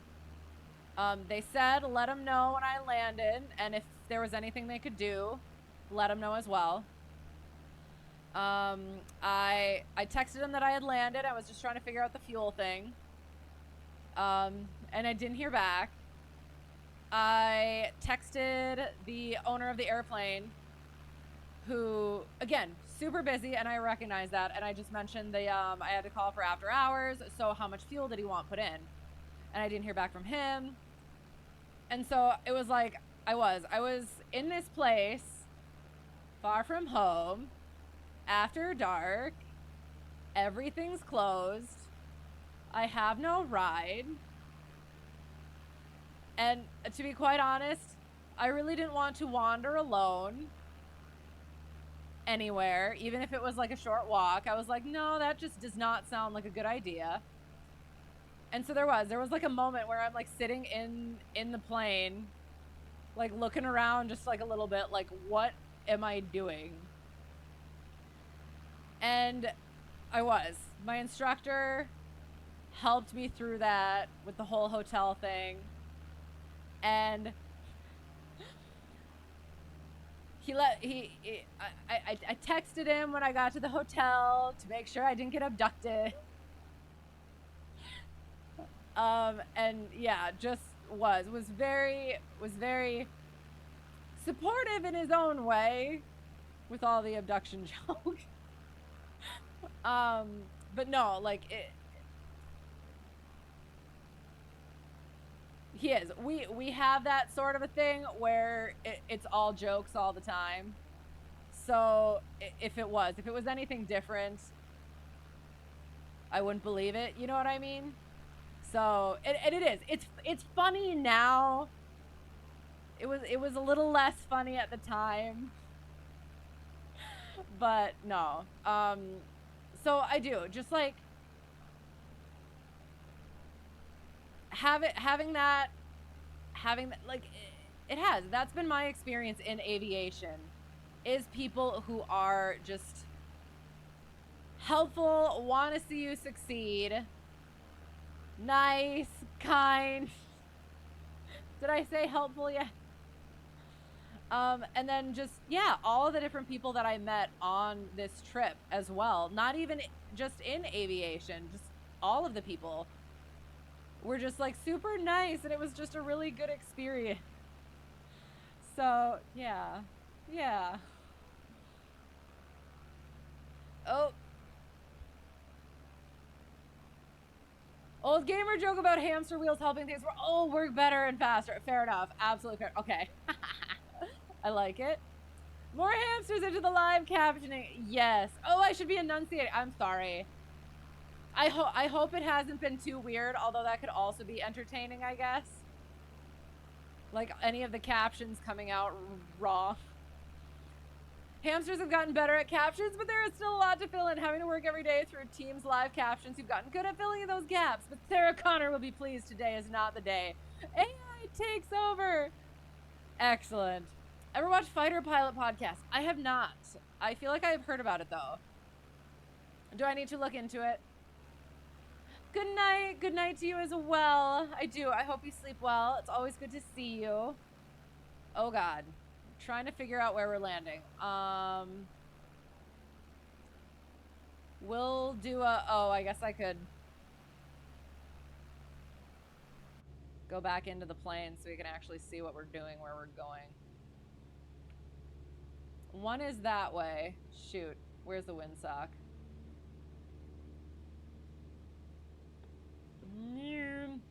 That's not the windsock. We're just gonna land on one since that's what we are in the process of being and doing, so. Oh, look it! We're gonna try. Okay, hang on. Whee!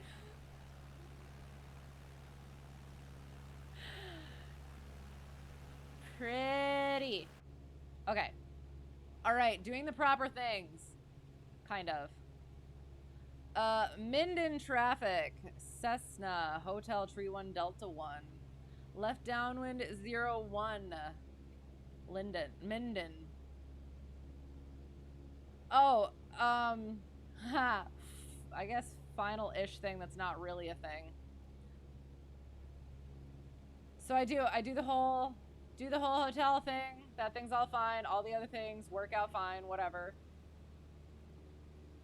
I get home and I'm on the Instagram, and what shows up on my Instagram but a, like, one of those things where it's like, this is how you make sure nobody gets into your hotel room. Oh, thanks. I forgot I'm supposed to worry about stuff like that. Even though I got a deadbolt and then the other thing.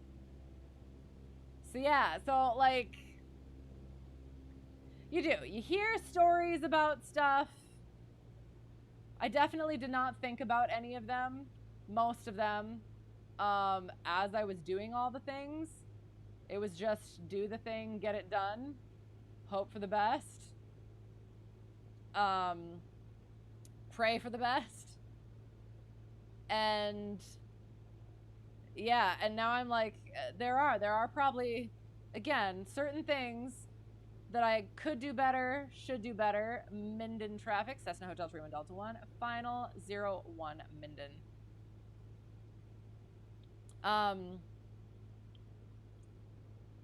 But yeah.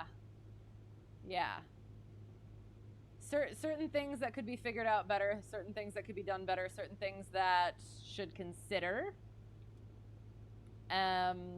be aware of. And yeah. And again, if this turns into like a more, not frequent thing, but like once in a while, I'm gonna have to get a lot better with stuff like this, and there's so many better ways to do things. Like having certain credit cards with certain benefits, I have been told by my instructor. And gosh darn it, get off of my runway. Runway incursion! Yeah, and like the whole, like, miles, having miles. like airline miles. No idea how that stuff works, or how I'm supposed to like compile them and what's the best way to do that sort of a thing. So, yeah. Gosh darn it.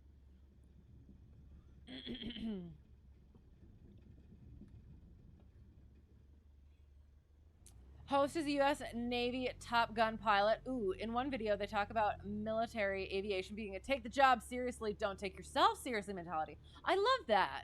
Yes. I absolutely love that.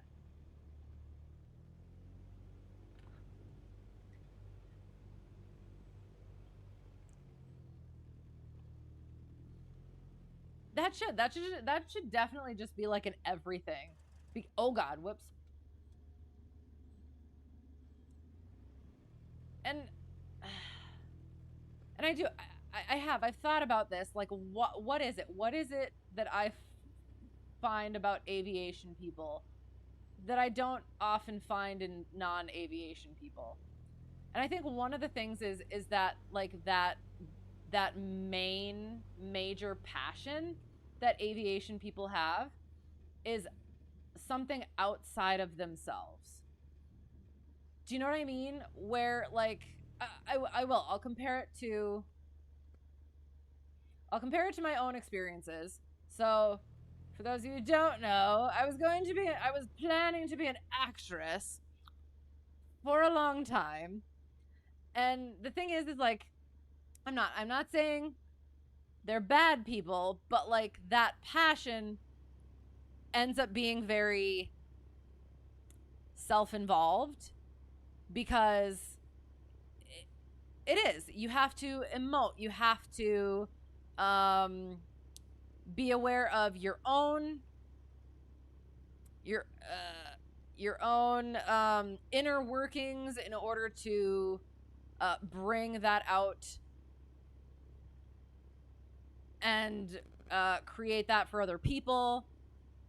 So that compared to like aviation where it's planes. We like planes. There's that thing there where we can come together with this this neutral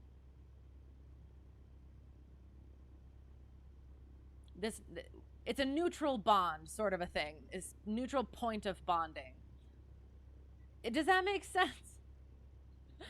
So yeah, so taking the job seriously, not taking yourself seriously, that I feel like that kind of comes into play with that as well. So yeah. So I like that. All right, we will do our shutdown. Turning off all the things.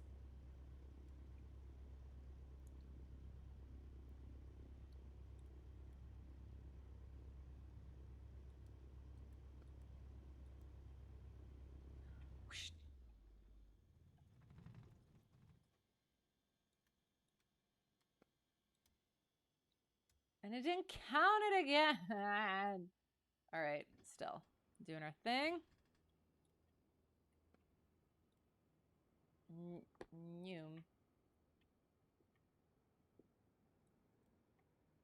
Excellent. Control the space.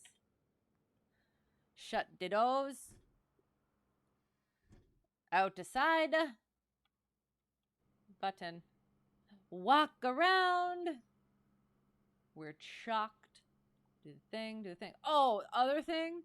I have got to learn how to properly do a airplane tie down. My tie downs were so friggin' sad. Like, it was so limp. And they were just bad. So I have to go to my home airport at some point and learn how to like proper tie down. Whoa, dude. Calm down. Yeah, did things. Yay. Oi. All right. We will Examundo. Sorry, I'm so friggin' tired now. Not that. Exit.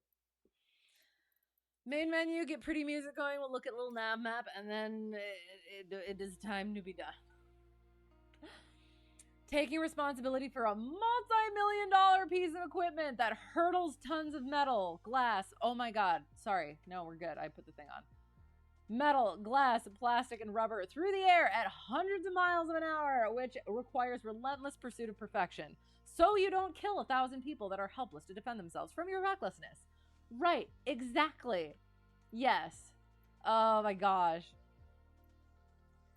Yeah, I do. I really like. I will. I'll check that out. That's such a great way to put that. I make lip jokes. I'm sorry, but then say I can't say that because I'm like, so okay.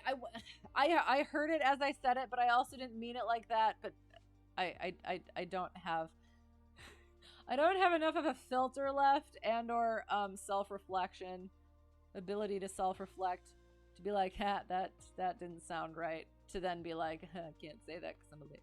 No, because I mean, it was though, because like you're supposed to, it's supposed to be nice and tight to actually like hold the thing down, right?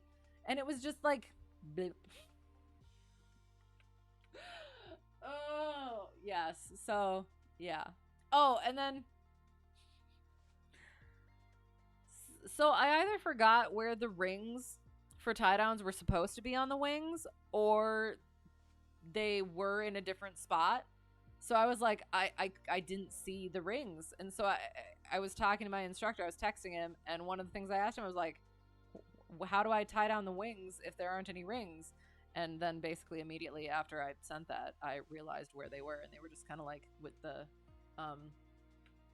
wing and then the strut, and it was like right there. And I thought they were like more like over here, or I don't know. I could be wrong, and I just haven't had to tie down an airplane in a while, so yeah. Anyway, sorry. And before next time I say that was no, absolutely not. Maybe, I guess we'll find out. Oh my God, look at, oh God, that's terrible. I promise, I fly better in an actual plane. My patterns look much better as well. So we first, we did our ground lesson practice. We did performance and limitations. And then we did takeoffs and landings.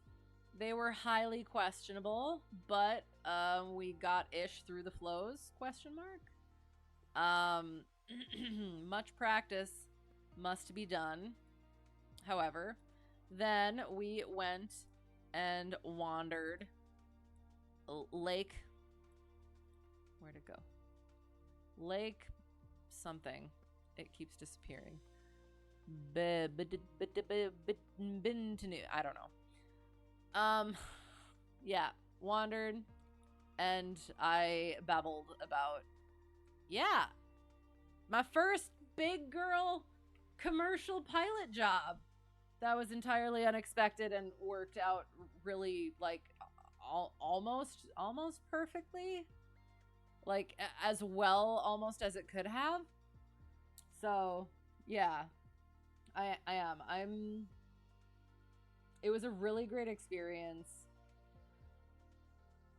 and again, yes, confidence booster, but also like the next time, which seems like there probably will be, there's all sorts of new things that could go wrong. So we'll keep it together. Not gonna get cocky about it. Just gonna treat each one like its own thing. So yeah. Trying to imitate an intro sketch, no big deal. Oh my God. I hadn't thought of it like that, but that is an absolutely accurate way to put it. Oh no. Yeah though. It's absolutely what it is. Or it's like it could also be like a weirdly drawn person. Like that's the butt. They're like going like this sort of a thing, with like the little feet. They're like very long. They're like with their long arm. They're like reaching or like throwing something. I don't know.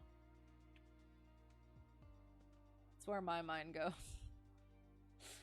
You officially shot my confidence level. I was actually sorry. Again, no. Oh, you can't. I'm sorry. You can't even see it anymore. I didn't put it on again. Sorry. Look. There. Sorry. A long person, skinny person with very little head, and there's their butt, there's their feet, and they're just kind of like, eh. And then they have their arm. And they're throwing or grabbing something. Sort of like a minimalistic person. Oh no. I am perfectly aware of my limitations as a sim pilot. And I really appreciated that description of my work. That's awesome. I'm sorry. I know it's friggin' late. So we got the thing. We did the thing. So we've finished the thing. So it is time to be finished. So things. Did the ground lesson, did the takeoffs and landings, and then yeah, story time. So yes, I don't know. I want to start doing Christmas/December games on Sundays. I'm not sure when that will happen. If that will happen this week, I don't know, because it clearly didn't happen this past week. But otherwise, flying on Tuesday as per usual. Otherwise, if I switch it up, if I have to switch it up for whatever reason, there's my Discord if you're not already in there. Why is it only...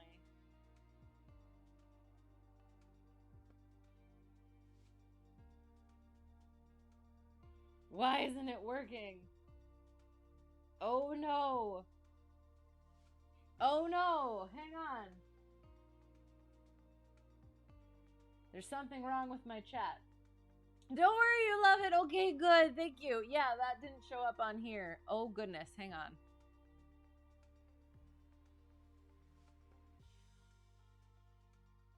Okay, so it came out of there, but it didn't... Oh. No. Weird. Hang on. What's the deal?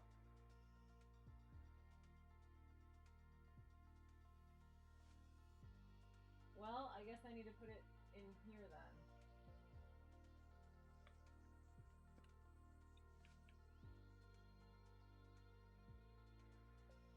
Huh. Okay. Something's wrong with my chat, so I guess that's definitely good reason to head on out. So sorry again. Yes, if you're not in my Discord, there's my Discord. I'll let you know if plans change. I'll try to do Christmas games this Sunday. I'm not sure whether it'll work or not. Otherwise, flying on Tuesday, barring changes. And then at some point, well, the week before Christmas, mark your calendar. The Thursday before Christmas, we will be doing our annual reading of A Christmas Carol, and I look forward to that every friggin' year. So I hope to see you then, as well, because yeah, that's always a fun time, and hope to see you earlier than that as well. So thank you for the fun. Thank you for being here. Thanks for putting up with all of the things. The technical issues, the babbling, the horrible flying, all the things. Yes, always good to see you. Appreciate you being here. Thanks, Nebraska. Thank you. Best wishes on everyone's day. Is that a thing? Everyone's day? May the force be with everyone. Yes.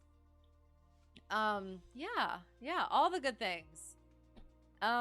We'll find somebody to raid. Let me know if you have somebody in mind. Otherwise, we will find new friends. We like our GA. We like our low and slow.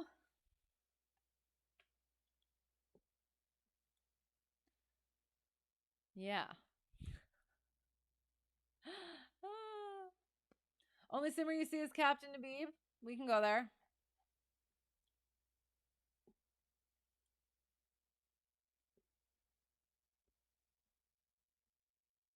We shall do the things. Oh, shoot. I clicked the wrong thing. Gosh darn it. Whatever. That's fine. It's going to work out one way or another. Oh my gosh.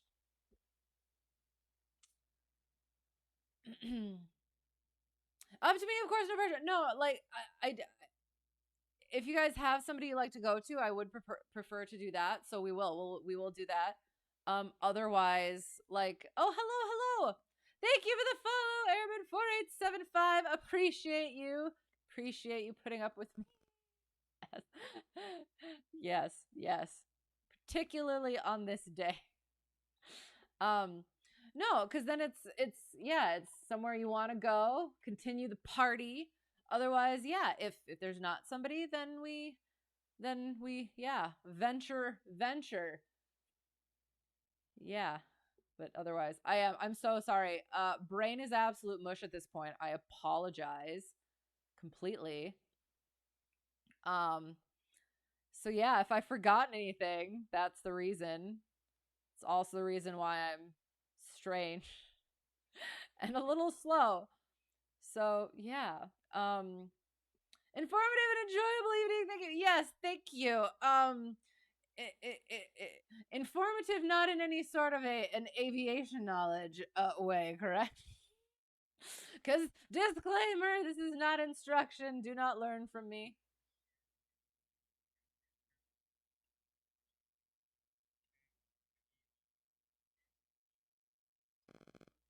Okay.